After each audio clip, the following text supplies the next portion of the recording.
this mental space. If you ever need me, just call. I'ma come running, give it my all. Love is love, God wins. Keep your vibrations high and watch how your blessings. The dude on those panels was assassinate my character. Like they were like so hell bent on making me come. So much, like I know, but gems they out there. just wanted me. Like think about how many of those black girls that like there was so many black women at that time was like like they want like remember like the one girl like she went and lied and made it seem like I called her a B and all of that stuff, and I'm like go back, like show me when I was ever on Diamond Panel and I disrespected anybody. Like they always wanted to make accusations, and I just got tired of fighting them. Like, yo, this is what y'all putting people through, where y'all just lying on them, and then they got to fight all these lies that y'all put on them, and the internet is undefeated for that. And then they give up. Right. Because they realize like, oh shit, he's not responding how we want. He's not getting angry and calling me a B and all of this stuff. You remember I went up on that one girl's panel. She was like, oh, you're undercover, you're in the closet. Like she started saying a bunch of stuff. That was just one lie. So then like after that, you know what I mean? After I, was like, okay, I'm sorry you feel that way. You're entitled to, and they didn't like that. They wanted a fallout to where as though they can go back and watch that live and say, look how Energy Atlas talked to this, you know what I mean? But I didn't give them that. So they were like, and then they wasn't going to talk nice about me. Like he handled himself so well. Look at how well he handled himself. They were doing that. But then that was when the Kev the Comic thing happened. And then what happened after that? And now look at all of them with the Kev the Comic thing. Welcome to our team. All of them sitting there looking stupid as hell. Even Rick. I couldn't believe Rick, because I'm telling Rick, like, damn, Rick, I literally contacted Rick on the back end and told Rick, like, yo, listen, so, like, I fuck with you, but I gotta get away from this, the comic situation, And still, he still plays it off back then, like, nah, I fuck with Kev the Comic, And now he's trying to act like, yes, it's giving messy. We having black tea. I don't know. I didn't really reach out to Rick to really find out. We serving black tea, but be careful not to slip. Yeah, because I think if I would have like try to find out, it would have been more bullshit around it. I seen Rick eating something out though, so Rick must Do you want some black tea? In the YT neighborhood, truth is moving on them streets, but it's caught between them lies. Who be grifting, who cheats, who be sending round them spies. Beef on top of beef all day, every day. Troublemakers put on display. Do you want some black tea? Won't you come and take a sip? We serving black tea, but be careful not to slip. She kind of did swing at her first. Damn. Taste of drama, real. Yeah. I just rewatched it like 3 times to see like. In the YT neighborhood,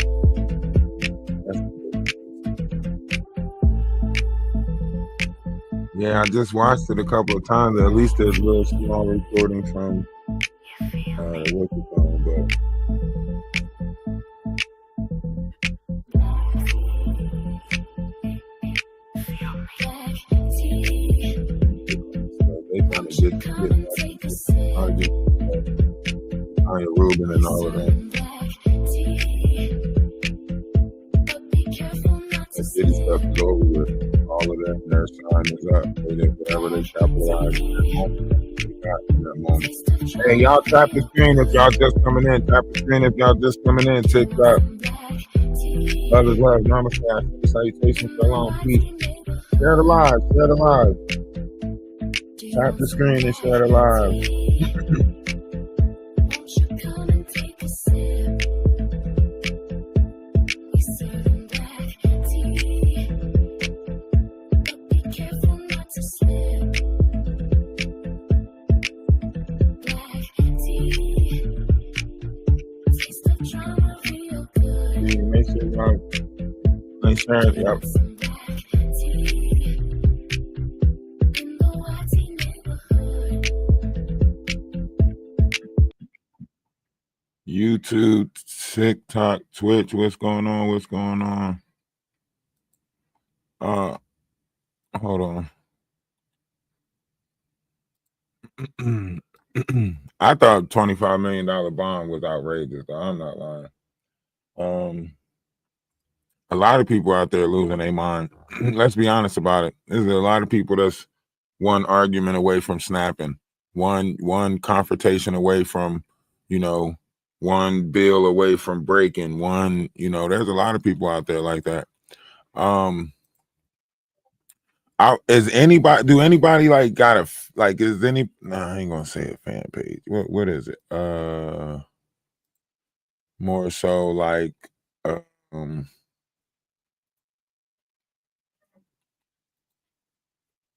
is there? See, she was on her Eminem shit. She was on her I'm sorry mama shit. Like I look at her page and she's got you said should be no bond. Why? People are unaliving people every day and getting 5 years or less. Like people getting away with shit every day. Like let's not make it seem like you haven't seen somebody in your city get unalived and the person that unalived them get released on the OR bond. Stop playing. Like the only reason why y'all making a big fuss about this is because it happened in McDonald's, right? That's the only reason why y'all making it seem like this should be like y'all are corporal minded. Y'all are literally corporal minded. Y'all protect corporations more than the corporation protect themselves. That's why all y'all sitting here saying like, she should have had no bond. She should have this. She should have that. Listen, let's be honest. Like, besides the fact that this is a McDonald's manager, right? We have mothers out there every day that's going through some shit and ain't nobody standing up for them. It's mothers out there every day that's getting beat on, punched on, so on and so forth, need help, crying for help, and still struggling, and y'all don't care for them. So the only reason why y'all trying to act like y'all care so much about this particular manager is because her life is no longer. But let's be honest, if y'all cared about her, why ain't y'all tell her to treat people better? Why ain't y'all tell her? Why ain't y'all want the manager to do better when she was here in life? Why y'all want to speak about this manager now like she was such a great person and she was doing so much for her community and her people when really she was being nasty? She was literally, treating them employees any type of way. She went and whispered about other employees' business, so on and so forth. She pulled pew-pews out on her kids, broke doors, so on and so forth, right? But now y'all making it seem, and this is on both sides, right? On one side, y'all making it seem like the manager was all, peaches and cream. On the other side, y'all making this misunderstood youth seem like it was peaches and cream, right? So everybody is picking, favorites based off of their own person. All of y'all are like, well, I'm favoring this 26-year-old because I had people at work talk to me crazy and they really need to stop doing that. Right. And then the older people is like, well, I'm a mom, and I'm a manager, so I'm taking the manager. And because you hold that title, you see more favorite towards the manager. And because, some of y'all are young, y'all see more favorite towards the youth. Right. So really, y'all are basing this off of y'all perception of feelings and emotions, because on both sides, everybody's picking and choosing the facts and the merits that better benefit them. And the ball was dropped on both sides, all around the board. The McDonald's dropped the ball, the manager dropped the ball, this misunderstood lady, you know, definitely, you know, dropped the ball, right? So why are we not just pointing out the facts and the merits that's on the table as opposed to applying our own feelings and emotions to it? So let's get in the box and talk about it. Let's get a nice little song. YouTube, y'all know what it is. Okay, we 10 minutes in. We cool. We can start. We can start. We can play the good music now. Let's talk about it. Jump up in the box. If you want TikTok, jump up in the box. Let's talk about it and tap the screen if y'all just You tuning like in. to talk a lot of smack. You spy and lie, you boast, always gotta do the most behind my back. When you're faced with all the facts, you switch right up, you don't remember all of that. Showing off like you're in a pageant, bragging on about your status. Little do they know there's a real dark method to your madness. All the hate you brew inside, tragic. From a monster to the victim, play the role so well, dramatic. Is that it? Moving on, now it's time for me to work. Wave my magic wand. You're no match for me. Grand Rising, Namaste, Ashe, salutations, salam, peace. Hope all is well. Beverly, can you hear me?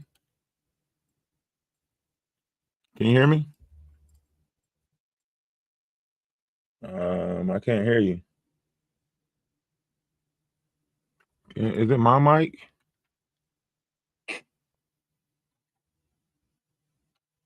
No, we're not even doing that. We're not even doing that. Match for me or the power of my tongue. Let me show you how it's done. I can too terrorize you for fun. Demon be gone. You're a narcissist. Can't hide it when it shows. Tied down by your traumas and now they won't let you go. You're a narcissist. A reaction is your aim. I'll just give you nothing. Watch you lose at your own game. You're a narcissist. It's always your way. It's your lane. Doesn't matter what I try to say. Decline. You want what's mine. Try to bring me down, try to take me out, but you can't steal my shine. You always want to start a fight. No rules, never can you lose, no clue to why you always gotta be right. Tell me why you're so uptight. If it's all for show, gotta let shit flow, gotta let shit go. Can't dwell on it your whole life. Get back, I don't want your static. Nothing but a drama addict. Those repeated cycles. I have studied all your habits, but the way you stare at me, you savage. Try to pawn your pain on me. Return to sender with that package and trash it. Moving on. Now it's time for me to work. Wave my magic wand. No more dragging me through the dirt. Teach you right from wrong. Run you like a marathon. Once that truth turns to karma, you're done. Demon be gone. You're a narcissist. Can't hide it when it shows. Tied down by your traumas and now they won't let you go. You're a narcissist. A reaction is your aim. I'll just give it nothing. Watch you lose at your own game. You're a narcissist. It's always your way. It's your lane. Doesn't matter what I try to say. Divine. You want what's mine. Try to bring me down, try to take me out, but you can't steal my shine. Try to take my soul, try to switch them roles. That Now, I want to expand you guys' mind for a second, right? I want to expand you guys' mind for a second, right? Could this be like, now I want y'all to think like the world is one big stage, right? The world is one big stage, right? Could this be, right, a stage event? You know how they have crisis actors or whatever? Could this be one of those type of pre-staged events to put our youth against, you know, could this be one of those events that's going to put, you know, Gen X against Gen Z or whatever, right? Because that's what it's looking at, right? The younger people are looking at this and they saying, y'all older women need to start talking to people better. Y'all don't talk to us right, right? And we all know the youth is based off of sarcasm right now. They do a lot of sarcastic stuff right now, say a lot of sarcastic stuff. And they don't really mean nothing by it. It's just the generation that they're in. That's how they talk to each other, and that's how they talk to their peers, right? But right now, the push that I'm seeing is like, management and older women, right? Since we've been talking about this, there's been a lot of people come up and say, older black women talk to people like this, talk to people like that. They don't know how to talk to people. When really, it's a respect level all around the board. Everybody's wanting respect, but not that many people are actually giving respect. And I was taught that respect is given, right? I don't expect you to respect me, but I'm always supposed to be in a respectful nature of myself, right? Well, a lot of people right now are looking at this situation and, respect is not earned. When you make respect earned, that means somebody's got to do something for you in order to earn your respect, right? That puts people in a kiss my ass type of, you got to kiss my ass in order for me to respect you. That's why respect is given, right? Trust is earned, but respect is given, right? It's a difference. When you try to make people earn your respect, I'm not about to jump through loops. I'm going to be myself. And if you respect that, then you respect it. I'm going to be authentic. If you respect it, you respect it. So that's why respect is not earned, because a lot of people find themselves doing things outside of themselves to earn people respect outside of them. So now they doing shit that's beside them to earn somebody respect that's on the outside of them. No, respect is given. I respect the fact that you can operate and move however you want to move, right? And this is the problem when you say respect is earned, because when you make respect earned, right? Now what you're doing is you're going by a quid pro quo type mindset. That means all of y'all got to do favors for favors in order to keep on, earning each other's respect, right?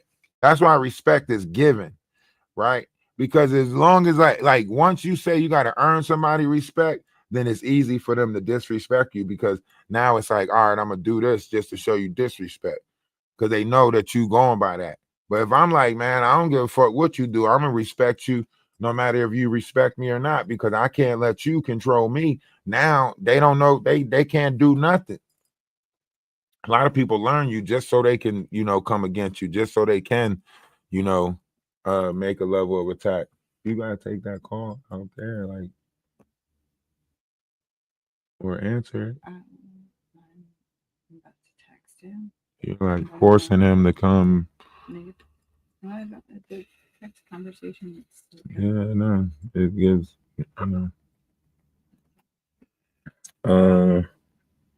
mental people don't think logical.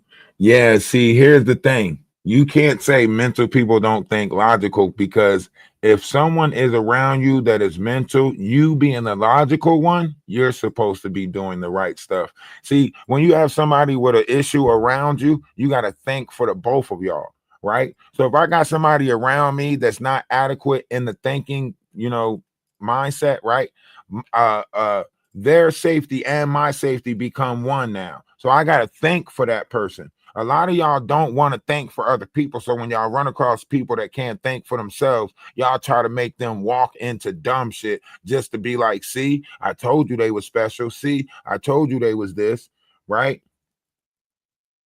But that's the problem. We got a lot of people in this world that claim to be the sane ones, but then they sit there and expect the crazy ones to do the same thing that the sane ones do. If you're truly sane and you're truly the one that is normal in the operation, right, then it is up to you to avoid the person that is going through it, right? Because if I'm not going through it, there's no way I should get into it with somebody that's going through it, right? And that's the reality. A lot of y'all be looking for shit to get into. And then when y'all get into some shit, y'all act like y'all wasn't looking for shit to get into. Y'all walk around with these egos and this pride that say, I wish somebody would say something to me today. I wish somebody would try me today. Nobody better not play with me today, right? And then when you run across somebody that's trying to play, try, or do any of that, y'all act like, I wasn't trying to do none of that. So you didn't provoke it. You didn't do this. You didn't. It was faults on both sides. Like everybody dropped the ball on this one. You know, McDonald's dropped the ball by allowing her to think that she could treat people like this, keeping her there so long after so many complaints, right? The truth is about to come out. A lot of this stuff is about to be revealed. There's videos showing that this girl was getting picked on in the workplace, right? There's complaints that show that this manager was picked, you know, this manager was a rough manager to deal with throughout the years. We had people come up yesterday who kids worked at that restaurant, I mean, at that McDonald's, and was saying the same thing, right? And the lady, you know, Phoenix's background is a troubled background. She's a troubled youth. But how many of us got troubled youth in our household?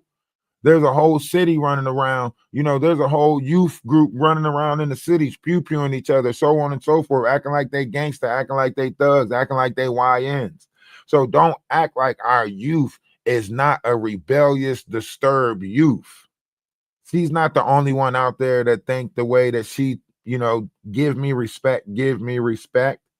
I don't care about this, I don't care about that, but I do care about respect. She's not the only one that's running around like that.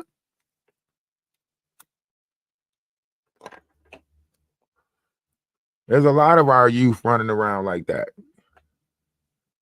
They don't have communication skills. They're not, you know what I'm saying, good communicators, so on and so forth. But we claim to be the same ones, but we not dealing with them differently. We dealing with them the same way, same way, same way. And then making it seem like they're the problem. No, I think we're the problem. If we know something's wrong with them and something's off, why the fuck do we keep expecting them to, you know what I'm saying? Don't we gotta grade them on a curve? Like if I know that, you know, something's wrong with somebody, I'm not going to keep on expecting them to do normal shit. You know what I mean? Like at some point I'm going to say, okay, do what you can. And, you know, we're going to help you with the rest. Right. I'm not going to be like, well, you know, my normal students, they can complete this. So, and I expect you to do the same thing that they do. That's, you know, that's a control. You know what I mean? Like that's not giving somebody the proper respect as a human, right? You gotta grade them on a curve. Something was wrong with the management. Mm-hmm. You want to go into detail? Anybody want to jump up in the box? Not in school. I don't know what that means, but yes, not in school. Yeah.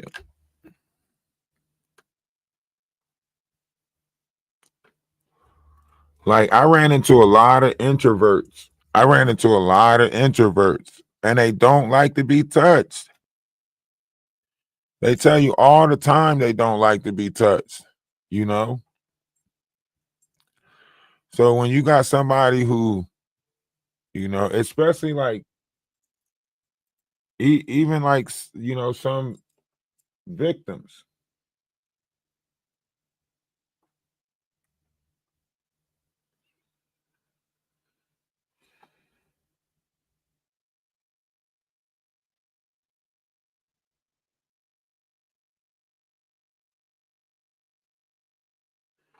Now they got that M1 charge on her, and then they got the other charge on her.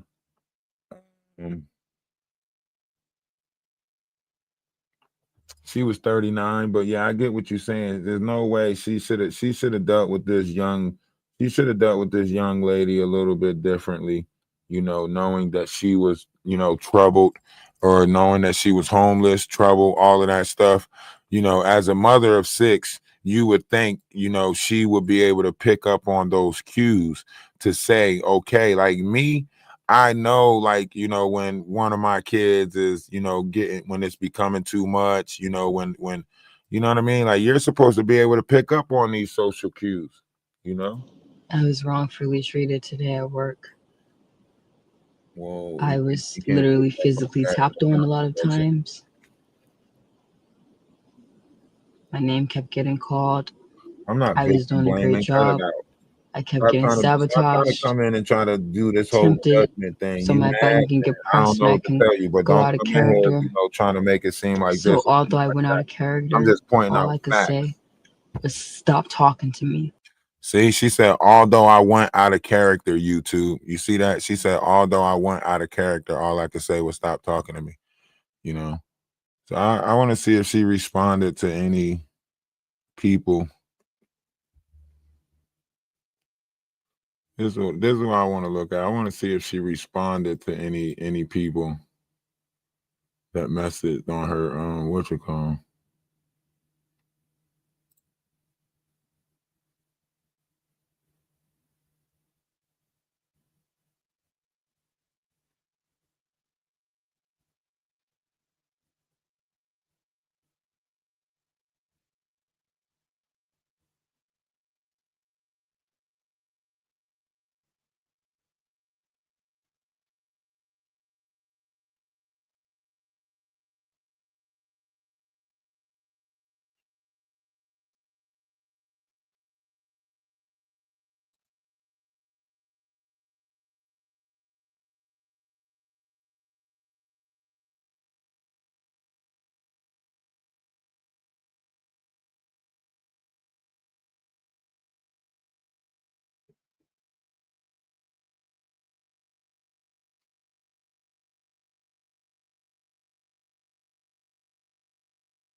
I want to find out what's the manager's page, because apparently the manager was on her Instagram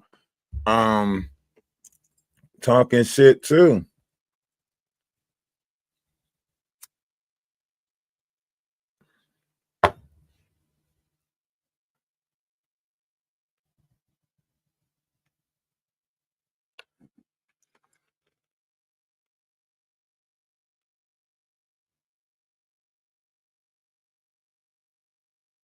If they keep calling her name, she's the problem with my observation on the video she posted during her work hours on her phone. I definitely see why her ass was sent home. And she also said she had come to work on her day off to make up hours. The reason for one to need to make up hours are one, they came to work late, or two, they didn't show up to work when they were supposed to. See, that's just an assumption, because you can't say that she only came to make up hours because she was missing hours.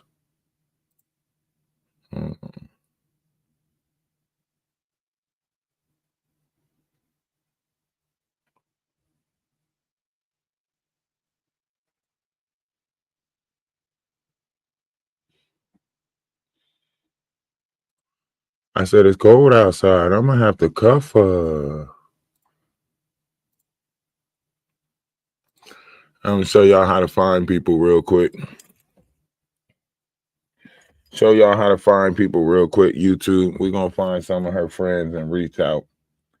We're gonna find some people that's close to her and reach out. Well, you ain't gotta worry about that comment making it to the you ain't gotta worry about people seeing that comment. So, I'm glad you tried to put it in though, but ain't nobody gonna see it. So you can you ain't gotta don't if you ain't got nothing nice to say, don't say nothing at all in my comment section. How about that? If you ain't got nothing nice to say, don't say nothing at all in my comment section. How about that? Huh? Yeah.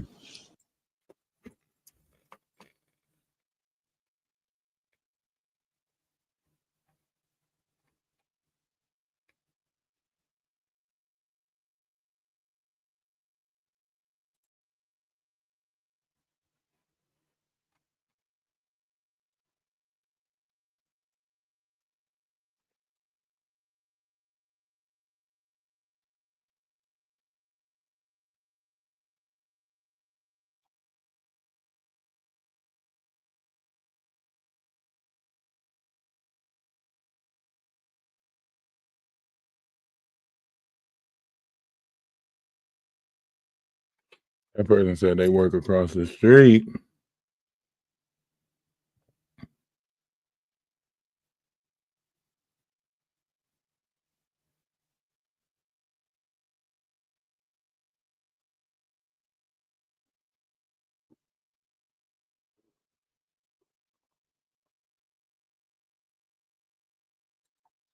Yeah, I'm just saying. So This is one of the videos that they were upset about that she did at work.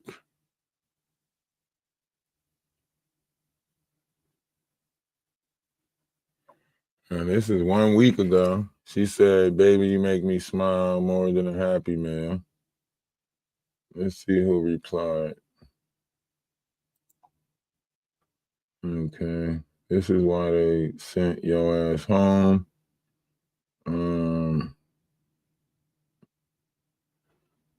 How's she gonna read that, Goofy?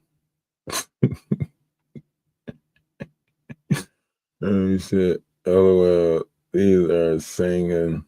Yeah, she is a little off. Steve Jobs got to start asking for social media accounts. They had the witness on the radio who said she was a lazy worker. There's a lot of lazy workers right now, though. This is a violation of company policy.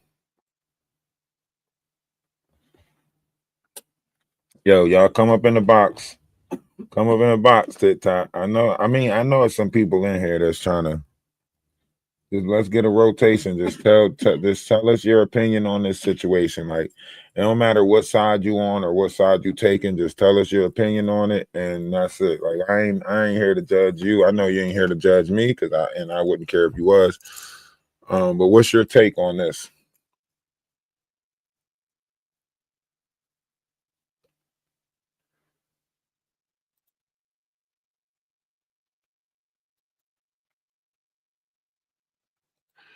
Man, I done seen plenty of people, get a job and go through this. I've seen plenty of people get a job and take a picture in a uniform and show how they did and everything like that. I've seen plenty of people do that.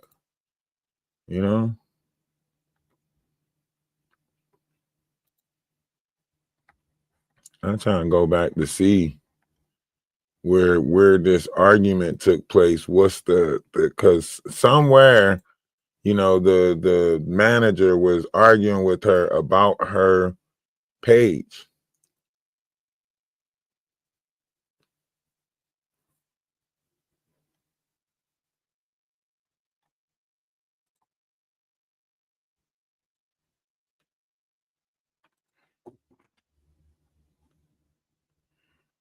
I think it didn't matter what job she did. I think she did like her jobs to,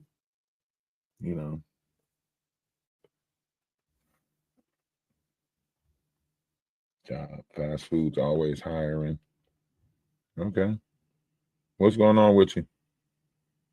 Hey, good morning, bro. How's life treating you on your side of planet Earth? Grand Rising. All is well. Namaste. Good. The thing I want to say is that, there's a mother that's gone and 6 kids are without her. So, my condolences goes out to the family. But I've dealt in work environments that were similar to, employees being unruly, and it's hard when you're a manager and you're trying to make sure that your shift goes well, you know what I mean? And make sure that customers are taken care of and whatnot. I don't know the whole entire story. I saw it yesterday, but it's just an unfortunate incident. I don't think this is a staged event, because a life is gone, so I just think it's unfortunate. And I think that the young lady, that committed this, is definitely more so at fault than the manager, in my opinion, because you left the equation. You was told to go home. You left, and then you came back. And that's a conscientious decision that she made. She knew exactly what she was doing. To go to the extreme of coming back and wearing a mask, and man, that's not someone that wasn't thinking. That was somebody that was very intentful and deliberate on what they wanted to do. And regardless of how she felt, I just think that she went about it the wrong way and trying to release whatever tension that she needed to release. Because now she's behind bars and her life is pretty much over. You know, it's a sad set of circumstances. That's all I have to give to the equation. I appreciate you coming up and giving your advice. I can't rebuttal anything that you're saying. Patient with one another too. You say what? We're so quick to always put each other in check, so to speak, and we don't have enough patience, and we haven't learned how to listen to one another when there's a problem that needs to be resolved. So I think we have to do a better job of communicating, of listening, and also taking care of one another, because we got at the end of the day. We know how them other folks feel about us, you know, so we just have to do better. What other folks? I'm talking about the folks who came from across the ocean that built this mess. You know what I mean?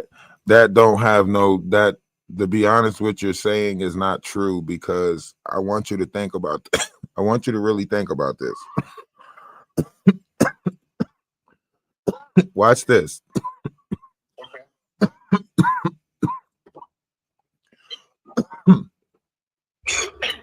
When was YT people created? I have no idea. All I know is that they're here, and the way they treat each other. Hold on. Is indicative of Hold how on. they treat Stop. everyone. Stop. If you just said you have no idea when they were created, right? Right. How are they the problem? Who's running the show right now? Wait. If our problems existed before their creation, why are we keep making them the problem? What problem did we have before they came into our lives? We were destroying each other before that, just like we're destroying each other now. In fact, in the 1933 Olympics, Hitler said, "Do not worry about the black people because their nation will destroy themselves." And here we are today, still destroying ourselves. But y'all keep on trying to blame it on YT. That don't make sense.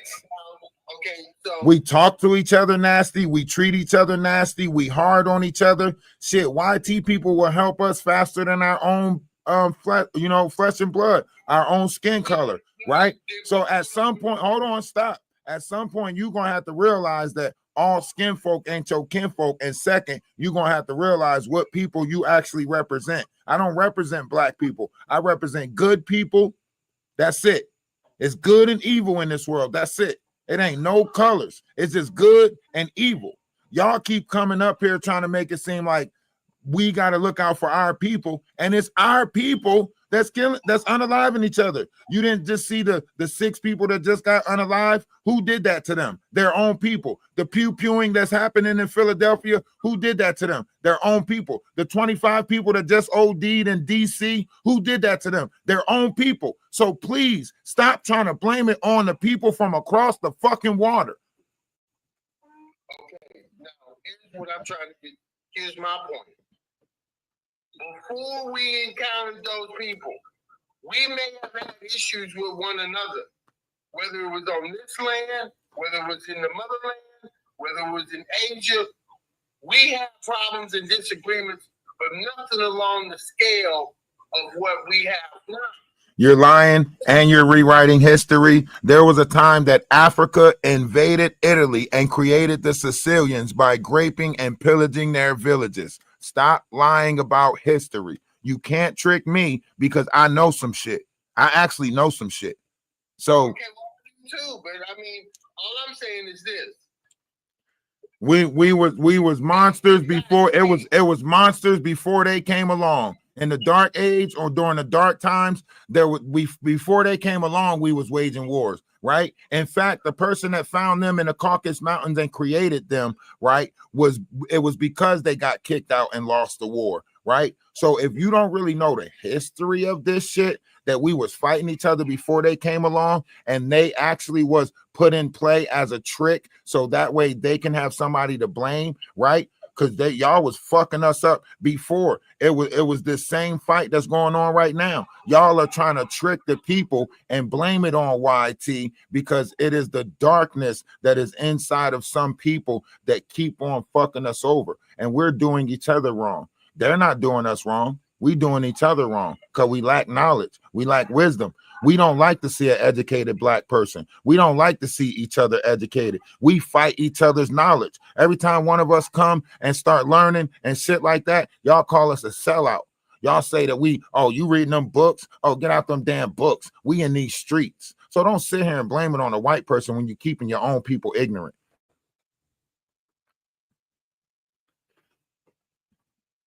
Can you tell me a time, period, where we were as barbaric as they are?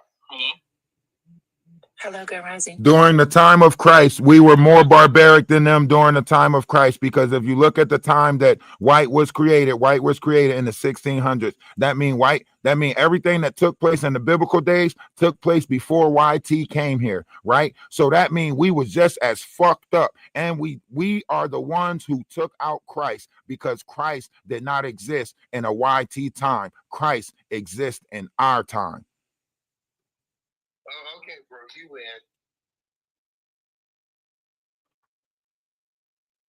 Yeah. Now you don't want to take the credit for being the one that fucking destroyed Christ. Okay. That's a story. Oh, I know. Now it's a story. I know. Now you're going to say it's a story. I know. When it fits you, it all works out. But when somebody give you the actual history of shit, now it's all just stories. Okay. I get it. What you're trying to get me to subscribe to is something, it's a fairy tale. No, you're trying to get people to subscribe to white people is the problem. You're trying. Hold on. I want you to understand. This is a black person taking out another black person, and you trying to say YT is the problem, and you trying to say that I'm trying to get you to subscribe to a fairy tale. Okay, go ahead, tell your story then. Tell me how it's the white people's fault. Tell me how.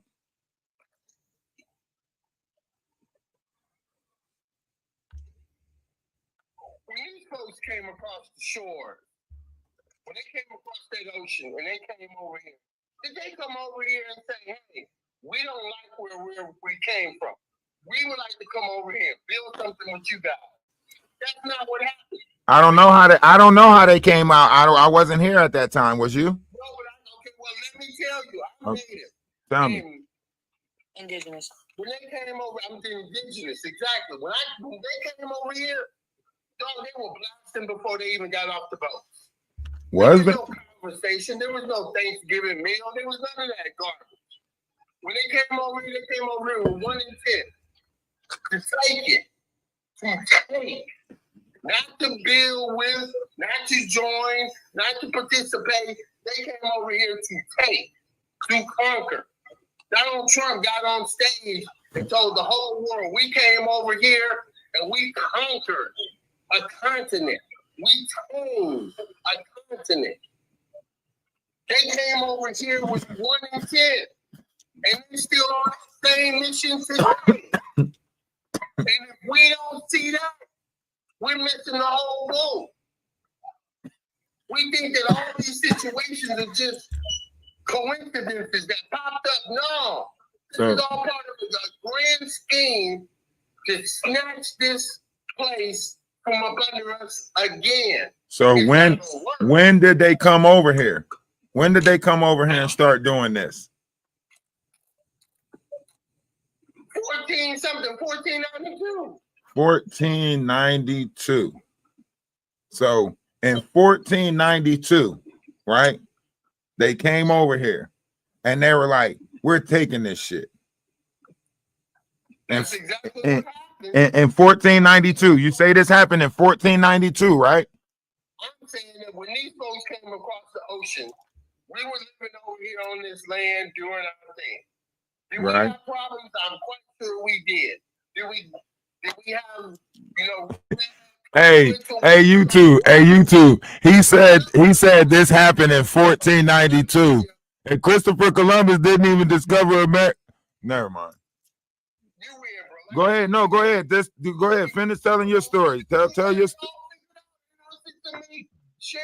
Because you're falsifying knowledge. You said this happened in 1492. You're literally sitting here angry as hell and falsifying history at the same time. You're lying about the history of Americas at the same time that you get to point this fight the direction you want to point this fight. All I'm saying is this, bro. All I'm saying is this. Nobody over here on this continent, nobody in Central America, nobody in South America said, hey, we want to be conquered. We want to be beaten. We want to be enslaved. We ain't nobody was over here dreaming about that shit. These folks came over here and brought war to the level that we didn't know. But think about this, bro. Gunpowder came from China. China used gunpowder back in the day to create fireworks. All right, hold on. Stop, bro. Stop.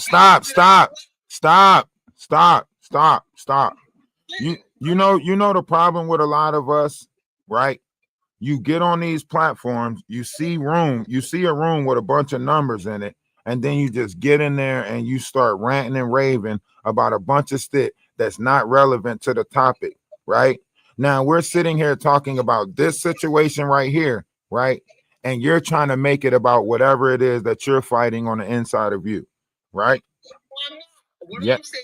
Hold on. Stop. One. Hello, can I say something? Yeah. One second. How did we get on the history? And listen, I want you to think about this. The history that you're talking about is falsified, because let's go back to the Asiatic black man. Let's go back to the real history of this world, not whatever history that you trying to make it out of your feelings and emotions and anger, right? The real history of this world goes back to the Sumerian text. It goes back to Greek mythology, Roman mythology, right? The real history of this world is etched in the sky with the 12 zodiacs, right? The real history of this world goes back to the Orion constellations when they manipulated our DNA and stopped us from using more strands of our DNA and trapped us within the 4 strands and the 23 strands within inside of those 4 strands. So don't sit here and try to make this seem like a frivolous, they did this, they did that. That's because you want a carnal fight. That's why they tell you in the Bible, the battle's not yours, it's the Lord's. Be at peace, my friend. Be at peace. Look, I'm getting somebody else to talk, bro. I'm not about to keep on going. Mr. Vin, go ahead. Next person. Yeah, good morning. Grand rising to everybody. I just want to say. Oh shit, YouTube. Here go Carl popping up on the TikTok. Here go Carl. Oh shit, YouTube. Here we go, Discord. I can't get away from these. Come on, this is weird. Go ahead, Vinny. Go ahead, Vincent. I'm sorry. My apologies. Yeah, no problem. I just want to say, yeah, right. I get it that, being a manager, you have to try to have, some type of patience and humble with the YNs, right? But at the end of the day, they live in a world where they know everything. They do whatever they want. They don't care. They're not respectful or nothing like that. And then, we talking about her mental state and all, if you go back to her videos, she had mental problems. Mental problems are not. At the end of the day, she knew how to unalive that manager. And she did it 15 times. She did the deed 15 times. So if we're saying, the manager is wrong. The manager is wrong. Okay, the manager could have been wrong even if she felt like she's being bullied. There's a proper chain to handle that. All right, Ken. You're right. But this is not a person with a rational mind. So you got to stop putting rationality into the equation. If you already said that we're dealing with somebody on a curve, on a spectrum, on that's not thinking properly, right? Stop giving her the proper actions, right? And then holding her to that if we already know that something was off, right? That means the accountability goes on the person that's in the right mind, right? It's like me taking my kid over somebody's house and they saying that they're gonna watch my kid, right? And then something happened to my kid, and then they like, well, your kid was off from the beginning, right? So that's not the mindset of it, right? A lot of people, even when I used to put my kids in jobs and stuff like that, I'll talk to the management myself, like, look, my son don't really know a lot of stuff. You're gonna have to work with him, so on and so forth. Be patient with him. This, that, and the third. I'm putting my kids' trust in your hands. That's when you know you're dealing with somebody's kids. That's when you know you're dealing with responsibilities, right? You're dealing with somebody that's capable enough of having that thought process, right? Cain unalived Abel, but that don't mean he had the right thinking process, right?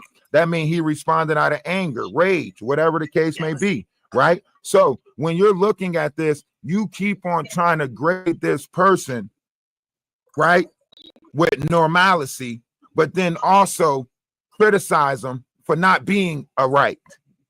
Make that make sense? How are we saying you can tell this person wasn't right, and then saying you supposed to do this? That's a right. That's a person that is in the right mind. So now we got to look at it like, how do? Go ahead. No, I'm saying I agree with what you're saying. What I'm saying is we shouldn't use the excuse, oh, she was mental, because at the end of the day, like I said, she knew what she was doing. She had her knowledge what she. We're not using no. We're not using. Listen. Okay. Listen to this. Listen to this. Just because somebody have the notion to know that a pew can take somebody out doesn't make them normal. Like you keep on saying, like, at the end of the day, she knew how to get rid of somebody, so she couldn't have been anybody. Oh my. Okay. Let's move past to the next. It's my opinion. It's my opinion, my brother. It's not, I understand what you're saying, but at the end of the day, that's my opinion. Me being a manager, I'm a manager, right? So for me to sit up there and be like, oh, you know, if you're doing, I ask you to do a few tasks, and you're sitting in the back doing TikTok, you're not handling on the business side. You're not handling what I need to get done. So if I sit home and then you come back and you hurt me, or you unalive me, are you sure? Are you sure that's what happened? Because you're giving us a scenario that's not this scenario. You're giving us a scenario that's not this. They said part of that she was making TikToks at work. No, because she wasn't making TikToks at work, right? They were making fun of her for stinking. Hold on. Stop. She made a couple of Instagrams at work. There's a lot of kids right now that record at work. You could look around on TikTok, and you could look at all types of pages right now. People got their phones out at work, right? So, and if you look, the other people that work there had their phones out. So you can't even bring. Who the hell is snoring? Hold on.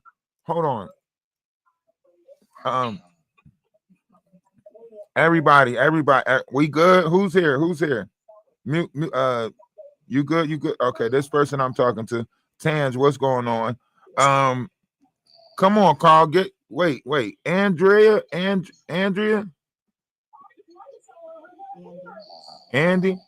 Damn, you. All right. All right, right here. Come on. Hold on. Let me get this out the way. Come on, Carl. Carl, what's up? Hey, Ralph, how's it going? How's everything? Good, brother. I wanted to say that we don't know what mental health challenges people are going through. And I think we as Black people, we have a taboo about mental health and people getting help for mental health, and people not being acknowledged for, you know, the fact that they may be going through things. So I think instead of like us always getting surveys from customers about how we're doing, sometimes we need to be doing surveys about the managers, about how they're doing their jobs or how they're treating us. And then these would be like helplines out there for employees that if they're facing bullying or they're facing some problems at work, they feel like they could have a way to reach out to somebody and get some help. You know, that's how I feel about it. I think the system is so backed up and so high strung with money. I don't even think we can implement something like that on a grander scale without starting at a base level first, right? And I think, you know, Black people deny mental health to the point where we don't think it exists. We call everybody else all types of names, but we don't really think it exists. So we keep on denying our people of going through certain shit, right? We just chunk that shit up as like crazy. Oh man, that person crazy, right? It took a long time for my mom and my grandmom and them to admit that my sister was deaf, right? It took a long time for them even to admit that she was deaf. And then when it came to schooling, it was like nonchalant about it, right? Our parents would rather give us Robitussin than take us to the hospital. You know what I mean? Like we come from a broken era, and that broken era makes us think that nothing's wrong with us. And now we got a lot of our young adults that's walking around thinking that nothing is wrong with them. And then when they run across other people that's set in their ways, because we as older people, a lot of us older people are set in our ways. We keep telling the young people, you know, do as I say, not as I do. We keep telling the young people, you know, this is how this works, right? They don't want us to deal with them how we dealt with each other. They want us to deal with them a little bit nicer. Like I run across a lot of these young people that they try to give me attitude and stuff. And the more I deal with them nice, the more they say, you know what, I respect, you know what I mean? They chill out with the bullshit, because what they're doing is they're trying you, because they know that a lot of older people are disrespectful, and we know that a lot of younger people are disrespectful. So how do we bridge that gap, right? Because this is not a McDonald's problem. This is not a, you know, management employee problem, right? This is a people's problem, right? We don't take the time to really analyze each other anymore to see what can help each other. How can we benefit each other? We live in a selfish world. Everybody is so offset or quick to blow each other off. I got my own shit going on. I don't care, right? But we sit around and wish that the world was better, but we're not the ones trying to make it better. We're waiting for other people to come along and make our world better. Do what Gandhi said, be the change you want to see in the world. Absolutely. So my outlook on this, and the reason why I like the reason why I bring this conversation to the table is, how do we deal with each other better? As the same ones, we're supposed to recognize the signs of a crash out so we can either try to defuse it or avoid it, right? Because whether we want to look at it or not, this person was bound to crash out, knowing the direction. If she probably would have got help, if somebody would have actually probably helped her instead of her getting put in a rent a room situation where some weird ass white dude is, you know, trying to use her for, you know, sex and so on and so forth. And now she go to her own people, and her own people is just making fun of her for being dirty, for being a bum, sending her right back to this fucking, you know, creep that is fucking, you know what I'm saying? You know, she go upstairs, try to listen to music. He's like, you know, he's calling her phone. I gave you room. You're using me. He feel obligated to take her clothes off in front of him, and she can't even go to work as a fucking outlet because the people at work keep sending her back home to the person that's fucking. This not making sense. We completing this fucking cycle of tearing each other down or watching each other in dark places and saying, well, the place you in is darker than mine, so I feel comfortable in the place I'm in, right? It's almost like the five heartbeats when he looked at him and said, you ain't gonna be shit because I ain't shit. And that's a lot of y'all mindset, is y'all don't want other people to make it because y'all ain't making it. And when y'all do want other people to make it, y'all just want them to make it after y'all. Y'all want other people to make it. Y'all just don't want them to make it before y'all. Like, this shit is weird as hell. Like, we should be proud of each other's, you know, if somebody else make it, whether they do for me or not, I should be proud of them making it. We should be pushing each other out of the fucking hoods. We should be pushing each other out of the fucking ghettos. We should be employing knowledge and wisdom when one of us make it out. We should be rooting for each other when the fuck we make it out. Instead, y'all call us a sellout and tell us to come on back, only for somebody to take us the fuck out when we do come back. This shit is brainwashing. This shit is real brainwashing, how we keep on repeating the same thing over and over again, hoping for a different result. But let's keep the conversation going. My apologies for the rant. Jessima? Yeah, I'm here. All I wanted to say was my brother, he's 30. He's diagnosed schizophrenic, bipolar, and people was loving him because anytime they got into it, he was considered the crash out until he went on paperwork saying schizophrenic, bipolar. Then everybody around him said, oh, he crazy, and they pushed him to the side. And my thing was, why y'all wait till somebody diagnosed? Y'all like when people try to throw their life away to help you, but then it's a problem when they diagnosed. He's sitting in jail right now. They just got him walking around. I'm like, he need mental health. Oh, he's an adult. That's on him. He's a property of the jail. Yeah. I went down into the jail. I brought his paperwork. I say he's not thrown away. He could be your property, but he's not thrown away, and he has family. Right. They said, well, there's nothing we can do. We have our own nurse. I said, but you're violating his 8th Amendment right. You know what they did? Sent him to the psych ward to try to get some help. He's deemed incompetent right now with the jail. I brought all the information over to his lawyer. Now they're trying to get him some help.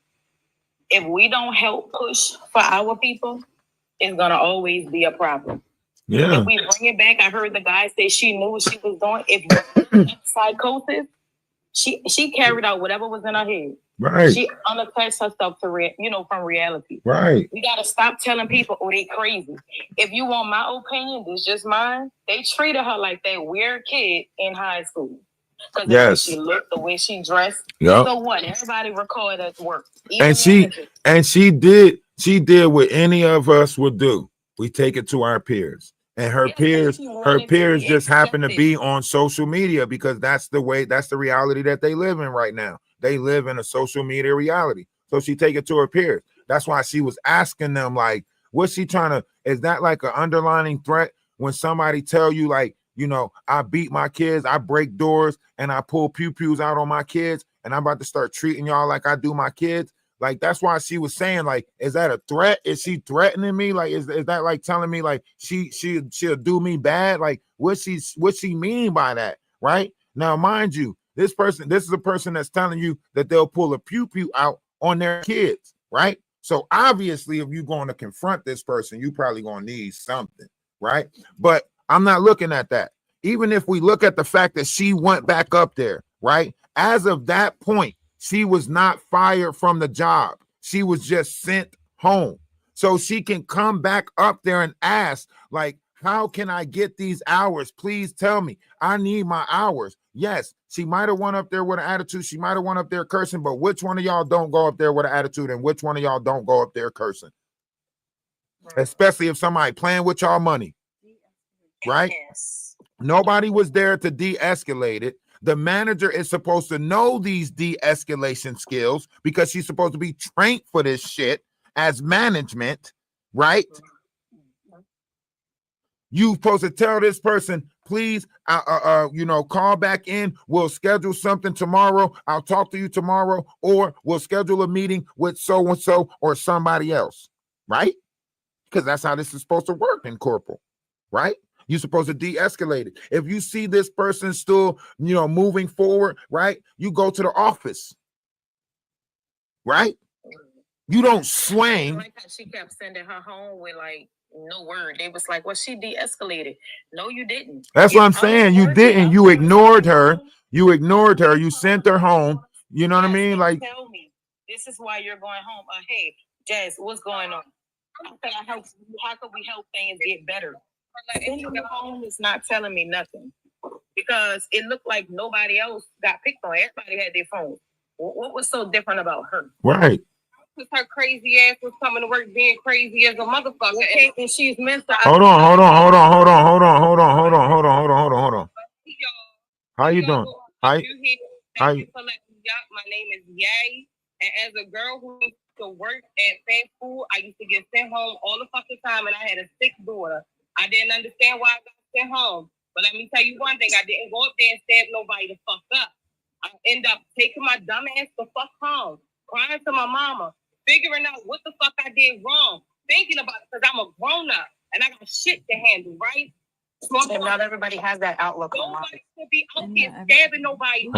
Hold on. Stop saying that. We Say. huh? Just say poke. Don't say poking people up or something. Don't say. Right. My bad. You good. Sorry. But for real, no, it's not right. There's no justification. People can provoke you in a way to do things that you might think, listen, your feelings are valid, but every action is not acceptable. You're absolutely right. Now, let me ask you this. Have you ever been in any type of situation where your feelings and emotions get the best of you? Right now, you see me? No, So I don't. You see, I'm an emotional person, right? No, I don't see you. I don't. Hold on. I just asked a simple question, right? Yeah. So we know that people don't always do what's logic or do what's rational, right? We know that we live in a world where people, act on emotion and not logic all the time, right? We know that we live in a world like that, right? And now, because we are creatures of emotions, we created a generation that's even more emotional explosive than we are, right? Can we say that? Okay, so now hold on. So now we have a youth that is in a we not going to take it type of mindset, while we still expecting them to deal how we dealt with each other in the 90s and the early 2000s, and they not in that same mindset, right? And we still keep on expecting them to do how we do. That is real, self-centered of us to keep on expecting them to move how we supposed to move. Why do we keep on making it seem like other people in this world don't move different, don't think different, and don't react or respond different? Why do we expect everyone to think and move how we expect them to think and move? All right, so let me say this. One, I'm glad you're talking about this. I'm glad it's a topic because it's real important. And it goes back all the way to the end. Why we don't want them to think differently. We want them to balance it, show them, and take it and do better. That's what we want. We want elevation. We want evolvement. We don't want to go and do something, or we wasn't willing to open people up or boost people out here for a reason. Cared about ourselves, but we wanted you to learn from what we did, learn how we do it. It's not about what you do, it's how you do what you do. You don't have to go this route. Now, let me ask you this. What person at that job said you don't have to go this route? What person at that job offered her a shower instead of making fun of her for stinking? What person at that job said, hey, I got a basement that you can sleep in, a bed that you can sleep on? What person at that job took the level of understanding to say that we threw her away? Y'all don't understand what y'all saying right now. Y'all don't realize what the fuck happened, right? Her parents threw her away. Everybody threw her away. Do you see anybody stepping up to the plate for this woman right now? Do you see any black people gathering around this woman right now? Stop making it seem like she was always accepted in the community, so on and so forth, right? She put in a rent-to-own situation with a white guy who was using her for her fucking body and sexual advances, and she was trying to go to work, crying out for help. You would think a mother of six would understand that. You would think a mother of six and a manager at a job would have seen that. When she was going back up there, that was a fucking plea. That was her saying, this is all I got. I need this. Even if you just sit me in the back and let me do nothing, let me sweep the floors, let me do anything. As a manager, I would have gave that woman more hours at the fucking job to get away from the narcissistic situation that she had going on at her home front. I would have gave her more hours so she could have got a car, could have got a room, could have got a fucking house, maybe get on her feet. Y'all keep on playing with each other, fucking tearing each other down, and then say, oh, why? Because we don't fucking care about each other. So don't wait for incidents like this to happen to make it seem like all black people was on some kumbaya shit. Y'all fucking killing each other, hurting each other, tearing each other down, and denying each other fucking help. And then when somebody fucking snap, y'all make it see. You see how you try to be like, oh, don't take it that serious. Why shouldn't we take it that serious? We supposed to be helping each other. We supposed to be caring for each other. Now you don't want to take it that serious, right? Now it's you. Now you don't have to be like that. You don't have to take it serious. But a minute ago, you was taking it serious when you felt it, when you was in your feelings about it. Now, when I show you my feelings about it, now it's you don't have to take it that serious. See, you see how you deny my feelings but accept your own and approve of your own. Some of y'all just keep on doing the same shit over and over again and don't realize that y'all doing the same shit over and over again. Y'all refuse to hear people unless they're speaking the shit that y'all want them to hear. But come on in. Somebody said, can they say something? Go right ahead. Agree with you, and my thing is, if we sit around and keep talking about what people should do, and we keep saying, oh, that person should have known, that person should have done this, the result is going to be the same. The person is going to take actions into their own hands, and they're going to kill somebody. So unalive somebody. Oh, sorry. Which most likely that's correct, but at least there's that opportunity of intervention. At least someone tried to intervene. Yeah, people are going to do what they're going to do, but at least there's some kind of beacon of light. And that's what I'm saying. That wasn't there. Just leave it up to everybody saying that she knows better or she shouldn't have done that. And let's do. What are we going to do to be proactive to prevent these things from happening? I think that's what we have to be proactive. I think we okay, so we all are doing our own little things, right, to be proactive about this, right? Over here at the Atlas family, we have put together a petition, and this is called the human rights, so that way collectively we can, take better care of each other. You can go check it out, click the link tree, check out the petition, our core beliefs. You can check out why we need this and why this is necessary, because we are all going through stuff within inside of our minds, and we don't have no outlets for this. They're taking away more programs that actually protects our mental, right? I think if we have the freedom of speech, the freedom of all this other stuff, I think we should also have the freedom to think. Right? This person, if you go back and look at their Instagram, they were doing everything in their power to be at peace with their self, right? They kept on reminding themselves, I'm a good person, right? These are the things that we teach spectrum-based people, right? I can look at this person and see her going through the steps, right? I can see her coming to the realization that she went off, right? Saying that all she can do was say, don't touch me, get away from me, because she couldn't deal with the moment right now, right? I watch young people leave off the job because their feelings and emotions became so overwhelming, right? We have to respect what it is that we are dealing with, the youth that we brought in. We want more people out there working. We have to respect the people that's going out there putting in applications, right? We keep on acting like we got a fucking world full of workers, right? At a time where tariff is going on, at a time where we're not getting the resources that you think we about to get, right? This ain't no fucking skip to my loo type atmosphere that we about to skip into with this whole tariff, this big beautiful bill, so on and so forth, right? So y'all can keep on making it seem like it's not the time to unite, and the world gonna keep on showing y'all that we need each other more than ever. And I feel like, too, this isn't necessarily a situational thing. Obviously, this happened. This girl was going through a lot. But let's take a step back and look at the bigger picture. This is everywhere. The powers that be, or who have you, those who are setting the stage for us, are the I'm gonna get a rotation going. This is coming more and more to light. Everyone is in a stage of uncertainty. 98% of us are one check away from being homeless, and it's just like they're juicing us to where like there's nothing left from us, to where we are at that yeah, spiritual warfare. We are at that stage where mentally, like, everybody's tired. We can only do so much within ourselves to not be that crash out. But then you add all these other factors in. What are we supposed to do? But you know, we want to offer help, but you know, the shirt off of our back, we ain't even got that to give.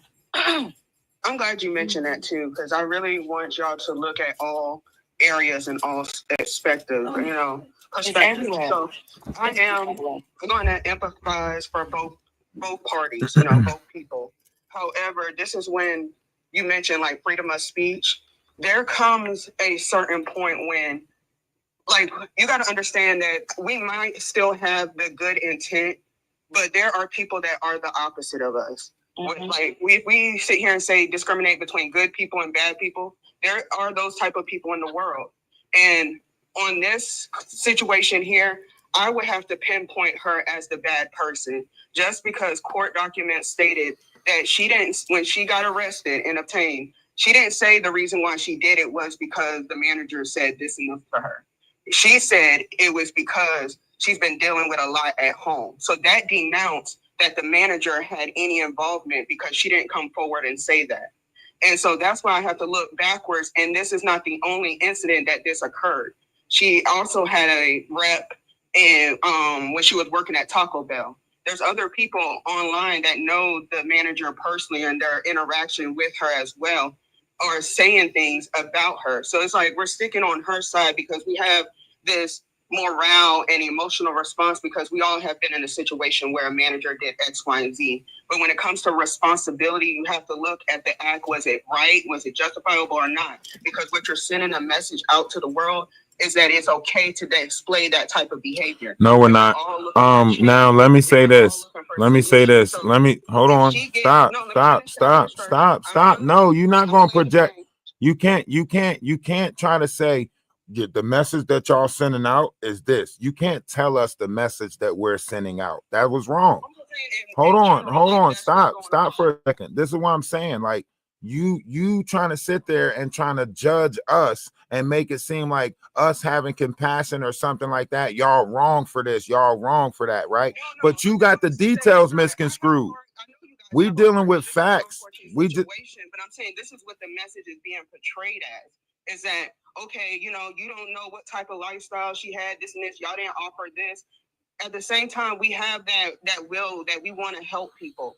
But at your job, you got to understand there's some things you can't cross. So a lot of things are trying to help her and doing this and that has a reflection of that business. And that's why laws and regulations are in place that can interfere with a relationship. And then now it's like not a professional setting. So even any job that you go to, either it's a janitor, like it's okay to like have social behavior, like talk and interact and get to know people. But it comes to a line where you can't go past personal. So it's like, yes, I want to help you and give you resources, but I can't directly give you that because that's crossing boundaries. Yeah.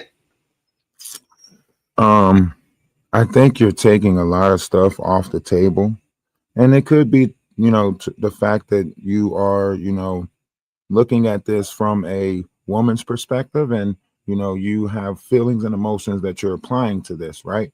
The manager that you are speaking of did not do anything that you are speaking of, right? She didn't follow proper protocol. She didn't go by the 3-step method, which is verbal warning, written warning, and then suspension or anything of that measure, right? In fact, no one explained. Hold on, stop. Yes, we do know that. We have been talking about this for 3 days. We have people that came up that was already there. We had 3 employees that came up that worked there, that said that they already seen that the manager was picking on her and singling her out, so on and so forth, right? They already came up and said that the manager literally told her to come in just to send her back home. That's why she kept on saying it's not funny. We already know that the manager responded to her. Hold on, stop. We already know that the manager responded to her Instagram and argued with her about her Instagram, right? We know that. So before you actually, I'm looking at the facts on both sides. I'll let you speak. Please let me speak, right? I'm looking at the facts and the merits on both sides, right? I'm not looking at anything that you're looking at. I'm looking at how That's can the we problem. hold on, stop. Stretching. Look, listen, if you keep on doing this, I'm gonna drop you out the panel. All right, because I'm not gonna sit here and fight for space when I let you speak, right? I literally held my mouth, let you speak, right? So what I'm telling you is let's just go with what's on the table. There was mistakes made on both sides. Yes, this person you can see this person was disturbed, right? Yes, this person had a past, right? But we always say let's not judge people by their past, right? Everybody has a history, right? If we start judging this person by their history, then everybody can get judged by what's on a piece of paper, right? And a lot of people already got some stuff that's on a piece of paper that don't look favorable to them, right? That's why we let the past be the past so we can deal with each other better, right? But that's not what we're talking about here, right? On both sides, it was problems made all around the board on this one. These were two people that was fed up with life, a single mother that got 6 kids, right? Struggling with addiction, right?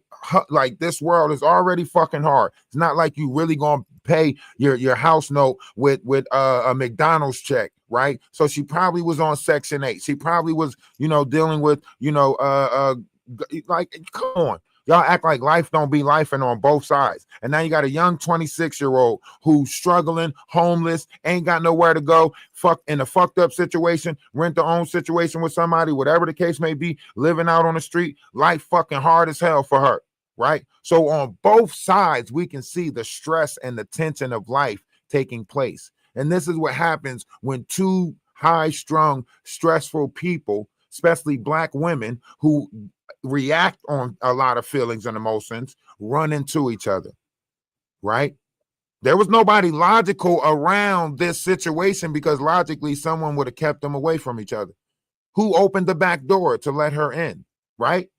So there had to be other people that allowed this shit to take place. And when the videos come out from McDonald's that they was bullying her, right? When the videos come out from McDonald's that they was singling her out, right? When the videos come out from McDonald's that it was a lot of Black people that was sitting there fucking picking on her and everything like that, I want to see what the community has to say then, right? Because we keep on fucking picking on the different people that's in our community, but then try to scream community, community, community. And can I add on to that? Go right ahead. Okay, so I want to say that, yes, that's why we need to really be a part of the community, because this is a sign that there has been absence of involvement of other people. Like you're mentioning that nobody there was logical. Management go through those trainings. Employees go to those trainings. We can sit here and argue whether or not a phone policy was in place, because essentially at a job, you're not being paid to be on your phone and do TikToks. You're being paid to do the work. Other people was on their phones at the job also. Young people use their phone now at the job. In fact, if you ask a young person right now if you're going to confiscate their phone, they be damned. They say, I won't work here if I can't have my phone. So don't make it seem like the young people is not using their phones, doing stuff with their phones. Don't make it seem like this person was the only person there using her phone or whatever the case may be. Yeah, that's basically what you just said. You insinuated it. You just insinuated it. She wasn't even working. She got sent home 3 times before she even got to work. They ain't even see if she pulled out a phone or not because they sent her home. That's the management, like, strategic Come on. way of de-escalation. If she's sending you home, she's not firing you, but she has the option to fire you right there on the spot. So why not just fire her right there on the spot so that way she can go find another job? Why play with her and send? Hold on, stop. I want you to think about this. This is how you know. Y'all play with people, right? You sitting here. Hold on, stop. Listen. Think about what you just said, right?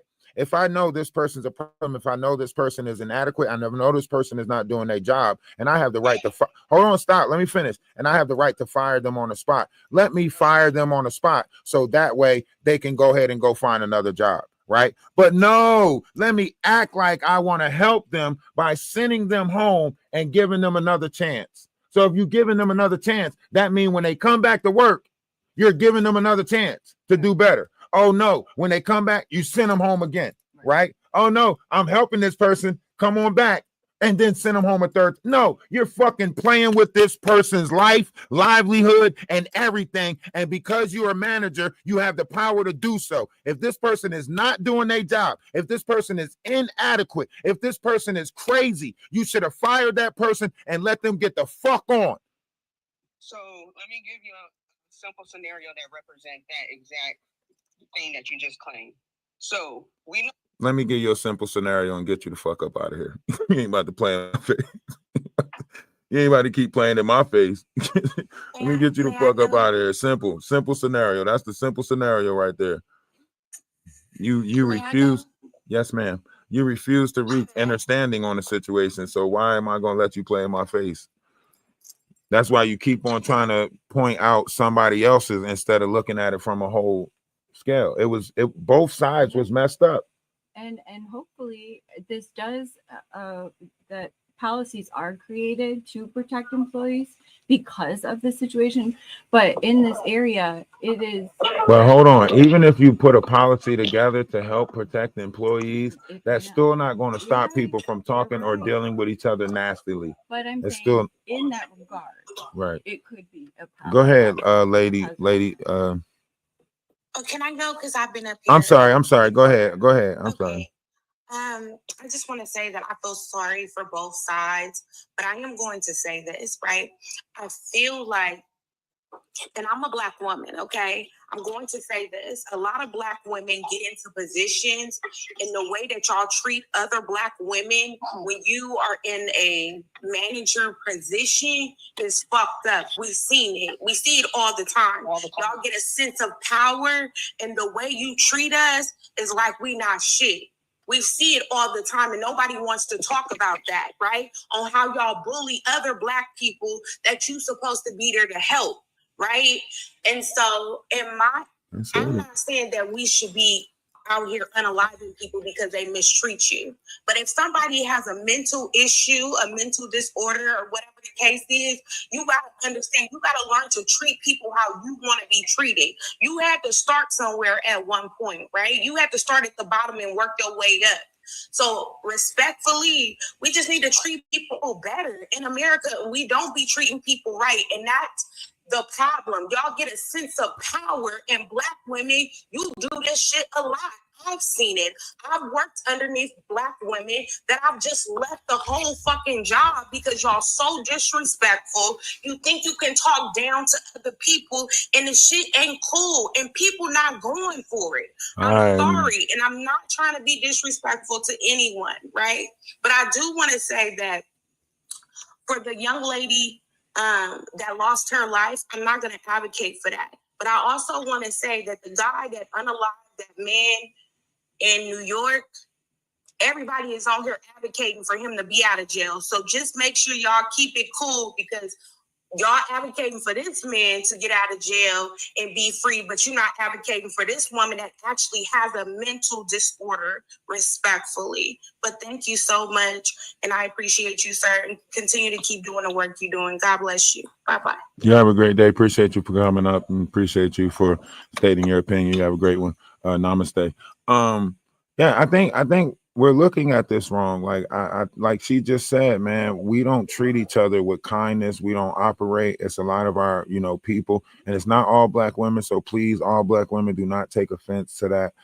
She's not talking. She's just saying, like, majority of y'all make it look bad, right? We all make it look bad for each other, right? We all tear each other down, and we lie to each other and say that's iron sharpening iron, but that's not how iron is sharpened.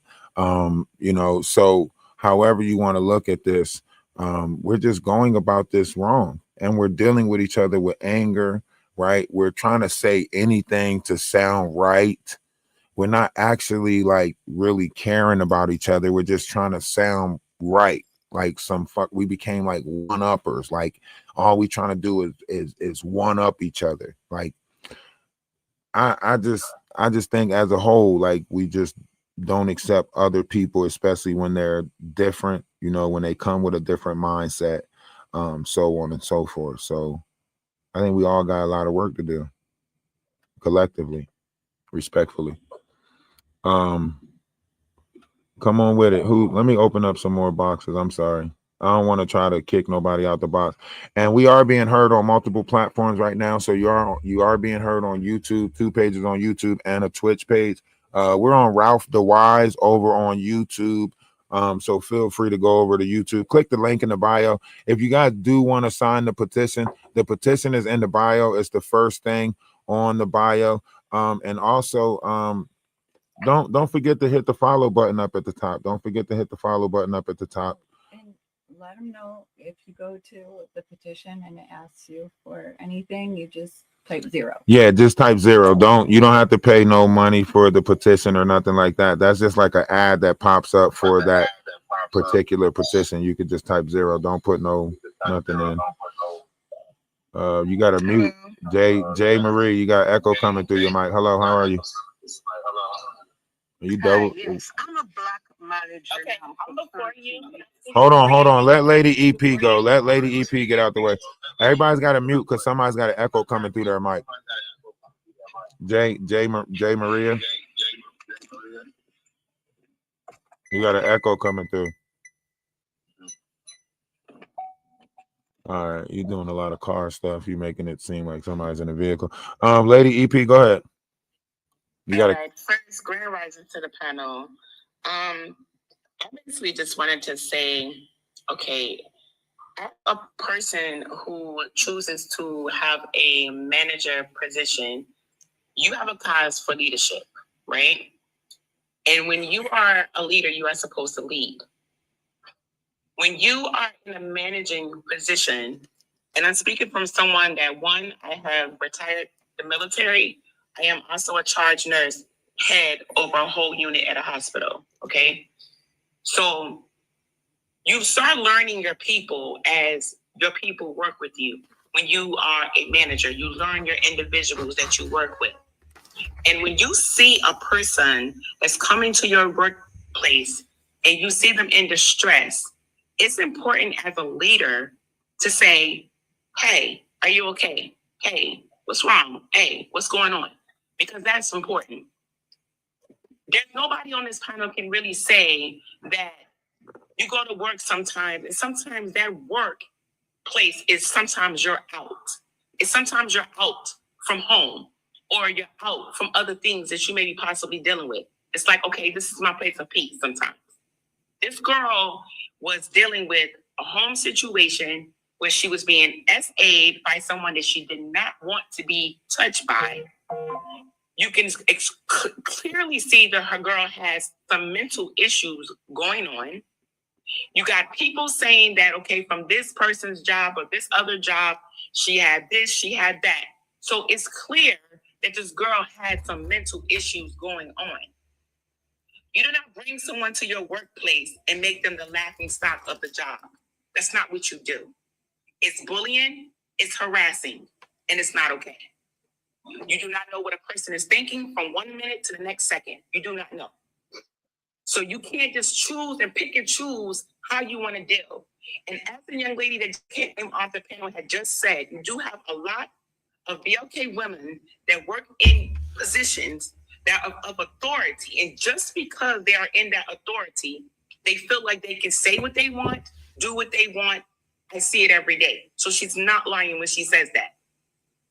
This lady had chose to pick on this young lady every day on this job and make her the laughing stock of this job. The only thing this girl was trying to do was go to work, get some money in her pocket, and try to get out of the situation that she was in. So therefore, for her to go to her job every day, and this lady says, oh, well, you go home. Oh, well, I need to pull my belt out for you. First of all, who are you to tell anybody you're going to pull a belt on anybody, especially grown adults? So she was out of line all the way around the board. Just the factual of you didn't choose to have no respect for the people that worked under you. You felt like because you was in this position, you could say and do what you wanted to do. And that's the factor that got her unalived. This young lady has mental issues. So as a whole and as a culture, we should not be tearing her down. Oh, she was crazy. Oh, she was this. Oh, she was that. No, we need to be out here petitioning to help this girl. You know, this girl needs mental help. This girl needs someone there for her. She don't need everybody talking down on her, downplaying the fact of what she did. I'm not going to sit here and say that what she did was correct. I will not say that. Because yes, she was out of line for what she did. But I will again say that you cannot change how a person's mentality is when they're going through a lot of things. You just don't know. And she said it. She said it. Like, that's why I say, like, this girl is not, you know, somebody who don't reflect on their own behaviors. Like, she said it. Even when the cop grabbed her, you know, she said it. Like, I'm going through a lot at home, right? And that's because, you know, once she did it, she might have realized, like, fuck, like, you know what I mean? People, that's probably why she went back up there to try to explain to the manager, like, look, I can't go home. I need this money. I need this job, right? And when you telling somebody and you pouring your heart out and a motherfucker just looking at you cold-hearted, like, I don't care, go home, right? That shit is worse than the shit you going through, because you going to your people. Even if she is mental, right? She still know when she in a fucking fucked up situation. That's why she say, I'm listening to my music to calm down. These are things that we teaching the autistic based youngins, right? We're teaching them this stuff. This is how I know this is a fucked up situation. You know how I know this is a fucked up situation? Because I watch autistic kids in the residential program, right? And we're teaching them this stuff. This is how we're taking them out into public, and this is how we're teaching them. We're not expecting y'all to deal with them like this. We're not expecting y'all to deal with them like this. We teaching them. If you go through a situation, find a safe space, go to a safe space, you know, calm yourself down, tell yourself you're gonna be okay, approach the situation differently. We teaching them this shit. I'm watching her do the fucking signs. I'm watching her go through the fucking steps. We're not expecting y'all as a society, y'all being the same ones, the person that's supposed to be sane, right? We're not expecting y'all to deal with them like this. We damn sure not expecting y'all to swing on them. Even to mention, but even the manager, the girl that she unalived, was literally throwing in her face all of the different TikToks and Instagrams and stuff that she was posting up. The girl was crying out for help. She was crying out for help and constantly crying out for help. And she would go to this job, and this lady will even talk down on her about the fact of what she was posting. So it's not like people didn't see, you know what I'm saying, that there was a bigger issue than just that. Why leave the job then? Why? You feel so disrespected. Would you leave a job if you know that you don't have no means of no type? I mean, I felt disrespected in plenty of jobs. Okay, Jasmine, can I ask you a question? Hold on, stop, unalive. Hold on, stop.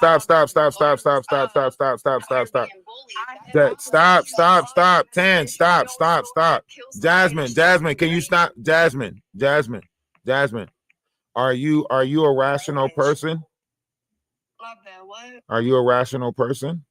I am a rational person. That's why I Okay. ain't nobody. All right. Can you stop saying that word, please? Can you stop using that language on here? I think stop. She actually knows what she's doing. Jasmine been on TikTok for a minute now. She knows what she's doing. This is not new to her, right? She's choosing to use certain verbiage to get at people. All right. So Jasmine, let me ask you. See, look, now she want to be kicked off, right? So Jasmine, can I ask you a question?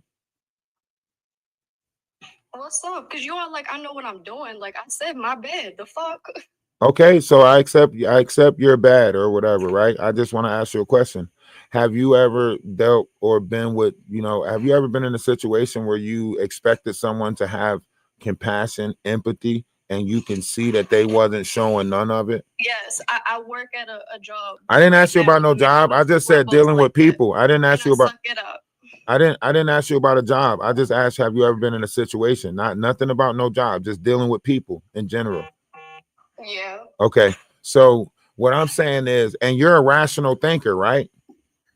I would say, yeah. Okay. So why are you expecting an irrational person to do what a rational person would do?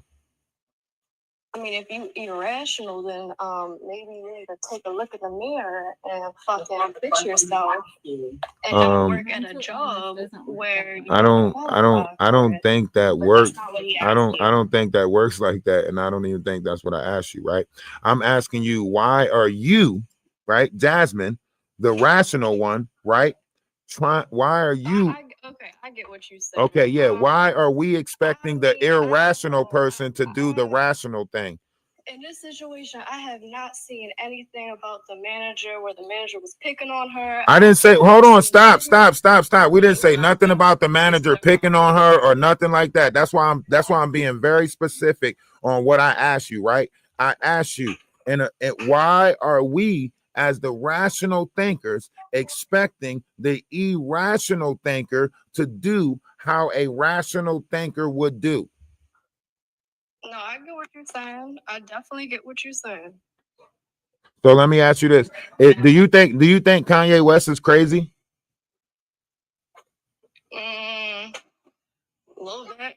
Is he also brilliant? Yep. So we also grade him on a curve, right? Because we know he's crazy, but he do brilliant things, right?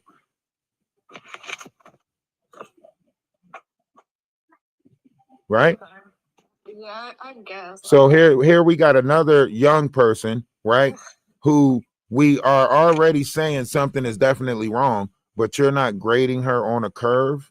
You're not trying, you expect her to do what normal people do and respond and act like normal people respond and act. Yeah, okay. Do you get what I'm saying? How we respond to each other. Well, So- it's hard to believe that she's rational because she come on to the panel unrational. Right. You know, you're giving off all of this attitude. You're cursing. You're doing the most. Well, lady, please. I just now simmered down the situation. Why are you going to tell what the fuck, lady? I just now you just see what I'm saying. Now Jasmine gonna go back. Insensitive people, like Don't say that. Don't see. Come on, we trying to bridge the gap. Come on, work with me. Can we all just get a moment? Hold on. Look, virtual hug, virtual hug for everybody. Look, everybody just lean in. You know, right there on the shoulder, just right there. Just come on, one time, man. Just calm down. Just bring it down a little bit. She's in this world too. Jasmine is entitled to her feelings. I feel like she's passionate about this. She might be a mother. You know, somebody did lose their life. So I think we all have a lot of feelings involved in this, right? Especially after the pew-pewing over here. You watch the couple of people pass in Philadelphia. You watch the OD situation in DC. Like, damn, we all going through it. You know what I mean? Like, just, you know. Yeah, but we all totally agreed that what she did was wrong. We Absolutely. all can say that. Absolutely.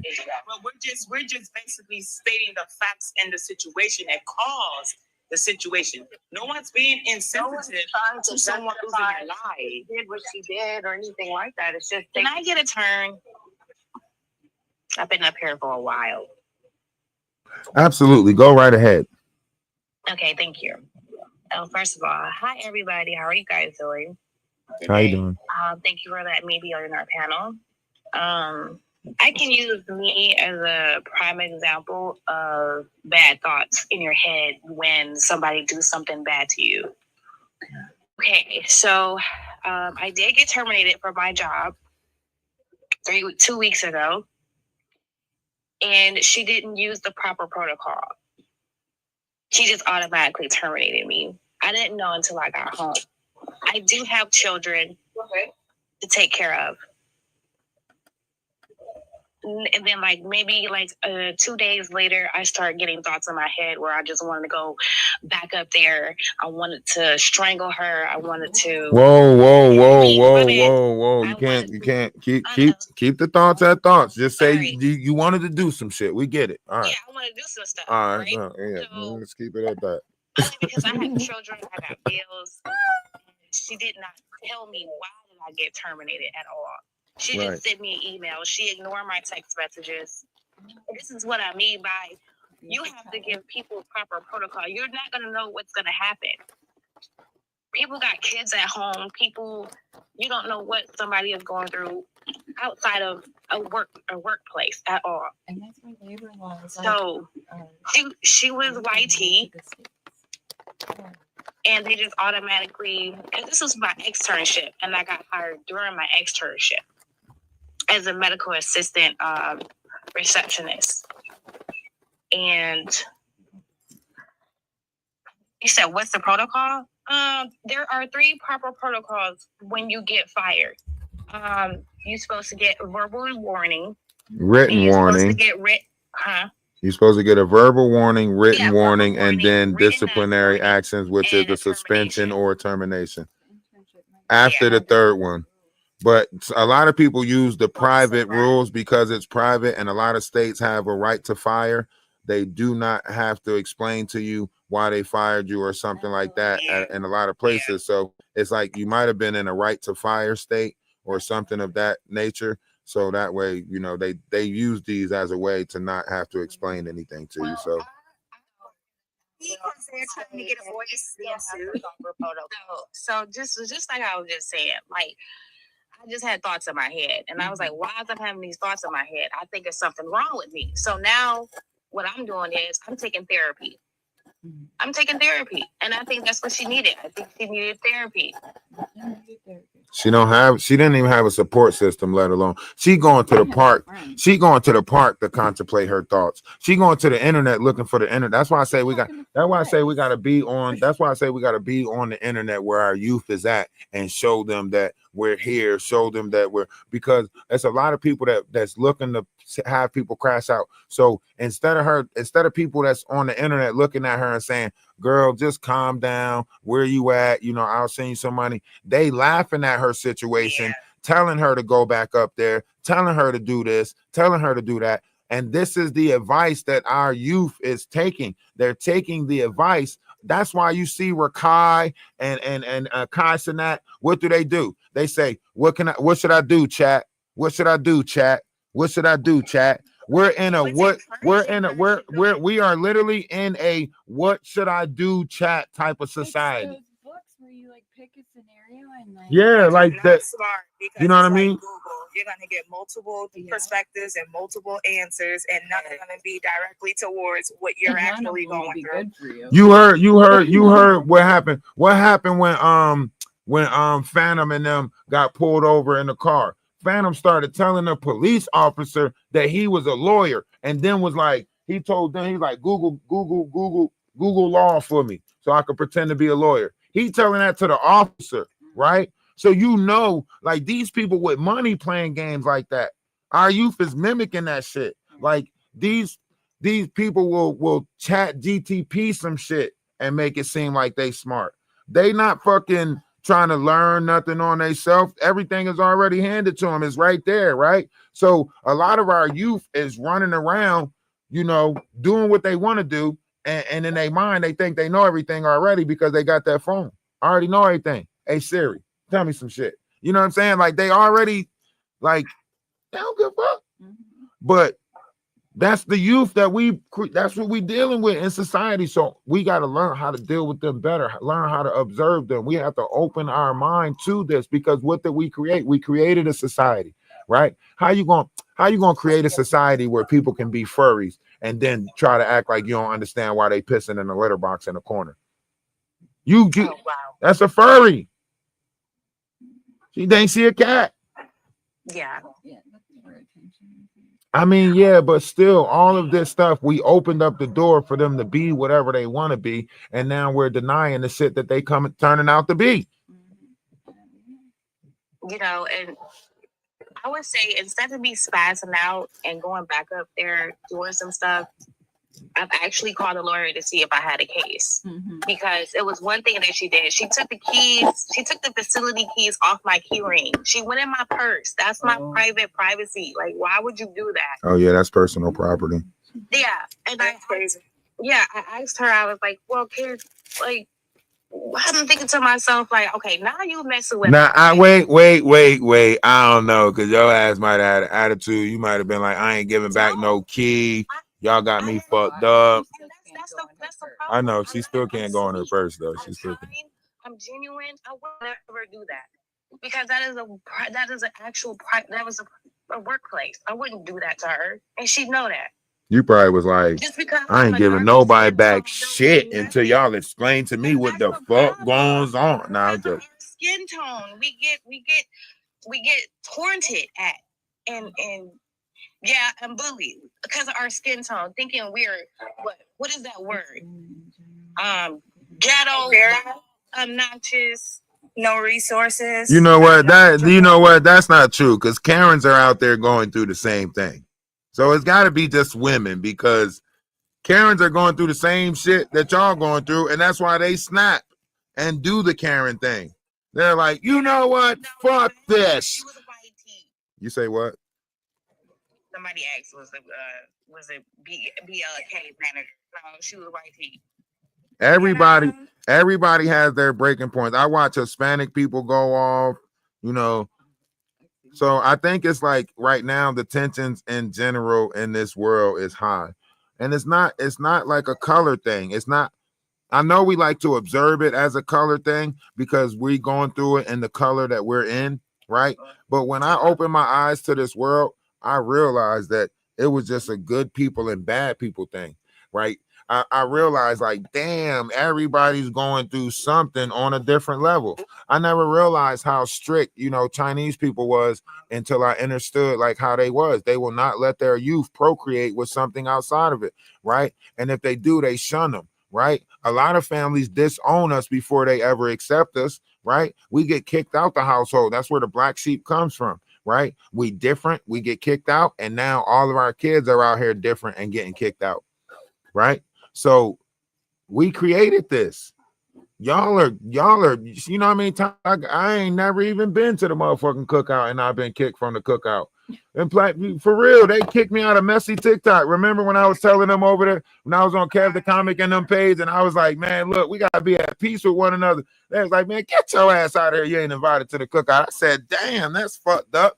I went over on to debate talk with the religious people arguing about that, and I was like, look, all the books are the same. We just got to be at peace with each other. They was like, go meditate, get your ass the fuck up out of here. I was like, damn, you know how many tables I've been kicked out from? A bunch. And all I'm doing is saying, look, let's be more loving, let's be more peaceful, let's be more understanding.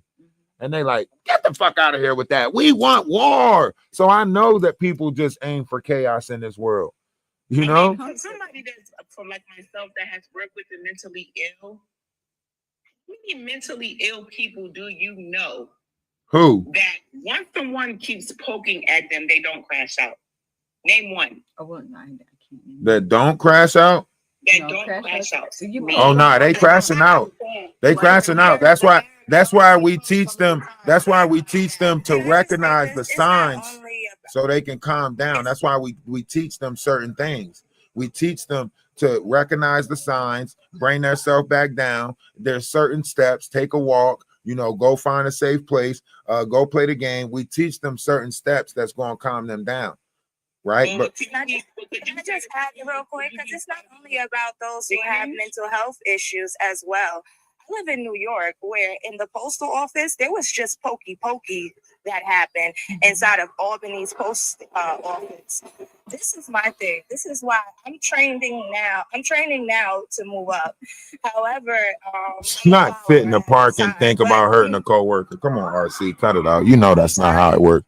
No, I'm talking to somebody on YouTube. Let me tell you the issue that happens a lot of time. People believe that their title is armor.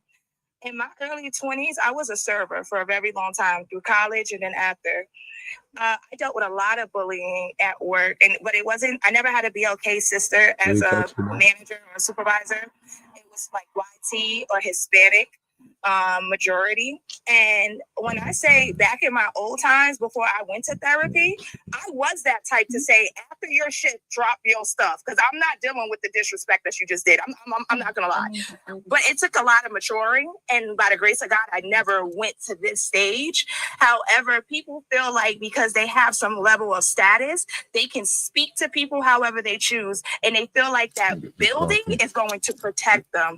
Again, I don't care if I'm even speaking on TikTok TikTok. Y'all don't even know who you're speaking to inside of the boxes. You know what I'm saying? You have to be careful on how you choose to treat and speak to people, because you don't know what's going on with somebody else on the other end, or what they're dealing with at home, or their own personal experiences. I feel like this is unfortunate that happened, especially to those babies. However, I hope that this is a sign, especially with the mellows and the, we have the, like I said, I had to just deal with the pokey pokies in Albany. And that was between 2 employees. And now this case, stop treating people like SHIT. And even if you think that you are big and bad, there's always somebody else that's out there that's bigger and badder with a different mind frame. That's all I wanted to say. Not everybody got the money to go to therapy or the direction or the guidance to.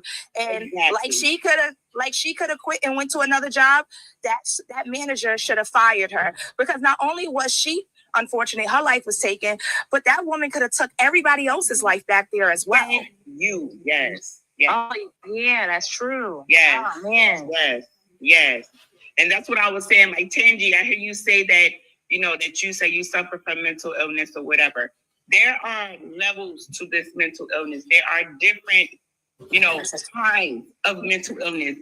Your mental illness might not be the same as hers. She may have a whole totally different mental illness that, when I say literally, they be crashing out.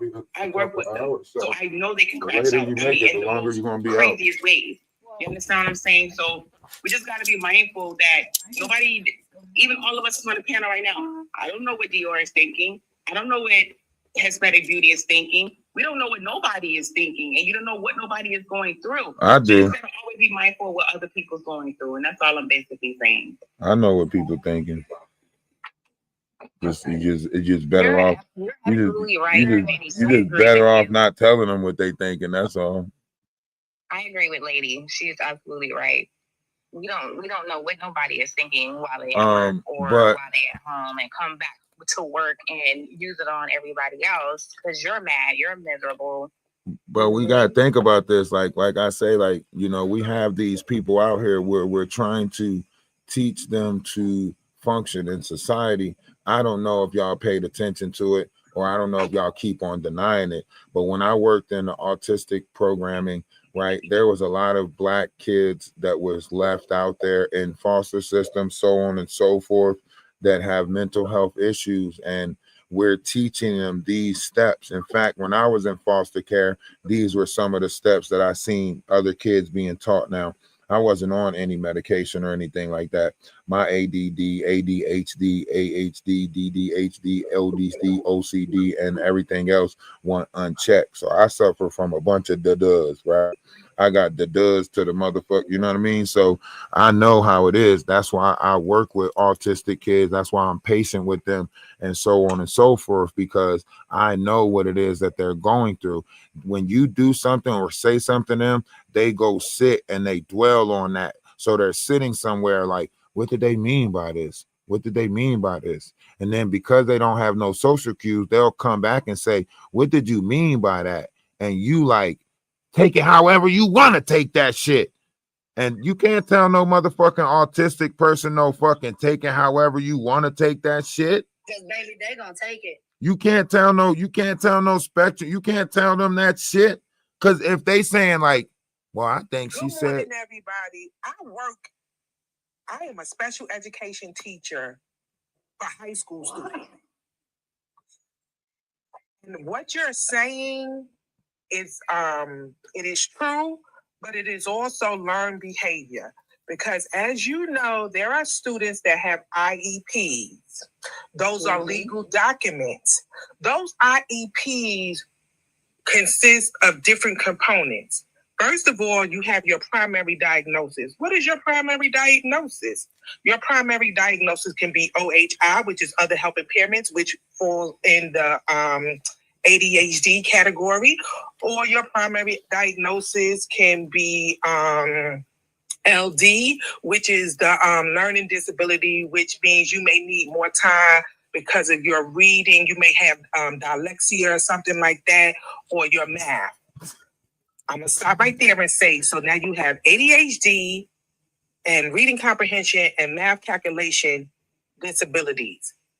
that does not give those students a green light to have behavioral issues. Now, once again, hold on, stop. You're putting in educational, dysfunction. That's don't have nothing to do with what we talking about. Hold on, stop. Because I don't like when people come with limited education on the matter and try to make their limited education outweigh the actual knowledge that we're actually putting out there, right? The things that you just talked about is learning disabilities. That means they just have a learning curve. That means, right? We're not talking about somebody with a learn. Hold on, stop. Look, you're not about to keep cutting me off because I'm not about to let you keep on going back and forth with me. You want to fight, you want to argue, there's other pages you can go do that on. Either you're going to let me finish saying what I'm saying, and I'm going to let you finish saying what you're saying, but you're not about to keep cutting me off. Okay? Now, you are talking about something completely different, right? We're speaking about, someone that has a mental or possibly a mental illness, which y'all keep on denying exists in our community, right? So we're talking about someone, we ain't talking about somebody that was in a special education class. We're not talking about that, right? We're talking about a adult that we know. I'm watching her do the signs that we teach the youth in these autistic communities, residential-based autistic communities. I was working in residential-based autistic communities, helping them become functioning members of society. So we literally teach them these different steps while they're in society, right? So now I'm watching someone who's going through these steps, and even in the behavior programming, when they go to these behavior centers, they teach them these same steps, right? In these behavior modification centers, right? This is after education. This is after ED. This is when they're in the classes and then still get kicked out of those classes, right? And they got to go to those alternative schools, right? Maybe we're not really understanding what they're teaching them in this alternative school, right? But this is all a part of anger management, or they change it to managing your anger, right? So we know that we have high functioning adults that are that suffer from anger management issues, right? So we know they exist in this world.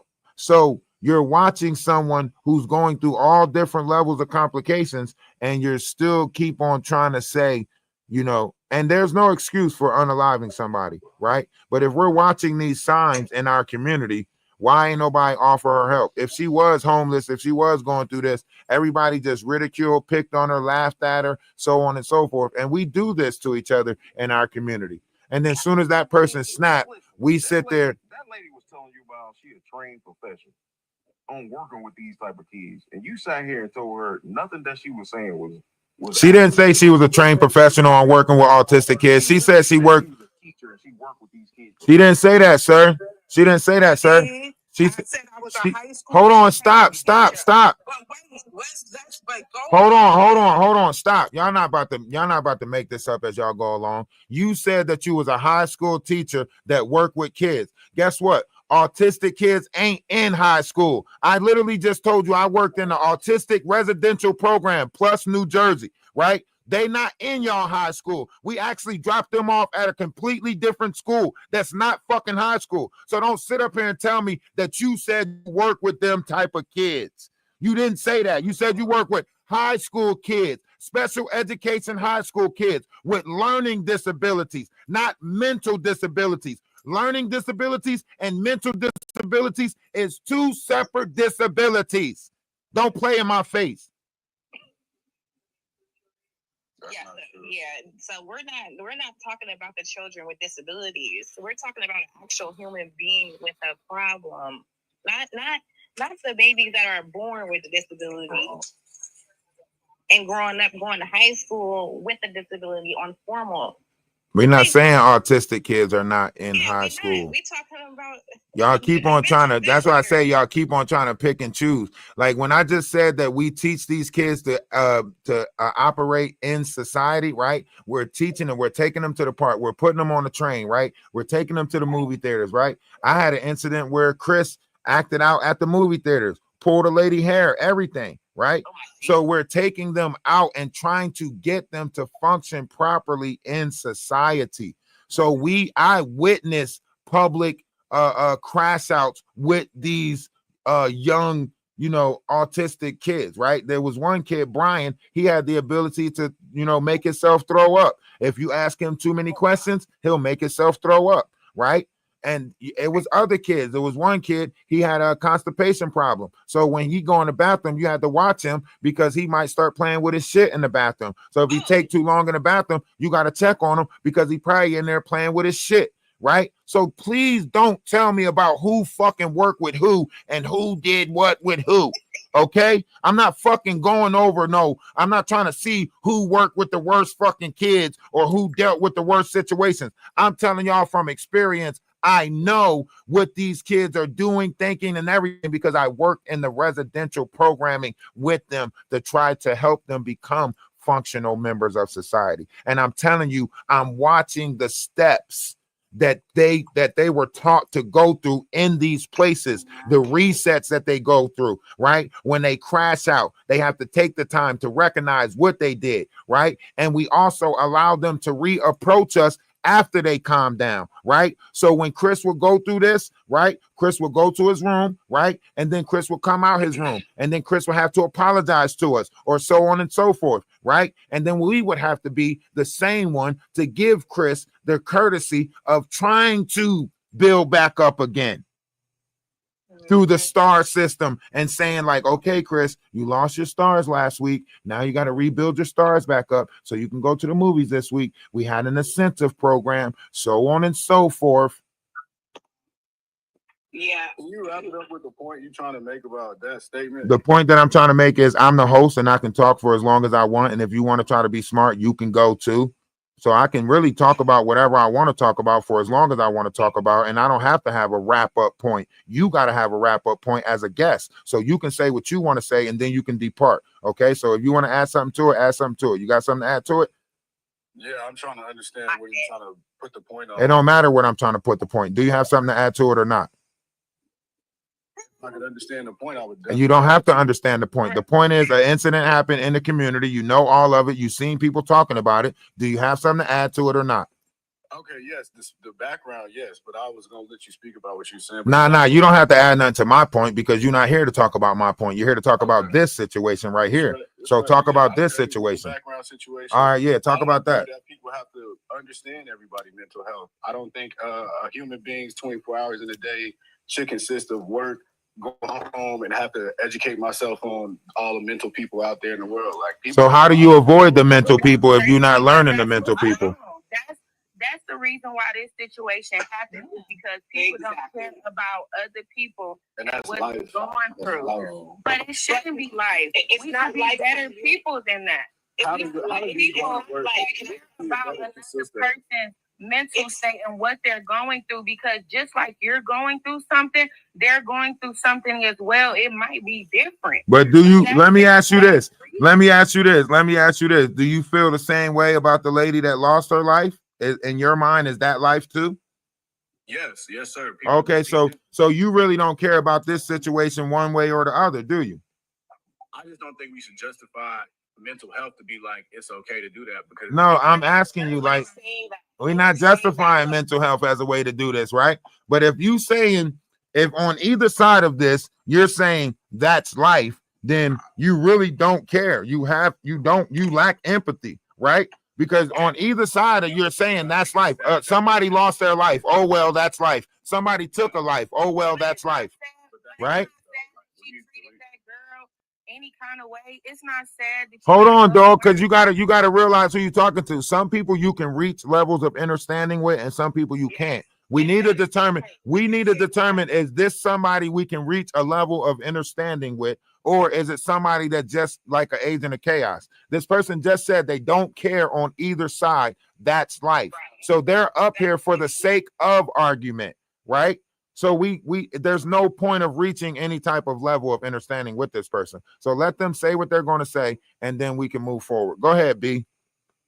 I was gonna finish by saying yes, I think it's sad that the lady lost her life, but that's life. People do. It's sad things that happen every day in life. It's life. But my point is, y'all are not gonna change it by saying it's okay to understand mental people health now. If we move around understanding mental people health now, we probably won't have situations like this. Life happens, man. People gonna do things all the time.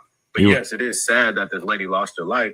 But I don't think it's okay to get on platforms and say mental health need to be understood. So people gonna do stuff like this all the time. So that's not the message to spew to the world at the end of the day. When situations like this happen, you should probably shame this lady, and then situations like this wouldn't happen. So that would be the thing that I would rebut with. You don't try to understand situations like this. You probably try to shun situations like this so you don't have more of them. Understand? All right. So hold on, stop. I just now explained that he's going to keep on talking until he says something that sparks a feeling or an emotion out of y'all, right? So don't give him that. Okay, stop. I let you talk, B. I let you talk. I let you say what you're going to say. Now I'm saying what I'm going to say, right? You absolutely right. People are going to do what they want to do in this world, right? And if we want to sit here and talk about it, then we want to sit here and talk about it. You should have just scrolled past this page and kept all your fucked up opinions to yourself, right? So that's what you probably should have did, right? If you already know people gonna do what they do and nothing matters, then you should have kept scrolling. All right, but I appreciate you coming up and trying to dump. Go ahead. Y'all can speak to him, but he can be in the comment section while y'all respond to him. Go ahead. Wanted to point out is he was like, nobody has to deal with all of that. And that's the misconception. I've been in management for 24 years, and you need to be observant and diligent with your crew and with your team members. It is your responsibility when you take on a leadership role, because you need to secure your team. When I was in management, and let me just say this, service industry management is horrible.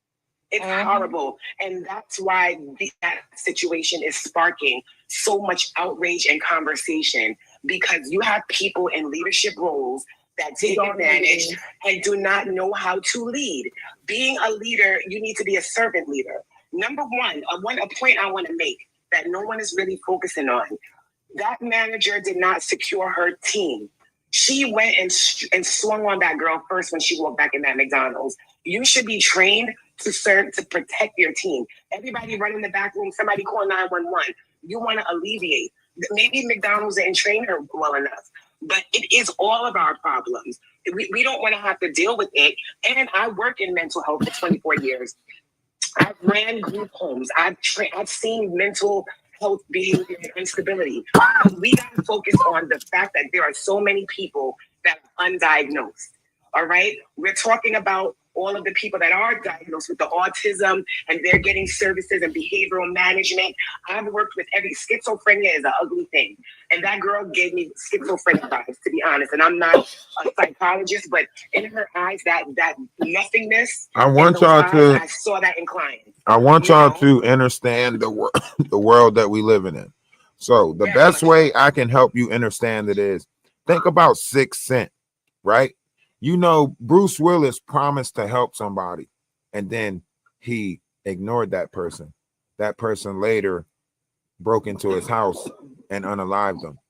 And that is the movie of 6 Cent. Now, I want y'all to think about this. Y'all got to be careful who y'all dealing with in this world, because a lot of people is going through shit mentally. And when you play on somebody's mental and you pretend like you can help them, you pretend like, oh, I get you. Right? Then this is the outcome, because you got to think, if this person's coming to you for clarity and they get something confused in their mind, right? A lot of these, you know, mentally based, they might think or portray you to be like a energy in their world, right? Like they might be like, oh, this person's the devil, this person's this person that, right? And in reality, they're like, nah, let me go make sure. So they're coming back to you to get clarity, right? And then because you and your feelings and emotions, you like, I don't give a fuck how you take it. Take it however you want to take it. You can't say that to someone that doesn't have or know the same social cues that you know, right? You can't say that to them, right? That's why you got to be observant. You know how many times I approached one of them and they had knives? They keep knives in their room because they're thinking this and thinking that. You know what I'm saying? Like, you know how many times like I talk to them and they're like, I could see them change. I could see it in their eyes, like the change that's taking place. I could see it. You got to be very observant when you're dealing with these, and y'all lacking that. That's why I say observation goes a long way, right? Because somebody who's dealing with this, we see this shit a mile away. That's why we're trying to bring it to y'all attention. Hey, they exist. You know that person that's in the neighborhood that's riding around on a bike that you keep on fucking just checking off as a wino. You know what I'm saying? What about the veterans out there that's going through shit mentally? Fucking a car alarm can go off. They could think they in Vietnam again. Fucking take out a whole city block. Stop. We got to stop ignoring the world or reality that we live in. They exist. We exist. Our job is to help you observe them and avoid the crash out. If you don't want to learn how to avoid the crash out, keep running into them. This mean girl behavior got to stop in the workplace too. If the whole crew of people don't like someone, they got to give you help. Yeah, I work in corporate, and let me tell you something. Managers know how to make your life uncomfortable so that you quit and they won't have to pay you unemployment. It's a strategic way of cutting your problem staff.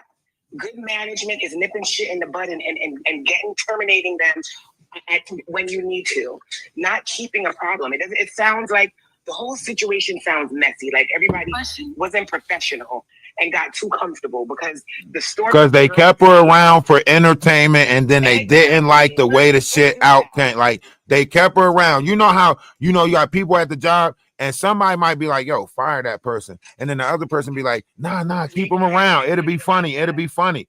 That's what the fuck was going on, and it happens in our communities more often, and that's why it keep happening because y'all keep denying it that we're playing on each other like that. Yeah. They just played on the wrong fucking person this time. Please. Absolutely. Okay, so I have not worked at a job for over 10 years.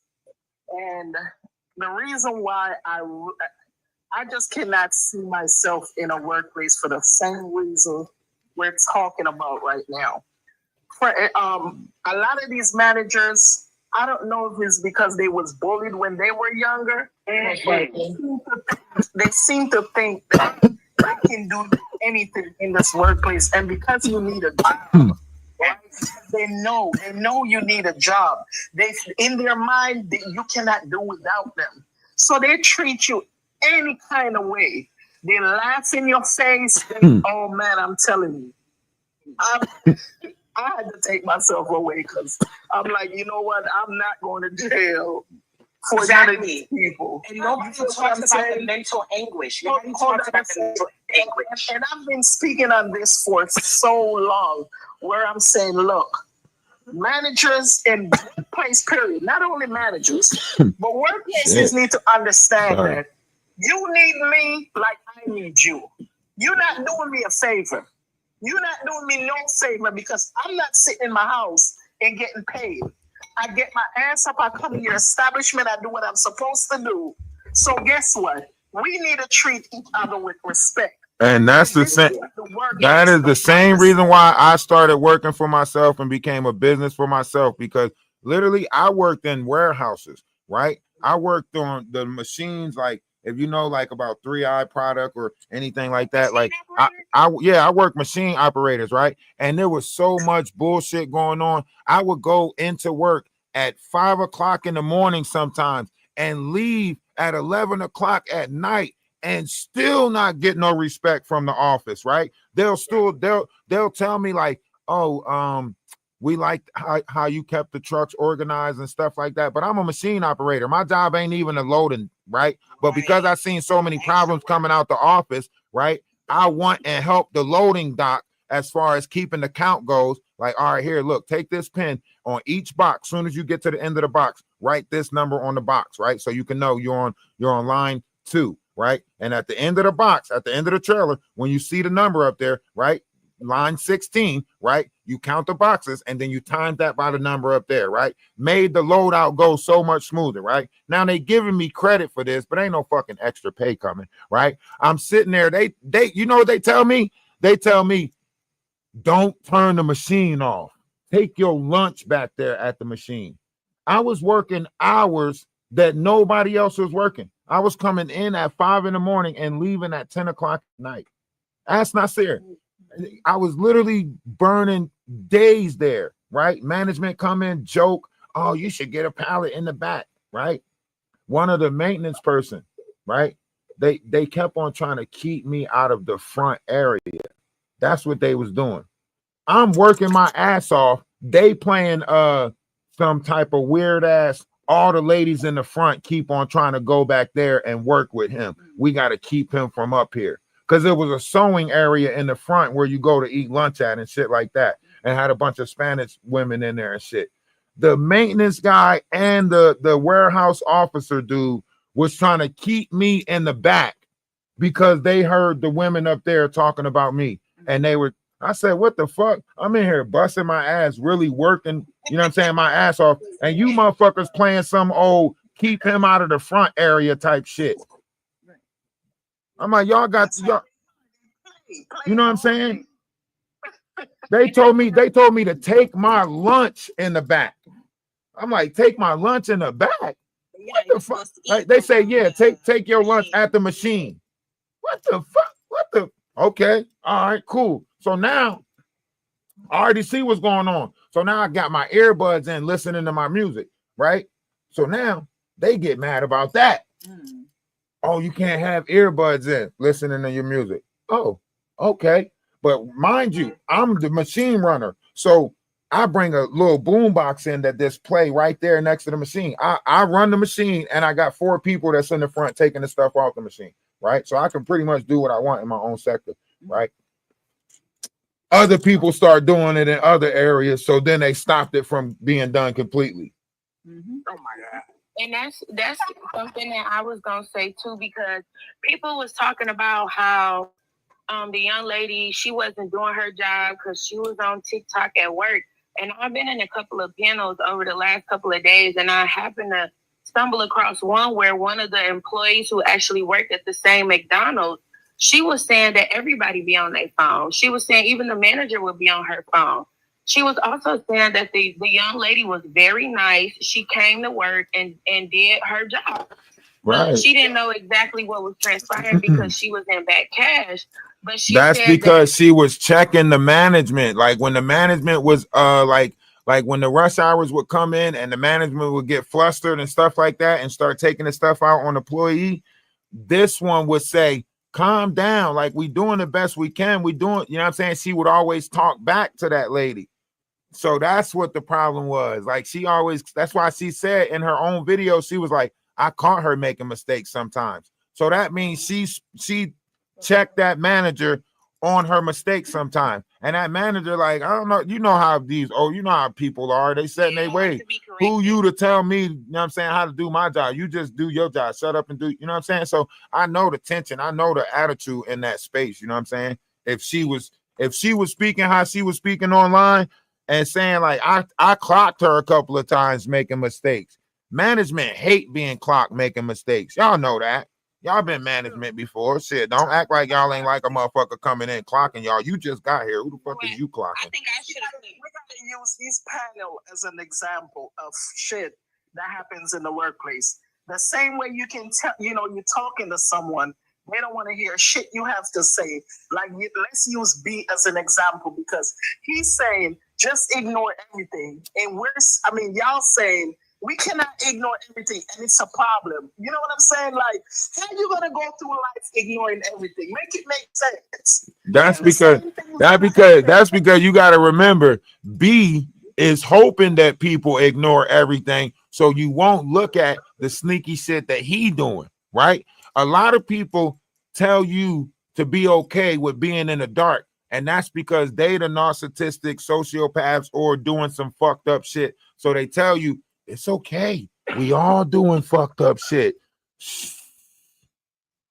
Right. I feel like people who at this point, it's like it's the conversation, because anybody in their right mind is gonna have sympathy on both sides, because you understand. Unfortunately, kids don't have their mother anymore, but at the same time, we've all experienced this type of treatment in the workplace. And like everybody said, I've been a manager at McDonald's and I have been a worker at McDonald's. I've experienced the bullying by the older women, and I've also had to be a manager where I had plenty different personalities. As Glamour was saying, as a manager, you have to conduct and run your team and understand your employees. That's the point of being a manager, to be able to manage your team. So you have to understand personality, understand that you cannot manage everybody the same way. And like I had said this before, she had said something to somebody in there, and it was a failure on all parts. It was a failure on the manager part. I think to a certain extent, it was a failure on her part, because she should have went somewhere to try to get counseling, all the resources that we have, instead of just going to TikTok, and listening to the general public, because a lot of people are like these. They don't care. They just want to see the outcome. They just want to see the drama and the chaos and the tea. She should have really went. If I'm being honest with you, she was already in a dark place, and TikTok or YouTube or whatever platform she had saved her life already. It gave her strength already. That's why she kept on going back to it, because it got her out of a situation before. It made her not want to do something before, right? She probably already was about to off herself or something like that. And somebody on here saved her life before. Y'all don't understand, like, you know what I'm saying? When I first, not me personally, like, but when I first got on here and I started finding like-minded people, I was like, damn, I didn't know like-minded people exist in this world. You know what I mean? Like, I didn't know anybody was thinking about a higher consciousness, a higher, vibrational frequency of self, operation on love, unity, stuff like that. I didn't think that exists, right? But then I started, this Atlas Collective, and started finding more and more people. I was like, damn, right? And we started protecting each other's mental, and we started protecting each other's right to, say and speak, and you know what I'm saying? And here we are now, right? So to be honest, sometimes strength can come in the most peculiar ways, but it's about what you are strengthening, right? Some people strengthen rage within their self. Some people strengthen envy within their self. Some people strengthen lust within their self. Shit, that girl on OF Fans, she just took 100 penis thinking about taking 1,000. Shit. You know what I'm saying? So don't tell me people ain't just building up different variations of energies. You know what I mean? Never too old to learn. As we grow, we learn new things. For example, 40-something years old, right? And I've never experienced this amount of hate on TikTok, right? So I'm an immigrant. I'm from the Caribbean.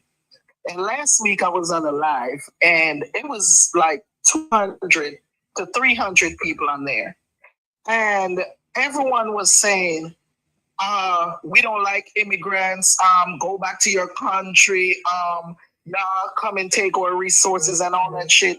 And I'm like, oh my God, like, I could not, I still can't get over all that hate, because I'm like, it's 2025, right? All that bullying, they post up my picture, they laughed at me, they basically bully me the whole freaking life. Shit. Do these people understand? You gotta understand. This is the reason why people Stop for a second. Stop for a second. I need you to take a deep breath. I need you to, just stop for a second, because words are important now, and I don't want you to say anything that sounds justifiable of taking someone's life, because that's what they no stop let me finish. So when you say like they're the reason why people are crashing out, so on and so forth, they take that and say, so you're justifying this. So let's be cautious. No. Okay. Let me clear that up, please. Because they're watching and they're looking. Y'all trying to say that this shit is okay. Like, that's why her bond is 25 million right now. So sorry, that's what I was gonna get at. what I was gonna get at is saying bully. I was trying to say bully is never acceptable at no point at all. No point at all. I'm saying we should all learn to spread love to each other and understand it. Because, and this is the same thing happened in the workplace, just like you're saying. If the manager had probably take the time out to understand what's going on with that young lady, because when I go and watch her videos, something is wrong with this little girl. She's not just coming out. Hold on. You right about all that, but let's talk about that one particular thing that you said. I've been in workplaces where I'm like, yo, is it me or this person keep on trying to say something to me, right? And I'll be asking other people, right? And you know what they'll say? They'll be like, ignore it, right? And I'm saying, like, why tell me to ignore it, and why not have the integrity to tell that person to stop, right? And this happens everywhere, right? You see somebody getting bullied, instead of telling the bully to stop, y'all will tell the person that's getting bullied to ignore it. Don't even pay no attention to it. Ignore it. Y'all don't never tell the bully to stop. Exactly my point. And that's what I was trying to get at. I was like, with so many people laughing and condoning the behavior. Yeah, where was the host? Like, the host is the issue. That's what I'm trying to say. That's what I was trying to get at, host. I was trying to say, it seems to me nowadays that people seem to more gravitate towards the bad than the good. You know what I'm saying? Because I'm the type of person who will step in and say, this is not right. Don't do it. But it seems to me that people more want to Lisa, cut it out. Find a joke out of everything, and you know what I'm saying? It was like drama and shit, and it's terrible.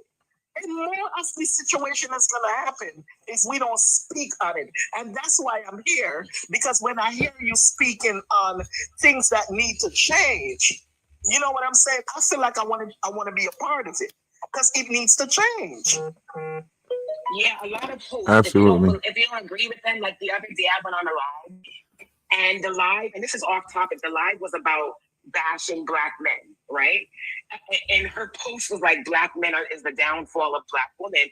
And I'm a lesbian woman, okay? I'm sorry if anybody is homophobic on this live, but I'm a gay woman. The host was like, you have no... Nah, you playing. Nah, she playing. There's no way you gonna use a barrage of fucking words like that if you ain't playing in my face. You just ran off a barrage of words that the algorithm, not on no platform, not on my YouTube platform, not on my Twitch platform, no platform allows you to just say those words like that. And you try to get like 5 of them out in one fucking sentence. Word. You don't see, she said all things LGBT. I'm this, I'm that, I'm that. What the fuck? She was talking so fast. Bro, she ran off a barrage of words that the algorithm triggers to. Everybody F1 in the comment section, man. We about to take a music break. You just ran off a barrage of words that is what? Hell no. Before I could say anything, cause I'm trying to blow the smoke out because I'm smoking and shit. I'm trying to blow the smoke out, and she like, I'm a lesbian. I'm what the fuck? Hold on. Almost coughed up a whole fucking what the Hold on. We need a music break after that. I knew it was too much conversation going on. We need a music break. Hold on. She ran off that shit quick. She was trying to get every last one of them out. She was like, yo, I couldn't even.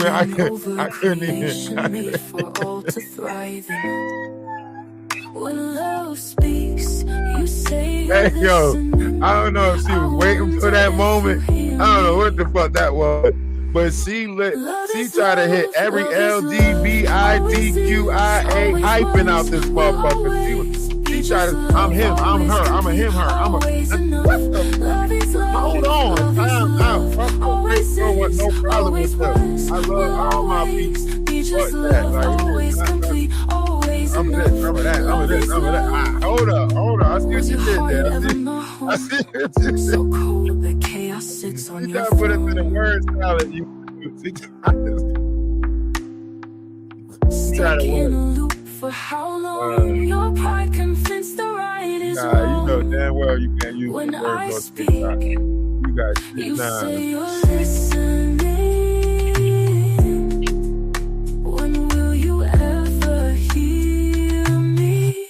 Love is love, love is love. Always is, always was, will always be just love. Always complete, always enough. Love is love, love is love. Always is, always was, will always be just love. Just losing my job and her just violating my privacy and stuff like that. I thank her for that for sure. They actually want to help me. That's a definitely good thing. And I just wanted to add in to what you mentioned, love me forever. Yeah. I totally relate to everything that like the majority of things that you've gone through, because I've had DLK women that the managers that bullied me. Right. And, you know, you can be the kindest person, you can be cordial, you can be and they'll find a way to demean you. And I felt like no matter what I did, it's like she'll always find a way to find something wrong, regardless of the fact that the children had me and the children meshed well together, and the fact that they did well in school and everything else. She dismissed me, and she had this bias towards me, and I felt like she harbored some type of internal misogyny. And I felt like I was being played. I dealt with the disrespect. I dealt with the passive aggressiveness. I dealt with a lot. There was a lot of shady things that she didn't realize that I found out. But of course, you know, I hold it in and everything because I didn't want to cause more trouble than what already happened and everything. And then at the end of it all, one of the children that I was working with was wishing on a life threats upon me. Wow. Yep. And she ignored me when I tried to tell her. I said, listen, one of the children are being disrespectful to me, and I felt like I was being unheard. And then she only, quote unquote, pretended to care when he made those threats. Wow. Yeah. That's when she was like, notify the parents and everything like that. And then afterwards, I just said, I'm done with it, because I just could not believe I allowed myself to take in so much disrespect, to like debase myself, no matter how cordial I've been with this woman, no matter how polite I've been with this woman. She would just be so disrespectful. And the irony is, she would confess to me and make it seem like she's the victim, or the reason why a lot of the women that worked with her had a bad relationship with her. So, do we believe that provoke word? Do we believe that provoke word is used? And as I'm saying, like poking somebody to do something really horrible to someone. Mm-hmm. Do we believe that? Everybody in chat, do we believe that provoking somebody to do something to somebody because they keep poking at them? And then we are tested. I believe that some of these managers are artistic themselves. That's what I believe. Good morning, panel. How y'all doing? Funny. Good morning. Grand Rising. Oh, right, Grand Rising. Sorry, Energy. I forgot. Oh no, you good. I gotta get that out of my vocabulary too. I like what you said yesterday. Yeah. How's everything today? Do anybody think that the girl was right with what she did? No. No. You can never think taking someone's life is right. When it comes life over everything, right? we can try to analyze it and say, how can we, you know, avoid something like this in the future? How can we better help each other for this not to happen, right? But we can never justify, you know, the unaliving process. There's no justification of trying of you know, taking or forcing someone energies to be transferred. That's not up to us to do. In fact, the universe and the law of oneness is a practice that says that, you know, you can have anything you want down here as long as you don't hinder, stop, or get in someone else's way of their growth or ascension process.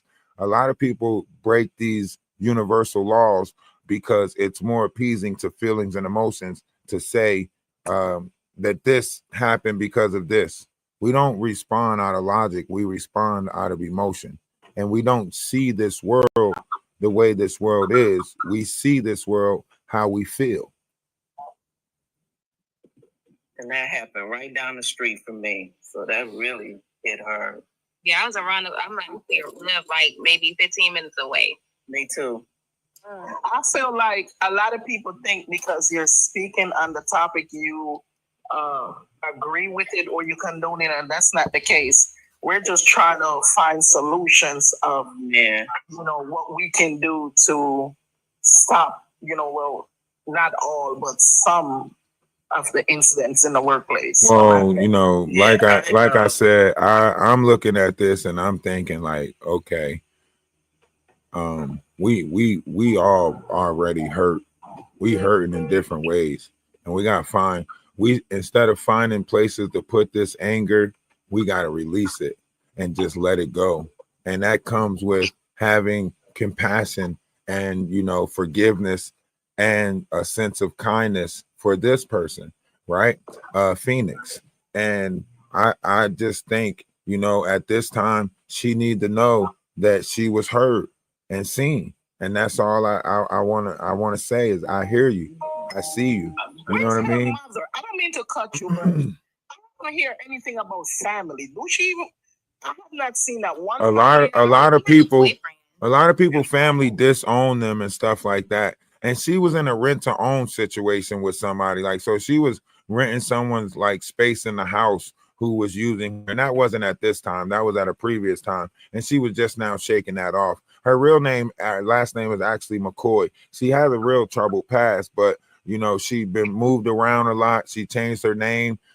She was in Virginia where, you know, the first poking happened. It didn't happen at no Taco Bell or nothing like that. It was just alcohol involved and different stuff like that. I can't really go into details about that because that's Commonwealth. That's a whole different jurisdiction when it comes to laws and so on and so forth. And then you have, you know, the incident that took place in Detroit, the Taco Bell situation. She got fired from Taco Bell for bringing in a knife. She's been on her own. Think about it. 5'5", living on the streets. Come on. People walk past people like that all the time, see them sleeping outside and think about snatching them the fuck up. So let's not act like our young women ain't being plotted on. I can understand why she had a knife, you know, I mean, something to protect herself, sleeping out of a car or whatever the case may be. Like, she was living out in this crazy ass world where people are coming up missing, being sold to the cartel, all types of fuckery, right? So let's not act like our youth ain't crying for help. Let's not act like we don't have more people in poverty than not. Let's not act like the homeless ain't already bombarding the street. You know what I'm saying? Like, let's act like we really live in the world that we live in. Let's stop pretending like we live in this make-believe world where as soon as you get in your house, it's like you're safe and you don't realize the dangers of the reality that's out there when you have a 26-year-old young woman sleeping out on the street where everybody is, you know what I'm saying, like taking, like, come on, you get what I'm saying? So her going to that job might have been her fucking her safe space, right? She already ain't got nowhere to go. At least if she worked, she got a roof over her head and she bringing in money. That's why she didn't care to be there. A lot of people that's homeless, they'll work 2 jobs so they can you know, stay somewhere. You get what I'm saying? So we can't act like we don't understand the pressures That's why I say the manager should have just fired her and told her to go find a new job if that was the case, right? You shouldn't have dragged her along, wasted her time, so on and so forth, right?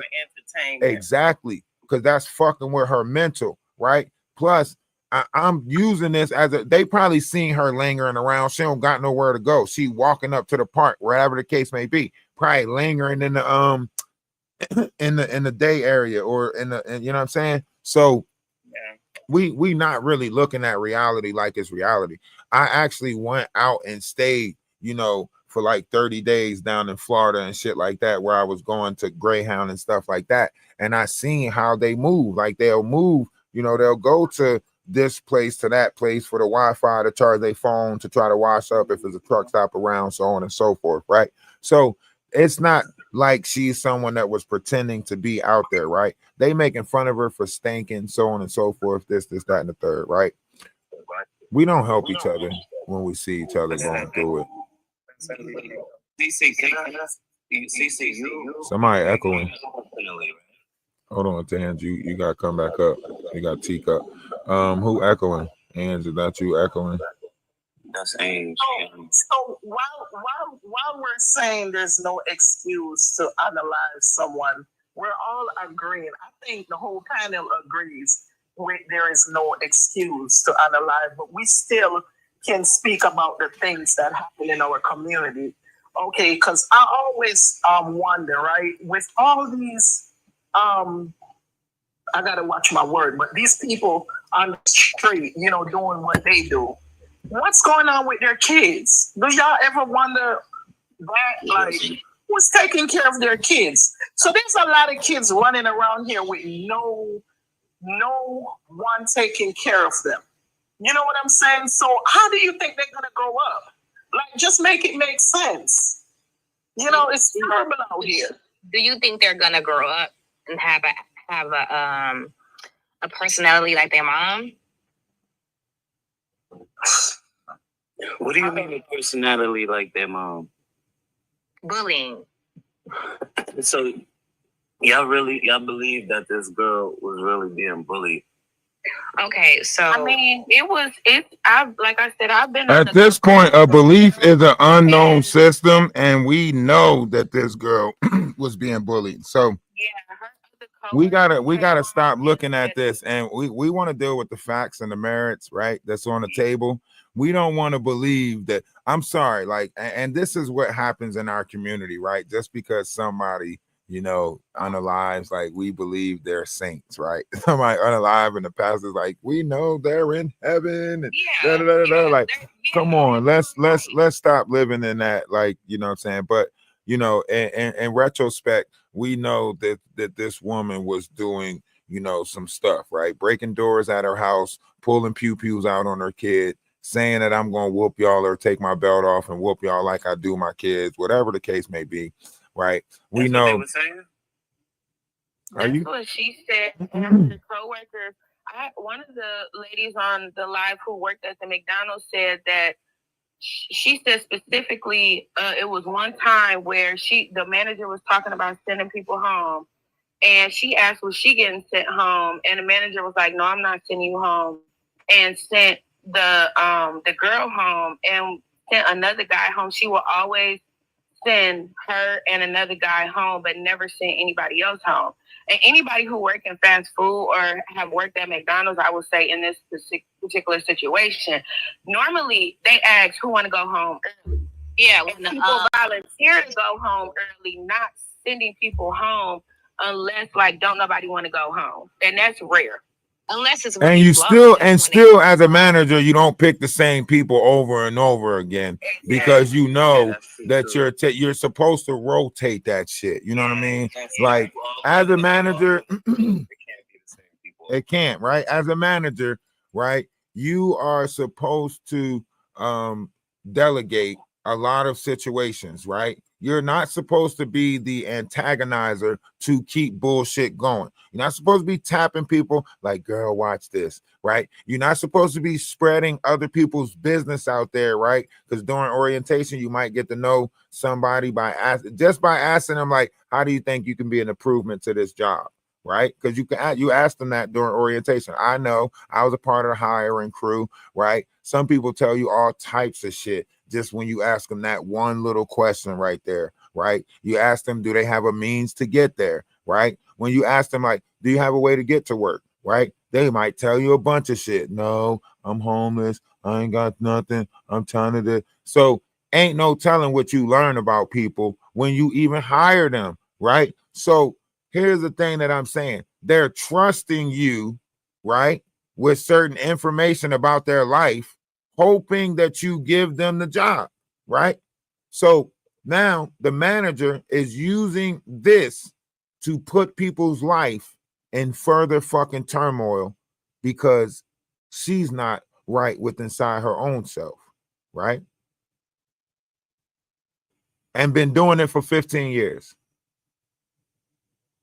Yeah, I mean, and it is like panel and chat. It's definitely an unfortunate situation.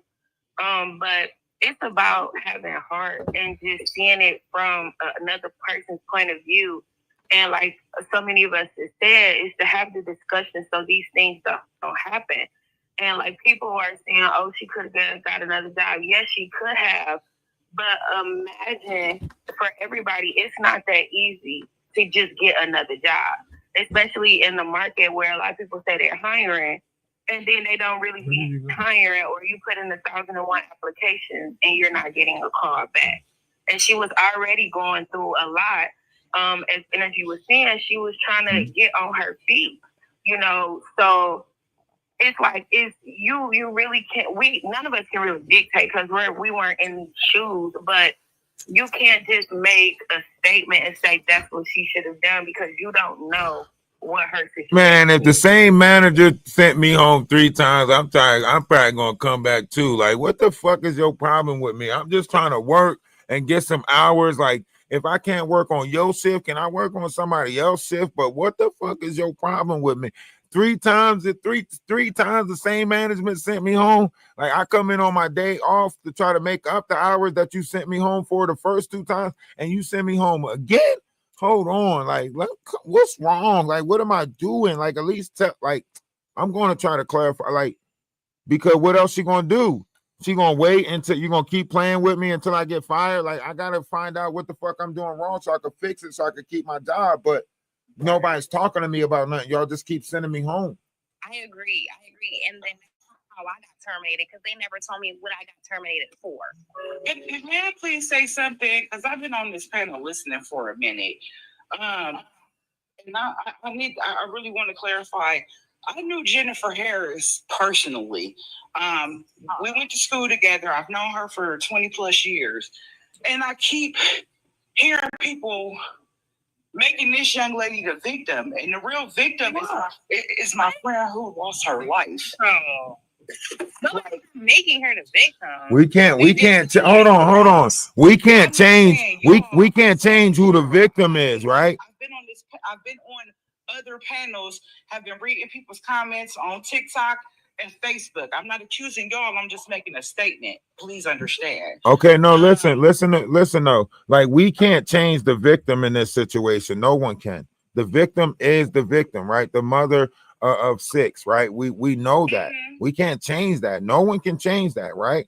We're looking at the whole thing in entirety to say, like, how could this have been prevented? Like, what was, like, because even as it couldn't have been prevented, because one of the days that she sent that young lady home, it was because the young lady was being disrespectful to customers. How do you know all this? Right. Because like I said, I know her. I've been talking to her family. We do our research. What do you mean? Hold on. You just said you're best friends with Jennifer, right? I didn't say she was my best friend. You just said you knew her. You knew her for 20 years, right? Yes. All right, so you knew her for 20 years, right? Yes. Did she hold on, stop. Let me ask some questions. So what, did she use drugs? I mean, did she use substances? I mean, we smoked weed. Who don't? Right. Did she also what about the alcohol that was, being drunk at the house? What about that? Who don't drink? Okay. What does people's I'm just asking, like, was she pulling out pews on her kids? Was she breaking doors? Did she get into fist fights with her kids at the house? Nobody knows that. You said you knew her for 20 years. Oh, well, what was you about to say? You said you talked to her family, and what did they say? No, I didn't say that. What I said was we are doing our own research. Okay. And what have you found out in this research that you have been doing? Well, like I stated, the one day that she sent her home, the first day she sent her home, it was stated it was because she was being disrespectful to customers. My point is, as a manager, you have a job to do. She had to do her job. Did she write an incident? Did she fill out an incident report for this said grievance? I wasn't there, honey. I don't know. So as a manager, you know there is a incident report process to fill out to document.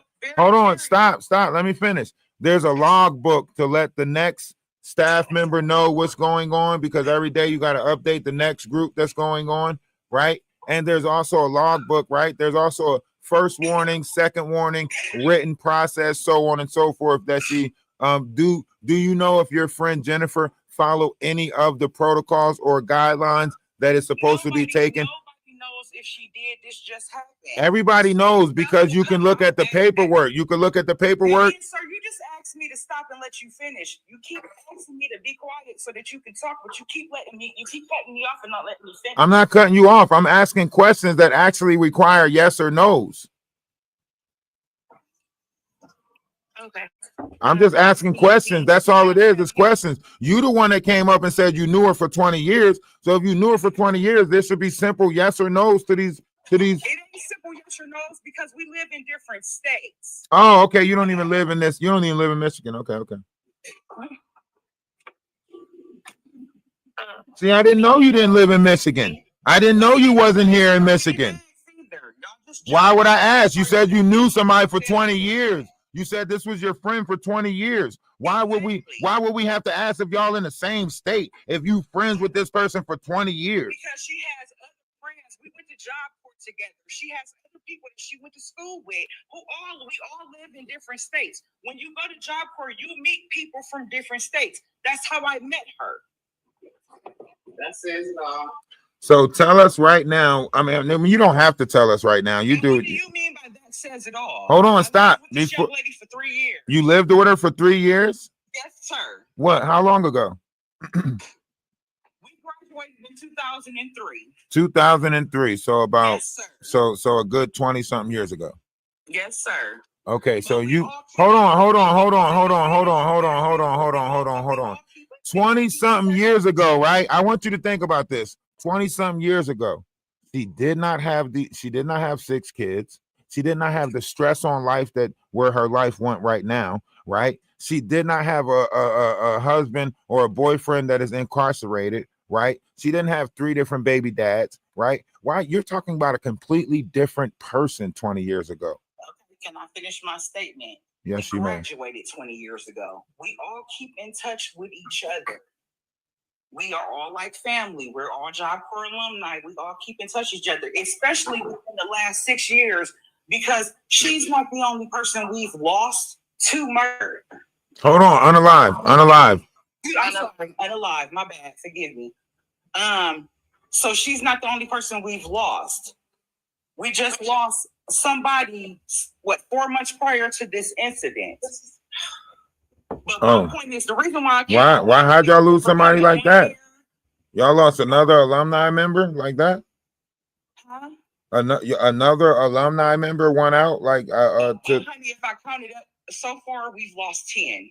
How? Why? What y'all doing out there? We're not doing anything. It's just one person got shot because he was showing excuse me, unalive. Mm-hmm. One person got unalive because she was showing money on Facebook. Another one got unalive from a person who was a truck driver, and he unalived her. Another person had a dispute with one of they what do you call it? we'll just say one of their partners. What type of group? What type of groups? What type of groups is y'all? What type of groups is y'all running in? What's the, I mean, well, we 10 went of to y'all? Job Corps. We went to Job Corps in Cleveland, Ohio. 10 of y'all from the same Job Corps timeline? 10 of y'all? Yeah. What are y'all doing in the world? What the fuck? We need to write a movie about y'all. Final Destination Job Corps version or some shit. What the fuck? 10 of y'all? No, how many of y'all is it though? How many left? I'm sorry, it was too many people asking me a question at one time. How many of y'all left? In my graduating class, I want to say roughly 30. 30? We need to keep an eye on the other 20. What the fuck is going on? But what were you gonna say, CC, regarding this situation? My thing was the only reason I wanted to come on here is because I just want people to understand that she had a job to do. It just really was what it was. And just because she did her job, even if she was being disrespectful, that's why. I get disrespected by my managers all the time, and I work in nursing homes. I work in healthcare, but I'm not about to go up to my job and unalive someone. My only thing is I don't like the narrative of people making the statements that because she said or did whatever, it gave that. So out your own mouth, so out your own mouth, you admit. So wait, out your own mouth, you admit that she was being rude and disrespectful to people. I'm sorry, I didn't hear you. What you say? You said that even if she was being rude and disrespectful, you if she had a manager, she's had managers that have been rude and disrespectful, and she still don't think to go and unalive someone. right. There's never no one's never justifying unaliving.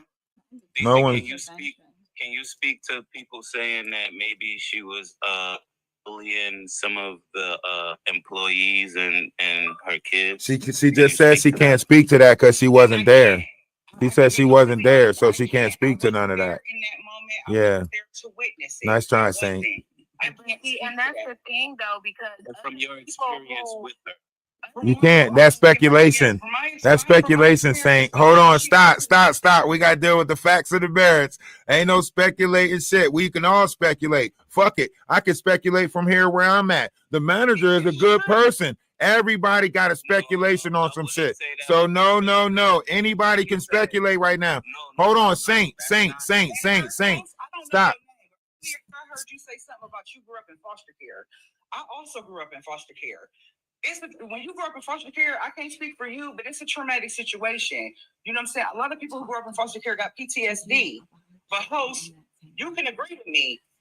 With any traumatic thing you've been in your life, you're not going around here unaliving people. Hold on, but listen. In my foster care system, I want to explain something to y'all. Right, since you bringing it up, I don't like talking about my personal, but since you bringing it up, let me explain to y'all. When I was 13 years old in foster care system, I accidentally ran into a great woman by the name of Miss Libby, right? And Miss Libby forced us to have conversations. She forced us into group conversations. Everybody else was looking at it like, man, I'm not about to talk to y'all about my life. I'm not about to tell y'all, right? But when I seen that situation, I said, man, shit, I need somebody to talk to. So I will openly talk. Right? They would talk about, my mom being a drug addict. I would talk about all of that shit. Everything that was going on in my house, I was talking about it. Right? And all the other kids was looking at me like, man, how can you just talk about this shit freely? I'm like, what do you mean? I'm trying to figure life out like everybody else. So when in my 8 different group homes, my 3 different foster homes, or however you want to look at it, I stumbled across some great people. I accidentally. Now, other people in the foster care system, they were saying how they was getting touched. They were saying how they was getting, groomed, groped, so on and so forth, saying how their foster brother was doing this to them, how the mom act like they didn't know that their kid was doing this to them. I ended up in that one time when I first got in the foster home system when I was 8 years old, taken from my mom. We got put with this lady and her kids was doing stuff to us and she was ignoring it, right? So like any kid, all 5 of us started acting up in her house. she called the caseworker back and was like, you got to split them up. I can't deal with all of them, right? So she split us up. I ended up, with my brother going this way. Everybody else ended up going different ways, right? It was a fuck down situation, right? I had many nights that I cried, many nights that I fought with myself, many nights that I wanted to tear some shit up, right? Don't get me wrong. My mind was fucked up, right? I actually left the gas on at the stove and went and fucking stood at the bus stop and then had to hurry up and run back to the house and turn the gas off and was like, no, I can't do no shit like that. Yeah, I lived many different realities in my mind when it came to the traumas that I fucking endured. But I thank the universe for the traumas because it made me the person that I am today, able to sit here and have these variations of conversations about the things that we do go through within our mind during the timelines of traumas, right? How many times you seen a parent fighting and you said, is they fighting because of me? Right? How many times have your parents told you, I gave my whole life up because of you. I got to go to work because of you. This is happening because of you. It fucks up a kid's mind, right? But now I'm a broken adult determined not to watch nobody else break. That's why I host panels like this, because everyone else. I take my hat off to you. I'm very grateful that you didn't have the experience that other people had in foster care. That was a blessing for you, because that definitely wasn't my experience. But my thing with her, I'm not taking away from this young lady. I did like everybody else did. I went on her page. I looked at her videos. She was a very disturbed young lady. You know what I'm saying? And unfortunately, she didn't have support. She didn't have the help that she needed. And that's sad. That's sad for her. I'm not taking away from that. But at the same token of time, people in this world have gone through things, and it is a decision. You know, and at the time that she went home, she could have made a choice. You know what? Let me try to figure this out. Let me go to her boss. Let me report the situation.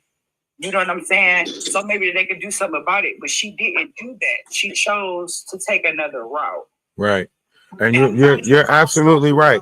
You're And I'm not saying. Go ahead, I'm not finish saying what you're saying. I'm not saying that she was right or wrong. I'm you know what I'm saying? I'm a grown woman. I don't know all the facts. I do not. You know what I'm saying? I know certain things. I don't know everything. But at the same token of time, I don't feel like it should have went this far. You're absolutely right. It shouldn't have. Nothing. The manager, just like we all see these signs, I feel like, and again, my condolences to the family and your friend. But the manager, like DFG said, the manager should have saw these things because we see these things. And being a manager at McDonald's, like, okay, the thing is, most of the time, McDonald's is short staffed. So if she was being rude to a customer, why not go put her in the back? Why not go put her on the table to make the food? Like, it's different ways that you can maneuver instead of playing. I'm not saying play with my money, but it's different ways you can maneuver to handle situations as a manager versus just automatically send them home, especially if that person probably already communicated to you that they're feeling like you have a slight against them, especially if it's multiple days in a row, the same person. So again, no sides taken, just a general conversation. But why wasn't other maneuvers taken? She could have put her on the dishes. She could have put her on fries. She could have put her on the table. She could have made her go clean up. It's different ways. Sometimes when you do certain things at the job, it mess up the vibe of the job, and nobody feel. You know what I mean? So sometimes you have to send that person home. And it might not even have been, you know what I'm saying, something as serious as her being disrespectful to a customer. It could have just been, hey, we don't need you today. Or stop making TikTok videos in the back. But yeah, that's another thing. Everybody was on their phone making TikTok. A lot of people was making videos. A lot of people was recording back there. A lot of people had their phones out. Some people was talking to friends. Some people was recording, especially when you go into the back to take your break or whatever the case may be. There was a lot of people back there at their phone. Nobody else, they didn't say nothing about nobody else's phones or anything like that. In fact, you can go to her Instagram. You can go to her Instagram. You can go to her Instagram. The manager looked at her Instagram and was arguing with her about her Instagram or post that she made on Instagram. So she started, you know, doing certain shit because she knew that she was talking shit about her on Instagram. So how far do you actually want to take this conversation? Because the tapes are about to come out about the bullying in the workplace.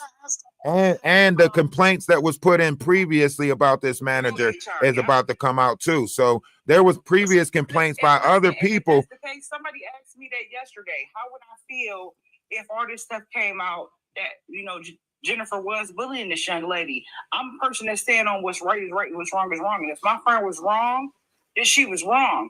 But at the same token of time, that still does not mean that it was okay for this young lady to do what she did. No, it's not. It's never okay. We're not saying that it was okay. This measurement. Something?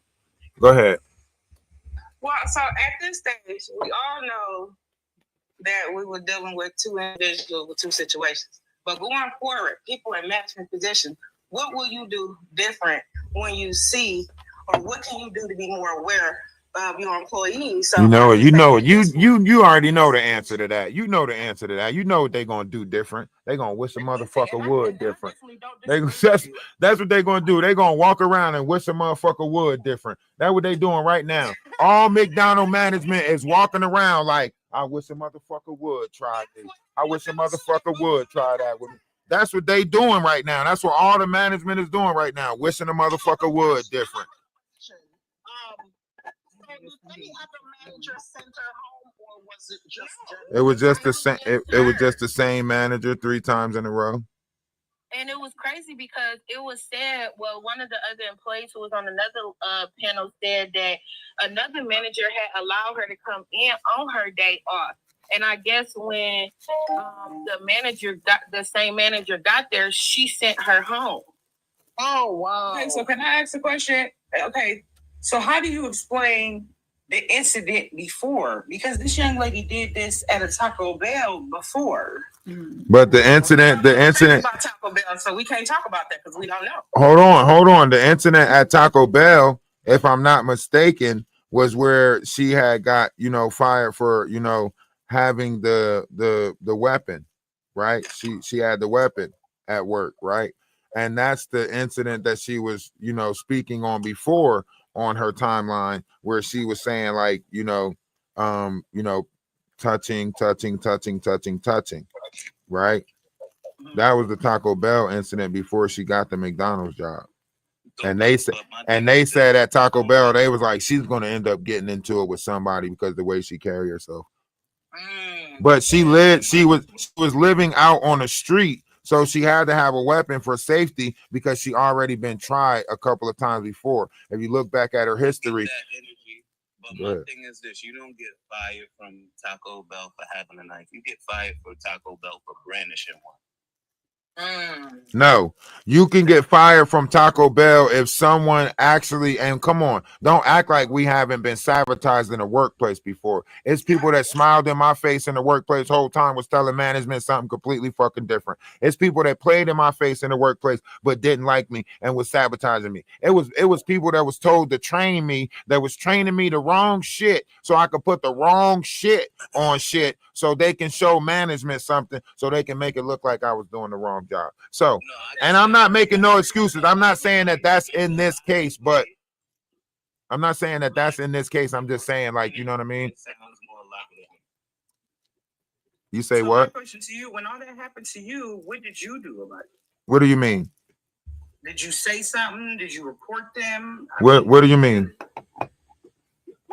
Once again, well, you know, once again, I am a sane person, so I do what sane people do, right? I file the proper paperwork, and once that don't go through, I will, exit myself off the job or quit, whatever the case may be, right? I will go find another job because I'm a sane person, right? But we're looking at somebody who's not sane and trying to give them the same properties of sane.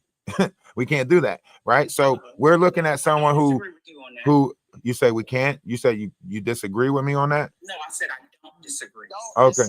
Oh yeah. So I can't expect an irrational person to do the rational thing. All I can do is analyze the situation and say, how can we observe these irrational type of people and do better dealing with them? Because these irrational type of people exist. People that witnessed what was happening, couldn't they have did something rational? I know, but that's what I'm saying. Maybe they didn't. Maybe that's what I'm saying. Our youth does a lot of life and living based off of entertainment, right? It was entertainment for them to watch this shit to go on. Exactly. You know what I'm saying? So it's not like we had some. My question was, why didn't anybody stop her when they saw her coming in? Nobody stepped in to stop Who? the That's what I said. Like, who let her in the back door? You got. That's what I'm saying. You got to remember, like, people like this type of shit. Our youth, and listen, I gotta argue with my son every day. Like, yo, stop using me for your entertainment.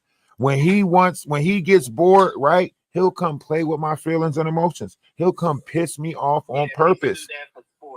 You know what I'm saying? That shit is like normal to them now, right? Because they, you know what I'm saying? Gaming world, whatever it is, like it's normal. They think adults is something to come play with. They keep on coming to play with us like that. Yeah. And that's a valid question, CC. Why didn't no one help the manager? Or the girl. Say something.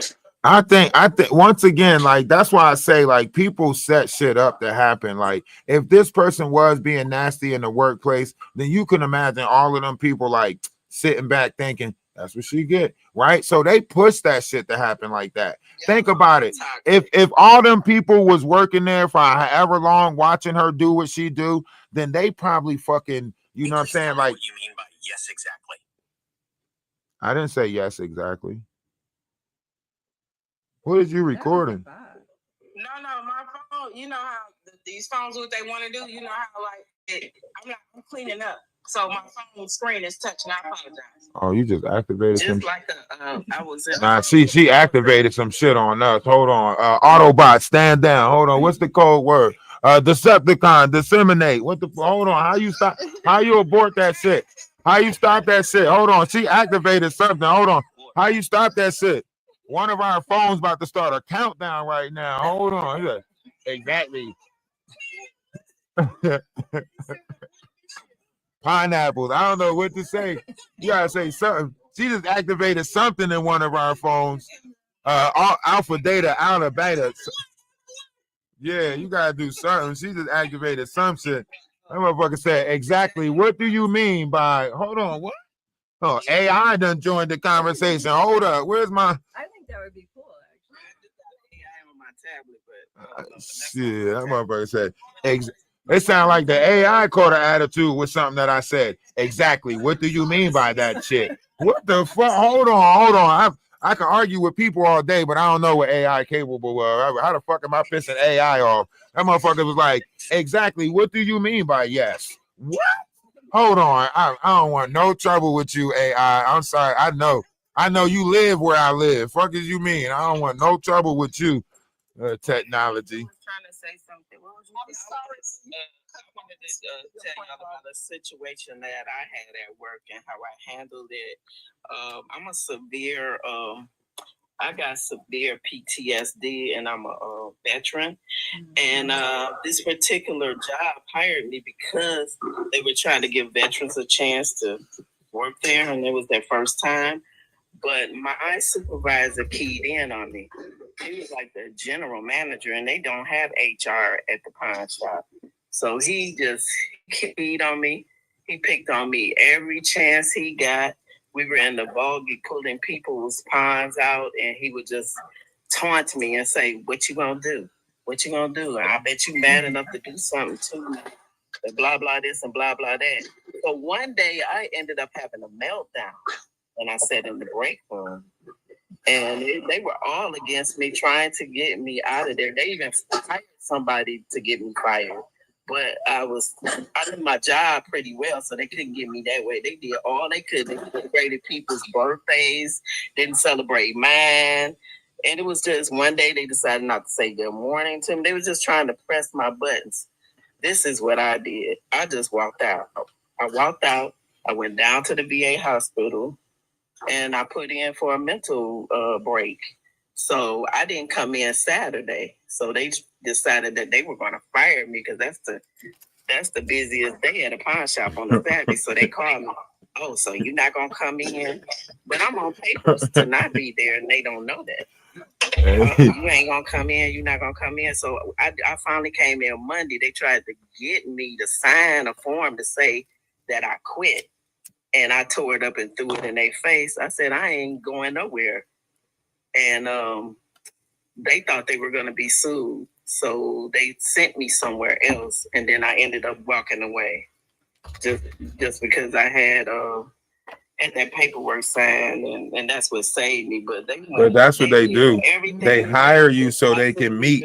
They hire you so they can meet some type of government quota, right? And then they push you out the job because they only need you on that list for a certain amount of time so they can meet the quota of saying this or saying that, right? And they can get the benefits from it, right? When they hire veterans, stuff like that, they reap benefits from that, right? And they get certain levels, like even when they hire people that's been incarcerated, they get certain insurance from that, right? So they'll hire them and then, get rid of them, so on and so forth. So a lot of times in situations like this, you have these situations where they hire you and then make it seem like you quit or so on and so forth. But that shit funny as hell because you was like, they was trying to celebrate everybody's birthday and not mine. They went all out of their way to trigger me. And I wanted to you observing some shit when you like, oh, you motherfuckers just gonna act like it ain't my birthday, huh? You other people getting cakes and shit on their birthday and shit like that. On my birthday, you motherfuckers gonna just act like just overlook this shit. Nah, happy birthday to me, motherfucker. I sent my own cake in, motherfucker. They was acting totally an ass to me, and I had every factor to fuck him up because I couldn't stand him anyway. I thought he was a little bitch. And that's why I stayed. Because when I was watching my sister, she's a veteran. She was in the Navy, and she had chronic PTSD. She would have episodes, and literally for like a whole 4 days, doing shit and questioning shit. Like literally, I have to keep on telling her, repeating certain things. And then sometimes I have to take her to the VA hospital and I have to keep her for a couple of days and then have to go back and pick her up and everything like that. But when you chronic PTSD, when you dealing with your sister for her service, she passed away. Man, they don't care.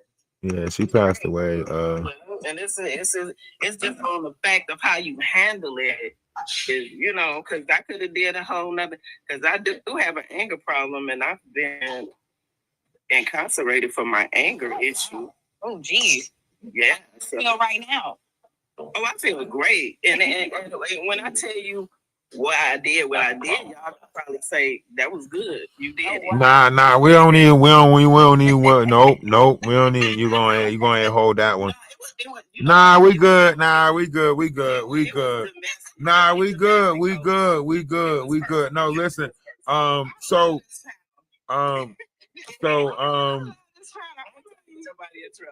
we good.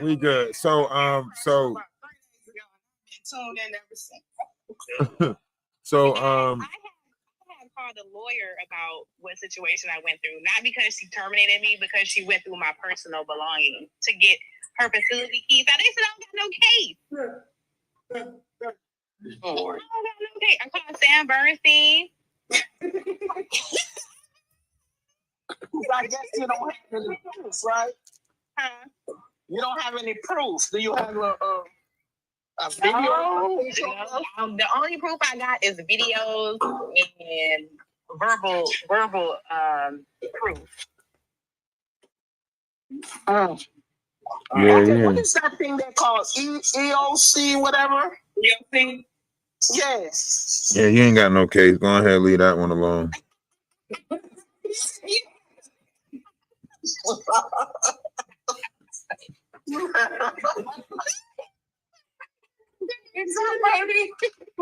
funny.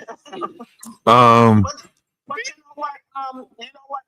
Let me explain something to you. Yeah. Sometimes God put you in an uncomfortable situation to make you comfortable. Maybe it was time for you to go. Maybe it's time for you to do different things. Yeah. Yeah. So I believe so because it was one day when I went home and I was so totally tired, and all I could do was open the door and stop and sit in a chair, take a nap, 20-minute nap, and wake up. And I'm like, this job is tearing. Because I mean, you're on this panel right now. You're talking to good people, giving you good advice. Maybe it's just time for you to do some soul searching. Dig deep and think, what can you do? You know what I'm saying? To better yourself. You know what I mean? Yeah, so that's why I took therapy. That's why I have a therapy session Thursday next week. So Stay in the therapy. yeah. Wonderful, y'all. At least they want to help me. I have a little bit, tiny bit of support system. Let me ask you, if you don't have a support system, then come on over to the Atlas family. Click the link in the bio, join the Discord. It's a great support system. They have movie nights over there. I barely go there because it's a lot of women in there, and they keep on trying to say that I ain't gonna say what they say, but it's a whole fight on YouTube because I got into it with Jaguar Wright and so on and so forth. But neither here nor there. At the Atlas family, we make our own music. We produce our own music. You can check out our music on Spotify, so on and so forth. Just look up Atlas Family Music Productions or type in Duke Dennis. That's one of the songs. It'll pop up fast. We also do a social media management company. So if you want to take yourself a little bit more serious on some of these platforms, we'll help you build your page, so on and so forth. So check out the link tree. If you don't know how to put a link tree together, we'll help you put a link tree together. If you don't know how to build a page as far as getting numbers in a room, so on and so forth, we'll help you on that. And like I said, right now we're on 3 different, matter of fact, 2 pages on YouTube, 1 page on Twitch, and we're on TikTok. I have 5 different pages on TikTok. Go check out my main page, Order of Atlas. Or one of my other pages, Atlas of Order, and so on and so forth. Because I just make pages just to show people how, and these are all authentic pages.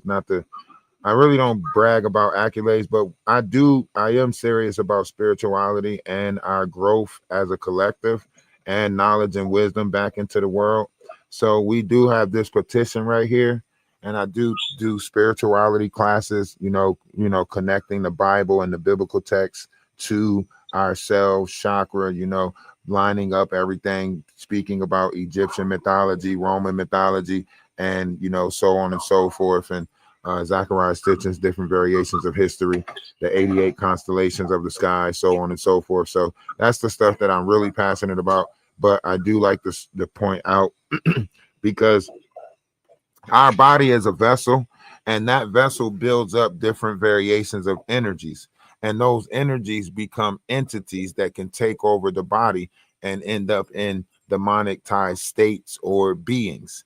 And when you see these demonic states or beings in this new air, right, you're going to have to avoid them because the crash out is inevitable, right? But you have to understand the new world that we living in. And sometimes that's why it told us that the humble, right? You have to be meek. The meek and the hair lot should inherit the earth, right? So right now, if you think your ego or your pride is going to soar in this air, right? You're going to fuck around and run into a crash out. And I'm not saying that this is justified. I'm just saying we got to be very observant in this new time because the book of Revelation said you're going to have to be wise in order to make it through this new time. Go read the book of Revelation 17, talking about Mystery Babylon and what's going to rise up, right? Coming to fruition right now. Right. So right now you're gonna have to be wise. You're gonna have to be on some know when to hold them, know when to fold them, know when to walk away, know when to run type shit. You get what I'm saying? Yeah. And I don't care. Like you know what I'm saying? Some of y'all gonna have to put y'all pride to the side and realize, okay, and when you keep on saying I ain't the one, guess what? You're gonna find out and fuck around and run into somebody who really you know what I'm saying, ain't the one, like ain't got it all, ain't got a pot to piss in, a window to throw it out. You know what I'm saying? A motherfucker that ain't got shit to lose. They don't care. Exactly. Yeah. Y'all keep on talking about something. Y'all keep on talking about something. Where the mom? I wonder where the mom at. I wonder where the dad at. I wonder where the family at. That's not what you find when you find a crash out of this motherfucking magnitude. You find somebody who done burnt every motherfucking bridge. Everybody done walked away from them. You know what I'm saying? They exist in this world. We got, you know what I'm saying? Don't get it fucked up. You got some kids in your neighborhood you trying to get rid of. Like, man, wait till your ass is grown. You don't want to be this. You keep punching holes in my wall. Shit. Yo, ass, you getting the fuck up out of here. Punching holes in the wall and shit. It's unfortunate too because, like, of course, it's all hearsay, but the coworker was saying that she was really nice and quiet. And I had seen her even on another channel, somebody that went to school with her. Of course, that's years ago, 10 years ago. But from what I've heard, that she's very nice, but she's always been a bit weird. And a lot of people always would joke and make fun of her. Which it's so crazy. Why do people have to call somebody weird because they choose to live a different life? Like, she wore costumes, she did what she did, but that was her. You know what I'm saying? I watched one video of her where she was on a skateboard. That ain't something that I would do, but that don't make her weird. Like, she just had her own way. Yeah. She was unique. We all unique.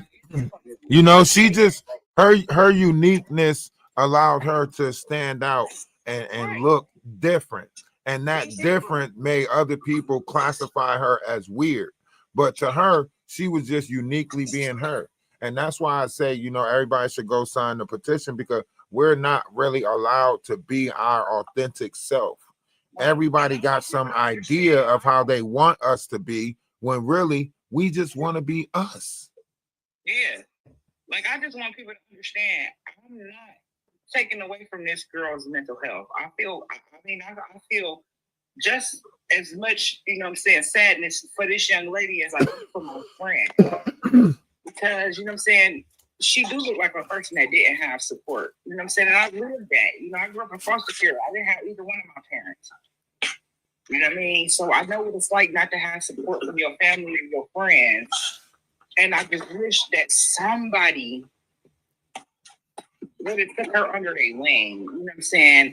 I heard that my friend looked out for her and, tried to support her, but nobody's talking about her. Oh, wow. Talking about, her, how they feel she acted or how they feel she treated her, but nobody's talking about the backstory of what happened before this happened. Is there a way that you can get in touch with the? Never mind, it's way too early for that. They probably still going through a grieving process. Right. Never mind. So my thing is, I just want people to understand, when I come on these platforms, I'm not taking away from this young lady's mental health, because I've been there. I just wish that somebody would have stepped in. You know what I'm saying? I wish somebody would have stepped in. I don't know how to explain my thing with that situation. Like, it just... It's a horrible situation. It's horrible that it had to go this far. To be honest, like, I think if we take, You're too busy being entertained. That's what yeah. Everything was a laughing matter, going home, making phone calls, saying, you see what she did today? You see what happened today, man? Look, I rode by that park. I seen her sitting out there at the park. Hell yeah, she was sitting out there at the park. Step in and say nothing. Fucked up ass environments, man. Fucked up ass environment. But I will say this, right? I will say this, and I'm not. This is a torn situation, no matter how you look at it, right? Because if we're looking at it collectively, then it's saying that we are not being that observant of our own people to even know when we need help, right? And then it's also saying that we don't care enough about each other until someone's gone to recognize the signs of someone needing help, right? That's so true. And like, if anything, we can learn from this. It could say, like, collectively, why does it always take a tragedy for us to get together? Some of y'all haven't seen y'all family until the next funeral. So let's be honest with this. It's like we decided to put blinders on ourselves about the reality and about the community and about how we care about each other and about how we treat each other. Nephew unraveling online, talking about what he was gonna do to his mama. I went, I called my mom. I said, hey, somebody need to call him and check on him. He talking about unaliving his own mother. She's mentally ill. And he was getting tired of her, doing what she do. And he was gonna do something about it. It's a lot of our youth that's going through it right now. Yeah. And we're not helping them. And I'm not saying that I'm not never going to excuse this, right? I'm not never going to excuse it to this level. But if you look at the mental institutions for our youth, they are overcrowded. How many people are dropping their kids off at these behavior modification facilities? Let's not lie. Let's And not. you know what else we need to stop the narrative, you know what I'm saying, especially in our Black community. Stop saying once these kids turn 18 that we need to put them out on the street and let them live on their own. We need to nurture our kids. You know what I'm saying?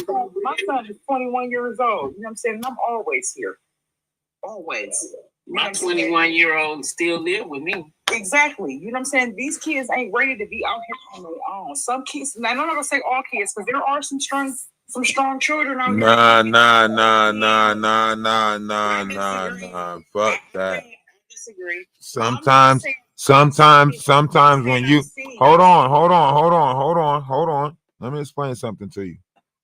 Sometimes when you have a child in the household and there being such a disturbance to the household that you see it rubbing off on the other ones, so on and so forth, and you know your job is for the whole house, right? Sometimes you have to, let them go, right? And I know it might be hard, right? But sometimes you have to, right?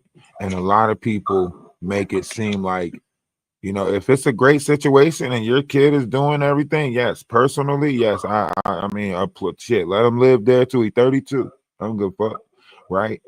But when you have kids that is determined to tear your life apart or, think that they're obligated to everything, a lot of kids are now, they're controlling. A lot of kids, you can watch them, they're having tantrums when they don't get their way, right? You know what I'm saying? And these kids turn into teenagers, they putting their hands on their moms, so on and so forth, right? I watched a lot of troubled kids in the household. And I watched the way that how it affect the whole household, the siblings and everything. That shit traumatizes them where they think that becomes normal. So as they get older, that becomes normal in the household. We start making it normal. And I'm not disagreeing with you with that. If you got kids in your household that's being, yes, then they need to go. I definitely don't disagree with that. But I feel like in a society, we've had this narrative that when kids turn 18, they grown now, they gotta go. And that's not how not how that should work. I work with a lot of ladies that say that as soon as my kids turn 18, they gotta go. But they gotta get their kids to too. What you gonna do with yourself? You can't just lay around and do nothing. If I gotta get up and go to work, you do too. So I think when it says 18 and out, well, until you're 21, you still gotta kind of. Well, I mean, you still got the rules and regulations of the house, because what you're taking out of the equation, you're adding in the fact that we know that kids are still kids even after they're 18, right? So, but what you're not adding into the equation is the mindset of that kid, right? Some kids are doing everything in the house that are disrupting the house, coming in at all different types of hours, right? Not trying to clean up behind themselves, so on and so forth, right? Causing problems and frictions, especially if you are a split household, like if that, parent is not on both sides, like if that's not the mom and the dad of the kid, right? If they got other siblings that are split like that, right? Some kids have it in their mind to tear down your relationship or do certain stuff in the household. So we're taking a lot of household things out of the equation as we make statements like that. But I'm not saying that you're absolutely right. I don't think no kid should, if the kid ain't got the proper tools for the society, don't send them out there yet, right? But once your kid determine that they ready for society, let them go ahead out there, right? And you know what I mean? So I get what you. And host, I don't disagree with you. I experienced that myself. I had a niece who felt like she could do what she want. I only had one rule. If you're gonna be out my house past 12 o'clock, you need to come back and let me know. Or you need to call me and come back and let me know. You can call me and let me know where you are. And she felt like she didn't have to do that. So I said to say this. So when she did that, oh, okay, well, you want to be grown and you want to do what you want to do, get out, go out here and find out for yourself. And I put her out. To this day, my niece thanks me for that because it taught her a lesson. You know what I'm saying? She got out here and took care of her business. She's doing very well now. She needed that discipline. She needed somebody to put their foot down. Yeah. So I'm not saying that, you know, if a kid is being disruptive, that you keep them in the household. That's not what I'm saying. I'm just saying, let's get rid of the narrative that when kids turn 18, they grown enough to go out here in the streets and take care of themselves, because a lot of them are not capable to do that. Well, that was my mama rule. And we was on sink or swim. Facts. When I look at the behavior of these adults, I just know how their kids are, because a lot of these adults, they're terrible. Yeah, they are. Yeah, they are. Because my sister worked for the school system. I do too. I see some crazy ass parents come in her school. Yeah. And you know, I didn't even get taken care of by my parents. My grandparents raised me. My mom kicked me out at 12. So I'm surprised that I didn't. So sorry. You know, I'm surprised that I didn't, you know, unalive myself, because it's. You can't say stuff like that. You can't say stuff. Come on, you can't say stuff like that. We love you. We love you. You can't say stuff like that. No, I'm just saying I understand, but come on, that's trauma bonding. That like that reminds me of some shit that I went through. Like I love you. We love you. Like we love you. Like we're not trying to trauma bond. We understand. We all went through some shit. Like, you know what I'm saying? My heart goes out to you. Like we love you. We just love you. That's all. Oh, thank you. I love you too. Love you more. Much love, sis. Much love. Yeah. This is the platform. Yep, I'm raising my grandson right now because I don't like the household that my daughter chose for him to be in, and I don't want to go through the court system because I don't want to break up their family and have everybody going at odds. So I just do it the undercover way. Hey, you're amazing for that. You are so amazing for that. So true. Thank you. I just have the dad just drop him back off here. She don't ever ask for him anyway. I just have the dad drop him back off where he have him. And between me and him, we raising him. Because I don't need his daddy. Amen to that. I don't want him being around his stepdad. He's a ticking time bomb. Ooh, and more families need to step up like you. If more families will step up and step in when these kids need help, it wouldn't be so many children right here. I can't let my baby fail like that. Not around that young man. Amen. That's why I tell all people, like, don't put your kid around me, because I'm gonna follow any kid that's around me. I don't care. Amen. But you know what? It used to be a time where that's how it was, where our community was so strong, because everybody took a part. You so right, because I grew up in the 80s. I did too. I jumped the 80s off. Yes, ma'am. If I got in trouble out here, if I was outside playing and I got in trouble, and my grandmother was around, Dior, don't teak up. Don't teak up. the neighbors would step in. I remember times where I got punished by when I was little, before I went to foster care, I was punished by my grandmother, and then get punished by the lady in the street. Because if you're doing something wrong, people step in. That's saying it takes a village. Yo, I never forget. It was one of those type of ass whoopings that saved me. So I didn't even do nothing. Look, I didn't do nothing, right? That the lady down the street from my dad's house had chickens, right? So every time we would go to my cousin's house, we would ride past these chickens, right? So one day, as we're on our bikes riding, of course, I got the banana boat, the banana seat bike, But okay, we ride, and my brother and them, they start throwing rocks at this lady chickens, right? That's in the gate. She got a bunch of chickens. They start throwing rocks at the chickens that's in the gate, right? And I don't know. I don't think like I think my cousin told the lady where our house was at because the lady came up there and told on us and shit, right? So, man, listen, my brother got an ass whooping for that shit. Man, listen, after that, I knew, like, don't mess with nobody chickens. Like, don't ever mess with nobody chickens in this neighborhood because they knew. They all I went to the store right here on 7 Mile on Harlow, right? And my mama gave me money to go buy some cookies. But me, I wanted to keep my money for the ice cream truck. I called myself stealing these cookies, right?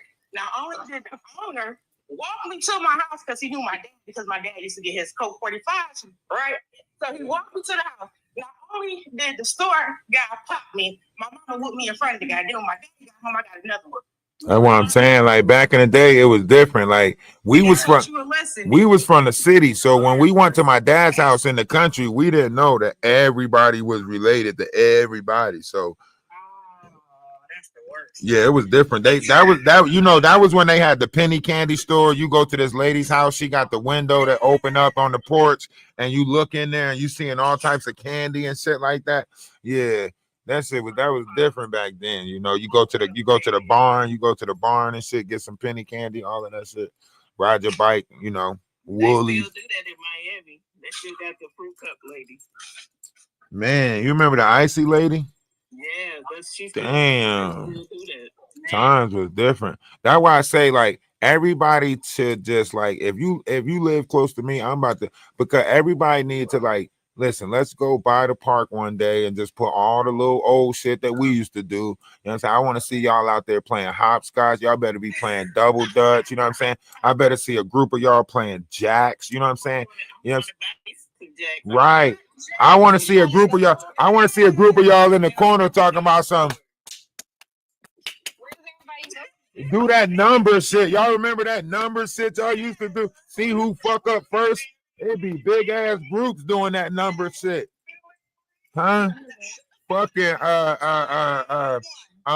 sunflower seed, ranch sunflower seeds for everybody. We handing that shit out at the gate. You get a pack of ranch sunflower seeds, either ranch or, and we're gonna have B-boy chips and hug juices.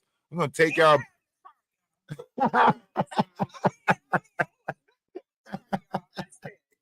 You feel me?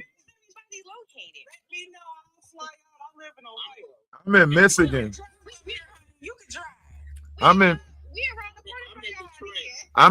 in Michigan right now. And we live on a farm. So how soon we doing this? I know, that's what I'm saying. How soon we doing it? Y'all joking. I'm dead ass. Oh, okay. All right. Y'all jump in the Discord and we gonna put something together. I promise you. I'm in Michigan. It's 3 Detroit people out here. What up, though, y'all? We can play. Look, the field is big enough to play kickball. The field is big enough to play kickball. The field is big enough to what else? We could play horseshoes. We could play don't we got the what you call them out there? The cornhole. We could do croquet. We got corn. We could do cornhole. We could do cornhole. Oh man, I will hurt y'all feelings in spades. I will hurt feelings in spades. Yeah, I will hurt feelings in spades.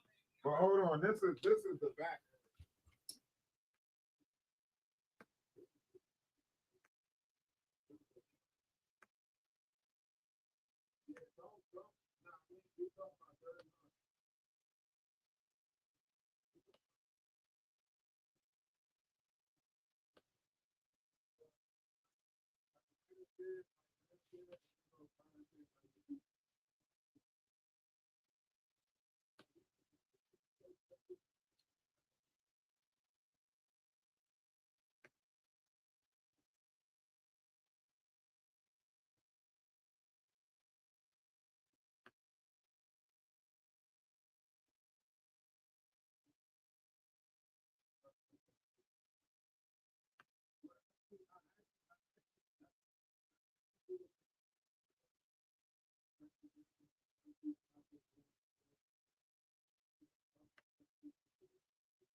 I've been trying to do it, but like, you know, it's been slow motion because a lot of people are not as active as I am. Like I'll be like dead ass. I'll be serious about shit. You know what I mean? A lot of people, our society has become just talkers. They're not really about it. Like, so I'll be getting up and go. Like somebody say, "Oh, I got this place in Florida I need help with." What? You trying to do a homestead? Let's go. So I'll be finding myself all over the place. And I got These ladies sound serious to me. Yeah. That's what I'm saying. Like, that's why I say join the Discord and we'll put it together. Join the Discord. The link is in the bio. Join the Discord.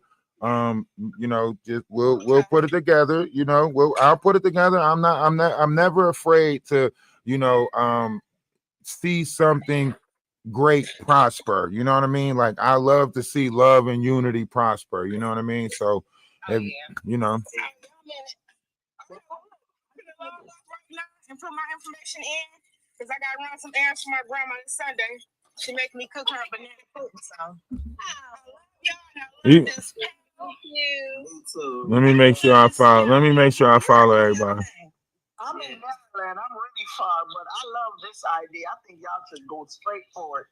Yeah, I've become a person that learned, like, you know, when you try to be all like, when you boast and brag about your accolades, people think that you're showing off or you're doing this.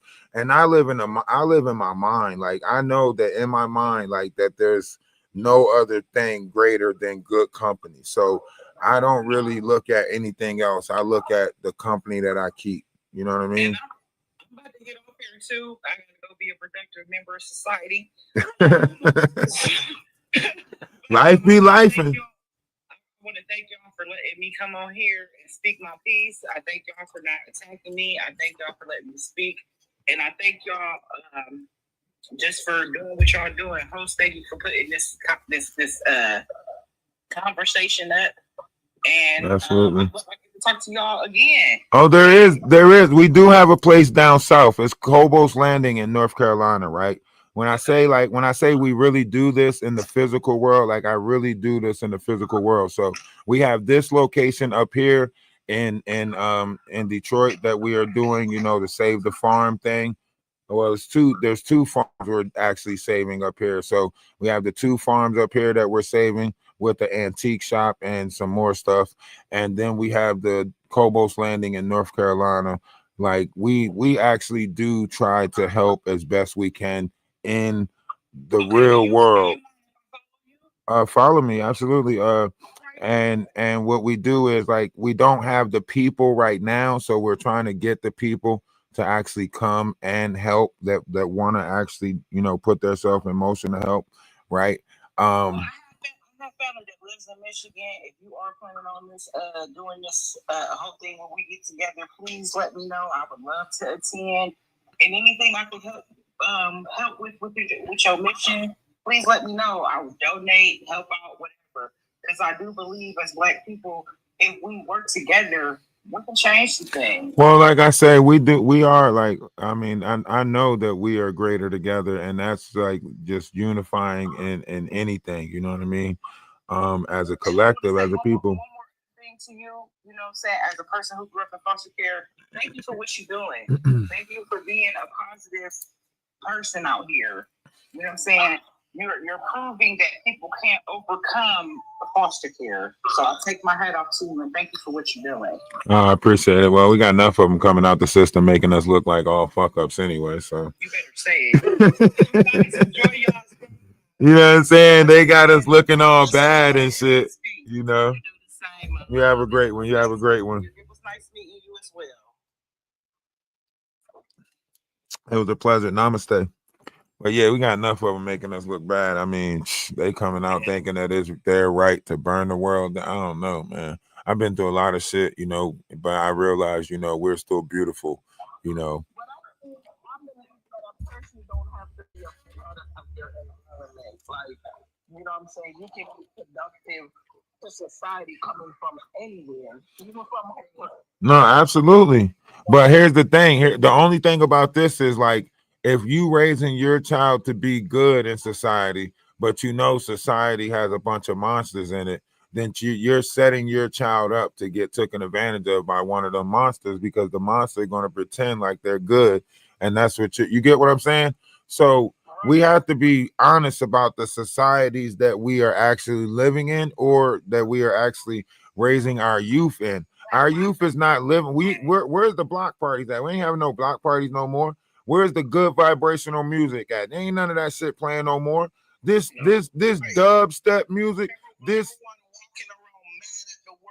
everybody waking up. Listen, I don't even wake these kids up no more, because I know they're gonna wake up mad, pushing out mad energy. I'm letting them slay, man. Stay sleep, motherfucker. Stay sleep, then shit. If you waking up with an attitude every damn time, stay sleep, mother. Like I just having a conversation about this, right? I stay with my child father and myself, three of us, right? And he seemed like, I don't know, like it just seemed to me he always want to talk about things first thing in the morning. And I get so mad, I do not speak. I'm like, look, find another goddamn time, because if we're gonna talk about issues first thing in the morning, you starting off like on a negative. Nah, you messing up. You messing up my whole, time clock when you do that. That's why I wake up at 5:30 in the morning when everybody else sleep, and I have my quiet time and all of that shit. Because you messing up my time clock if you just want to talk and bring the problems out first thing in the morning. Nah, let the day start first. Fuck that. Don't just come. I don't want to talk to it, but I'm like, no, it's like the time. You choose the wrong time. When I wake up in the morning, I wake up on a grateful, just thankful, happy. Like I wake up feeling like, damn, like so. How would you say, so refreshing? Yeah. What does the world have to offer me today? Right. Like what wonderful mystery am I going to find myself partaking upon today? This is magic. You know what I'm saying? I'm not waking up. You got me walking straight into grief soon as I wake up. Nah, you keep that over there. I'm not trying to wake up to worry, doubt. No, when I wake up in the morning, I'm like, today gonna be a motherfucker. Boy, I fuck around and win the lottery today. You hear me? Something great about to happen. You hear me? I'm about to run into somebody wonderful today. You hear? When I wake up in the morning, shit, for real. I'm gonna be like, I'm not trying to. Don't keep on asking me dumb shit. Don't keep on coming to me talking about what you getting dressed for. Why are you trying to put this on? What the fuck? You know what? Get away from me. Go stand over there. I don't like people that do that. When you just trying to keep on questioning me about everything I'm doing to make me happy, you keep on questioning everything I'm doing to make me happy. You know what? Go stand in the corner. Hold these books. Get away from me. 10 years because of negative energy. I am not it. Like I do not. And then he done moved on to a new relationship. I pray for her. Why you think every time I know that we don't know that we doing that to each other. That's why every time one of y'all start that, even in the Discord, they used to get mad at me in the Discord. They be like, "Yo, you don't want us talking about the trauma bond with you. Come on, tell us it one time. Just one time, tell this motherfucker story. But don't you tell us another negative story. If you ain't bringing me your celebration, don't bring me your grief. I promise you. If you ain't celebrating with me, don't bring me. Do not bring me the other shit too. I need you to bring me both. If you ain't bringing me some people steal your celebrations, but you ever take your celebration to the wrong person? You ever been so happy about something you couldn't wait to tell that person, and as soon as you take it to them, they be like, "That's it? That's all?" Man, fuck you. Get me my shit back. What you talking about? That's it. That's all. I've been happy as hell.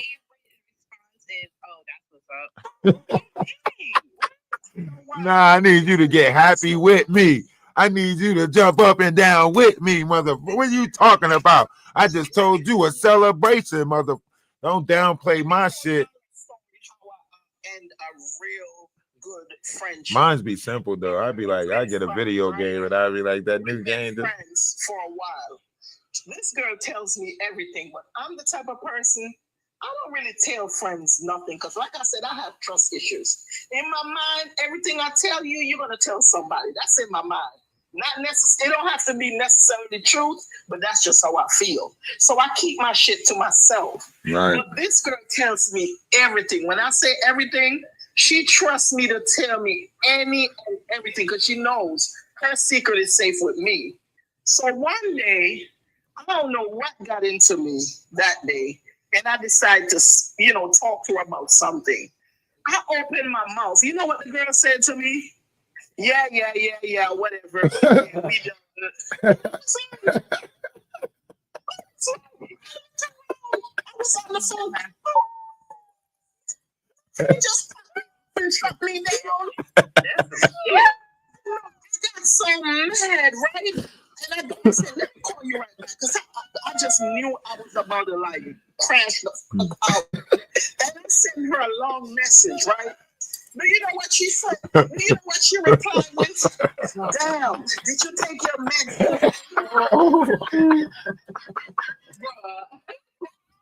Get the fuck here.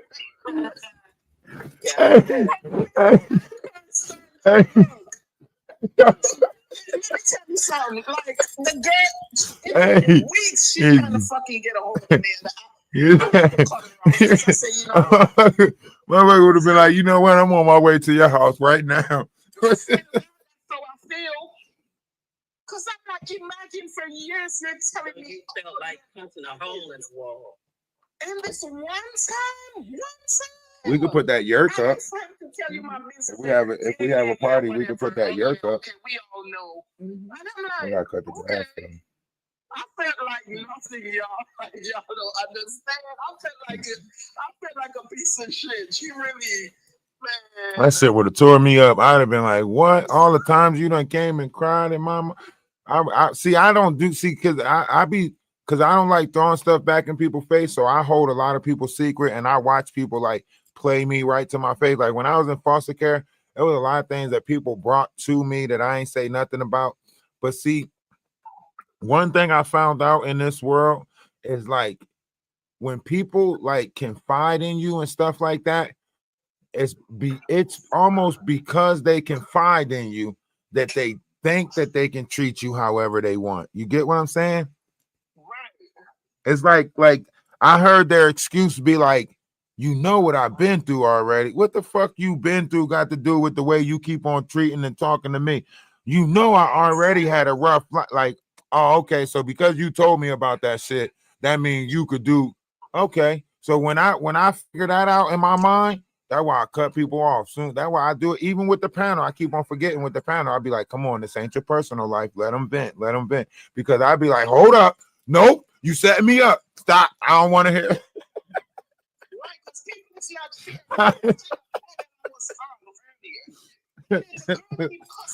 I be scared. Then somebody did the same thing to her. Why you cussing at me? I be scared. I know they setting me up. You hear me?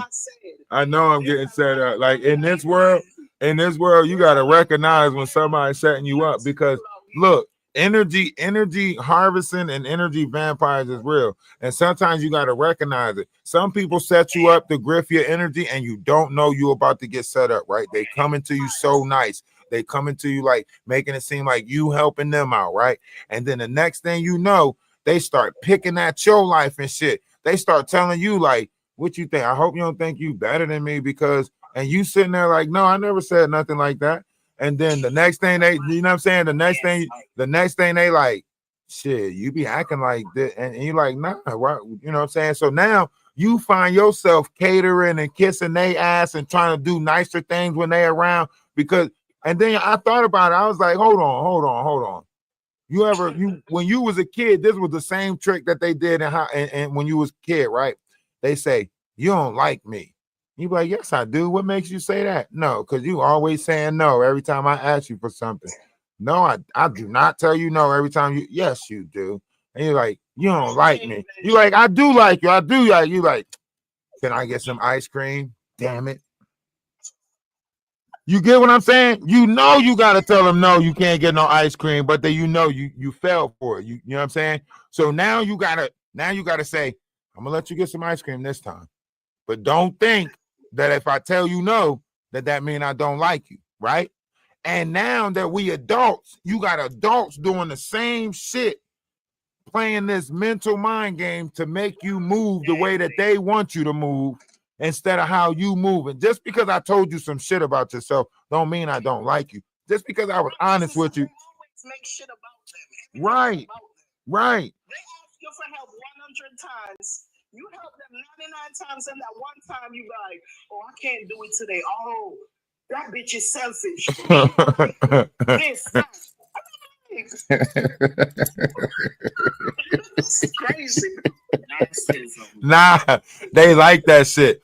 They like that shit. They like sending you away thinking like, what the fuck? All them other times that I helped this motherfucker and they gonna try to, they like sending you away like that. They sit somewhere. That's why they try to make sure that they don't get to know you or know too much about you. Cause they about to fuck you over. You know what I'm saying? That's why I don't tell people. When I meet people, I don't even tell people no more what I look for, what I'm interested in. None of that shit. Be yourself. Be yourself. I determine if I like it or not. How would I know if you like it or not? Well, if I happen to stick around, then that mean I like it. If I motherfucking disappear from your life, that mean you know what I'm saying? Because it's not up to me to tell you how you are. You know what I mean? It's not up to me to be like, here's the things I don't like. And no, we're not playing that game. We grown as hell. That's just an argument. You know what I mean? That's just, yeah, like, be yourself. Picture of this lady, I can't even front. It just reminds me of my younger years. I would leave a job. I would leave, yes, I would leave, but I would crash out. I'm not gonna front. I've crashed out at about 2 to 3 different restaurants because I was a server, and I was a server for about 10 years. I started in college, and it was like always like a second job. I'm blessed that I never took it this far, but I definitely understand when you just feel like my back is against the wall. Yeah, you cursed a lot of people out. I looked into her. I saw a couple of her videos. You could tell, you know, that there were some mental issues that were going on. But again, this is why I stayed all the time. I treat the CEO like I treat the janitor. I am blessed to be inside of a new position where I am comfortable.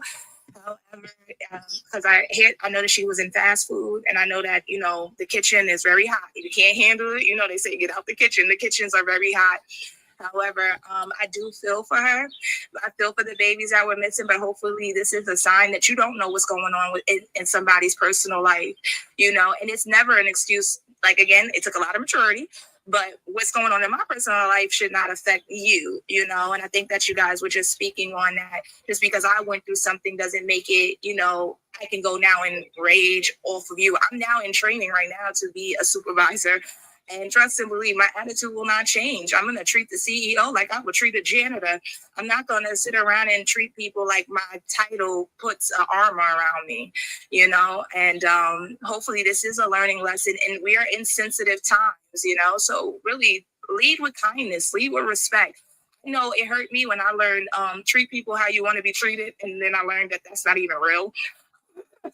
Because you can treat people as nice as you want to, and they can still, you know, follow up with disrespect. Exactly. However, that's a them thing, not a you thing. And again, you don't know how far somebody is willing to take something. That's why I say you got to revamp some things. Like, treat people how you expect to be treated. Don't expect anything back. You know what I mean? Like I can treat people how I expect to be treated, but I'm not expecting you to treat me like that back. You know what I mean? Because how somebody treats you is not determined up to you. It's determined up to them. They got to want to treat you that. They got to want to give you that respect. They got to want to give you, you know what I mean? If they don't want to give you that. Overly nice people. Think about Mrs. Doubtfire. What was his name in real life? You know, he unalived himself. You know what I mean? Or like people who are passive aggressive. Those people will hold on to a lot of things, and then one day they just boom. You know, people pleasers are also people that people should watch out for, because that's usually a telling story. You know what I mean? So, I think if we analyze each other better, we can see right now, let's be honest, right? Nobody feels safe speaking in our society. Why? Because you're going to judge me based off of my words, and my words are coming from my thoughts. And if you are judging me based off of what I'm saying, then you're actually going to hold me to these words, and then, you know, so now I got to be cautious of what I'm thinking. Like, so we're not giving each other the freedom of thought, like the freedom to just be yourself, right? Now, I'm not saying everybody should run around butt naked or whatever, because all y'all say that when every time I say be yourself, right?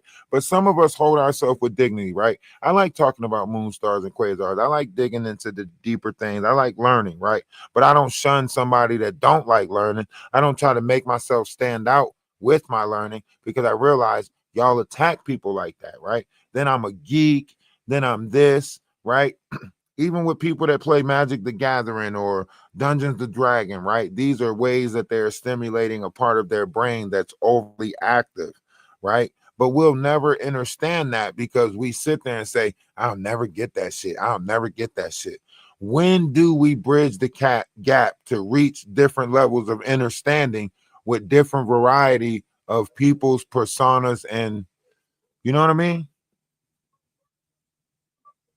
That's why, okay, you know, I sit on this panel this long because I realize that you don't only, you know, speak for yourself, you speak for a lot of people. Because just like you said, if you're supposed to talk about yourself all day, your accomplishment, you know, you what you like, you know what I'm saying, then people gonna be like, damn, he cocky, he this, he that, you know what I'm saying?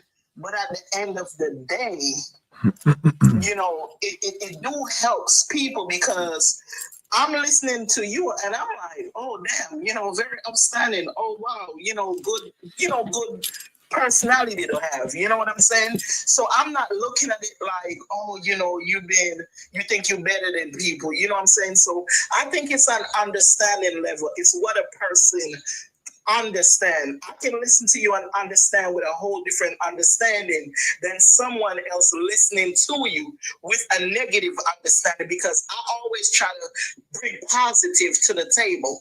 If I get negative from the table, that's what I get, but I comes with positive. You know what I'm saying? Somebody else might come in your life and be like, man, I can't stand that dude. You know what I'm saying? He think he know it all. He think he better than people. You know, he think this, he think that. That's because most of them come with the defensive attitude. You know, like they come to bully somebody, to fight with somebody, to, you know, to go up against somebody. We come to learn to say, okay, you know, they go, let's see what I can get from it. You know what I'm saying? You may leave with some, you know, with great understanding. Like I'm leaving.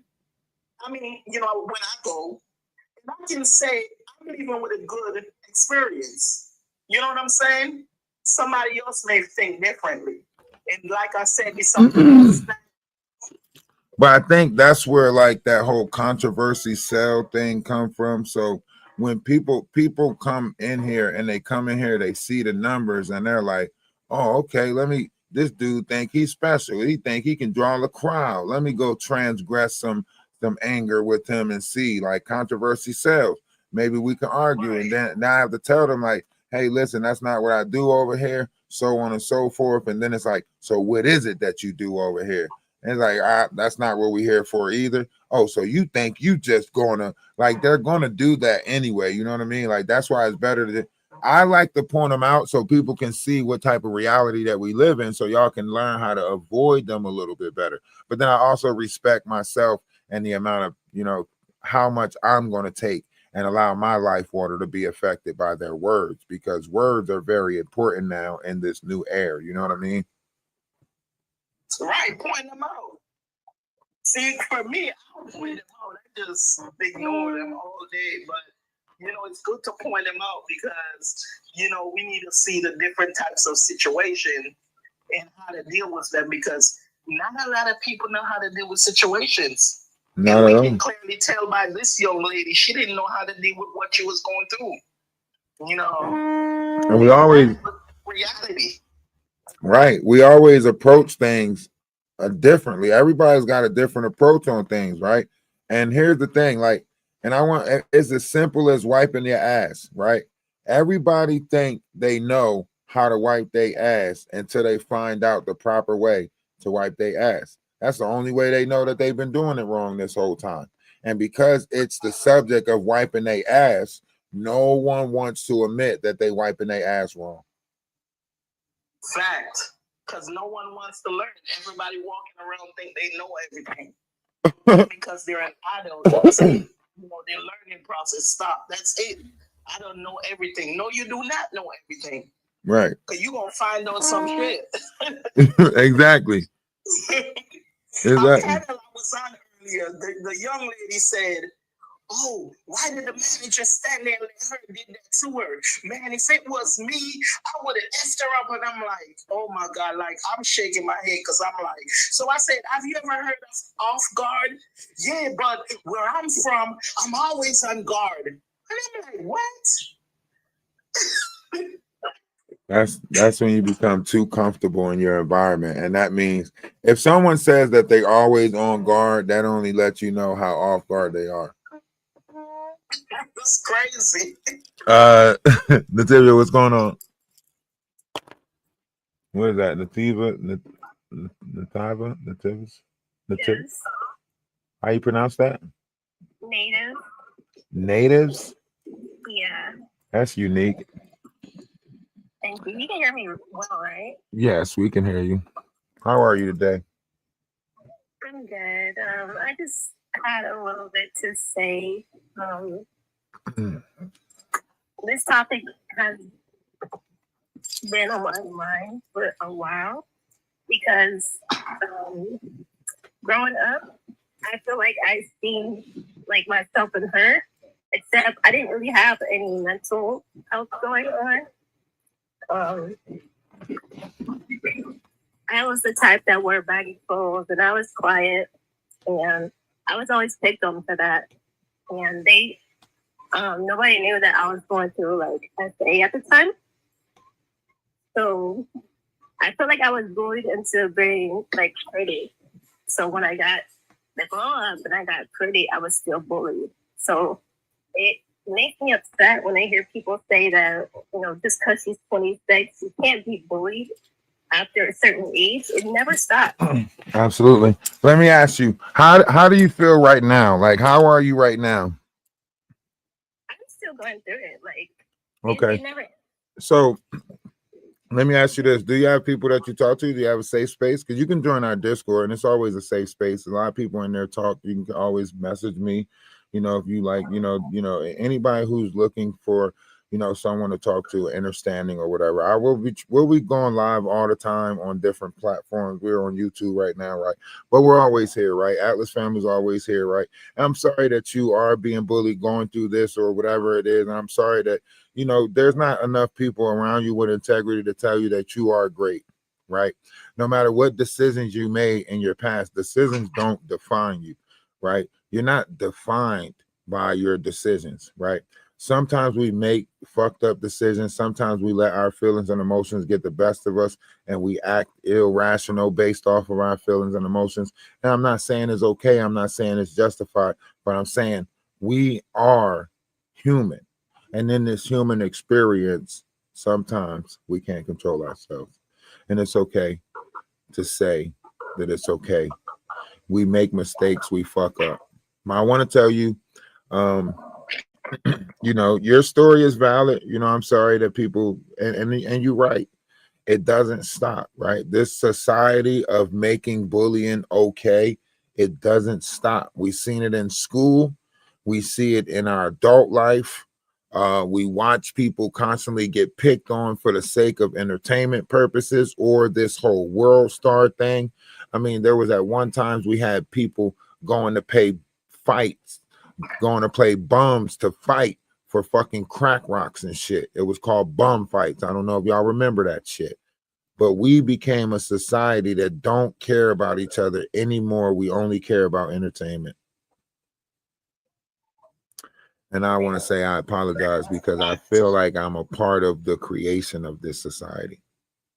And I feel like since we all created this, it's going to take all of us to fix it. Yeah, bullying is definitely not okay.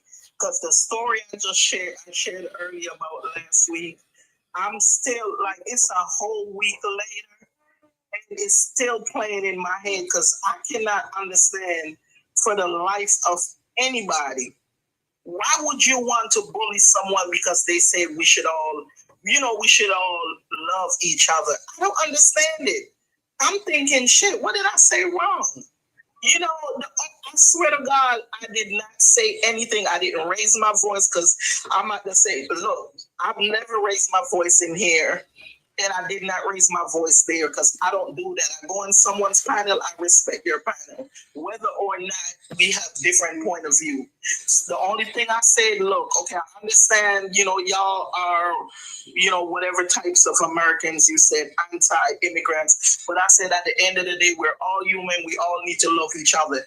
The only thing they went and they took my pictures. Oh, look at her, y'all. Look at her. Big back. And they laugh. And I'm looking at it like, no, look at these adults. We didn't. So what do y'all expect in the real world? Like, come on now. Like, We didn't do that. like, We didn't y'all do. think that because you're not in the workplace, you're not in front of my face.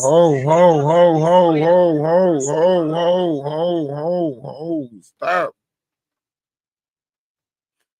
Whatever happened on another panel, it did not happen here. So please, because what you do, like when you repeat the story that happened over there, the algorithm think that this is going on in this space, right? So you're like, tell me this, tell me that. Like, nah, I'm sorry that happened to you, but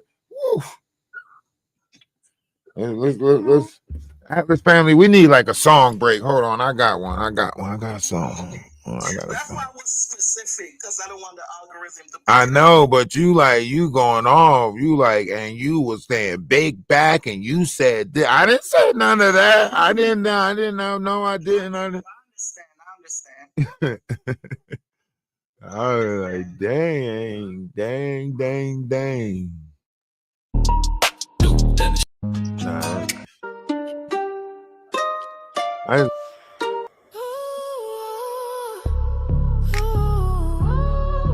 Let's go with this one. All music brought to you by Atlas Family Music Productions. Make sure y'all check us out on Spotify and other platforms, iHeartRadio, all that other. In the bush behind them trees, yeah, but they can't we give it to you freely, please. Baby, don't you tease. Get them likes up. Get them likes up. Time to raise the likes up. Get them to 100% for the Atlas Family event.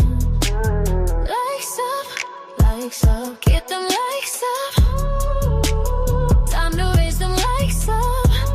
Get them to 100%. It's the Atlas Family event. Cause I know y'all wanna see it. Yeah, I know you wanna see it.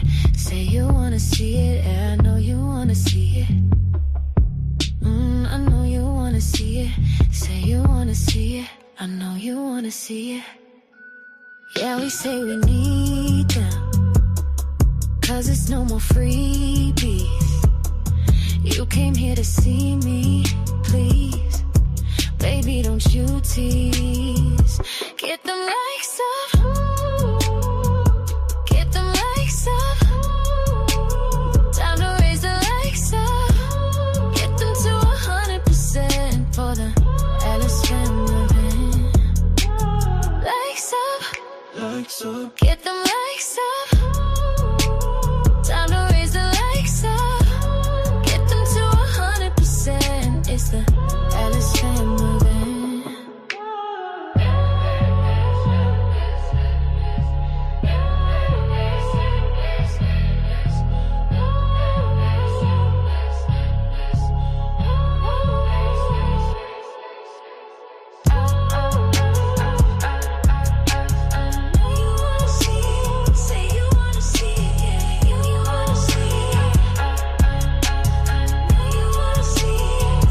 Get them likes up. Get them likes up. Time to raise the likes up. Get them to 100% for the Atlas Family event. Likes up. Likes up. Get them likes up. Likes up. Get them likes up. Get them to 100%. It's the Atlas Family event. Everybody that's on YouTube, go over to TikTok. We're going to do a little reset to, get the numbers back up, but we're going to do a little reset and come on back. We've been journeying in the wrong direction this whole time. We've been journeying outside of ourselves. Why? Have a great one. Spent a long time on here pushing out knowledge, wisdom, and understanding. Maybe this is the year right here. Energy. Go within. There's something inside of you. We got to do better collectively, Right? Energy. Go within. There's something inside of you. We got to do better collectively, Energy. The first stage is realizing that you are. That's the first step. Confront yourself.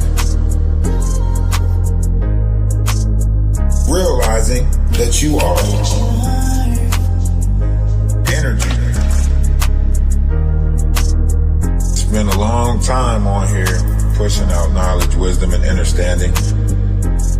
They can't put negative notions on us. Think about it.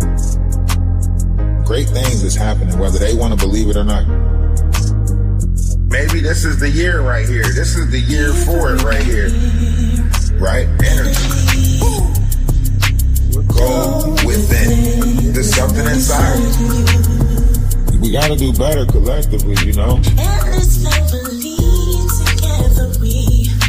Go within. There's something inside.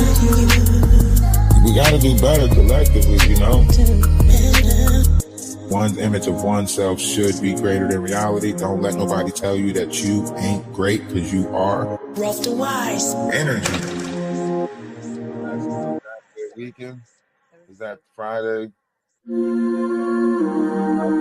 We've been journeying in the wrong direction this whole time. We've been journeying outside of ourselves.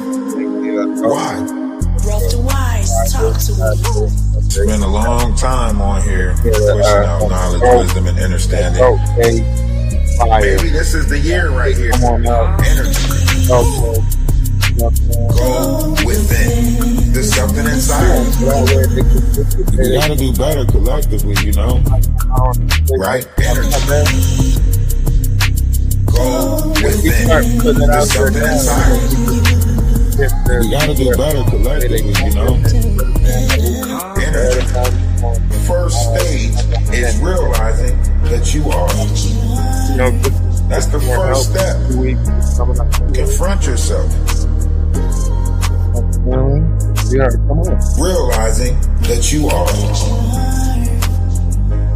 Energy. Spent a long time on here pushing out knowledge, wisdom, and understanding. They can't put negative notions on us. Think about it. Great things is happening, whether they want to believe it or not. Maybe this is the year right here. This is the year for it right here. Right? Energy. Go within. There's something inside. We got to do better collectively,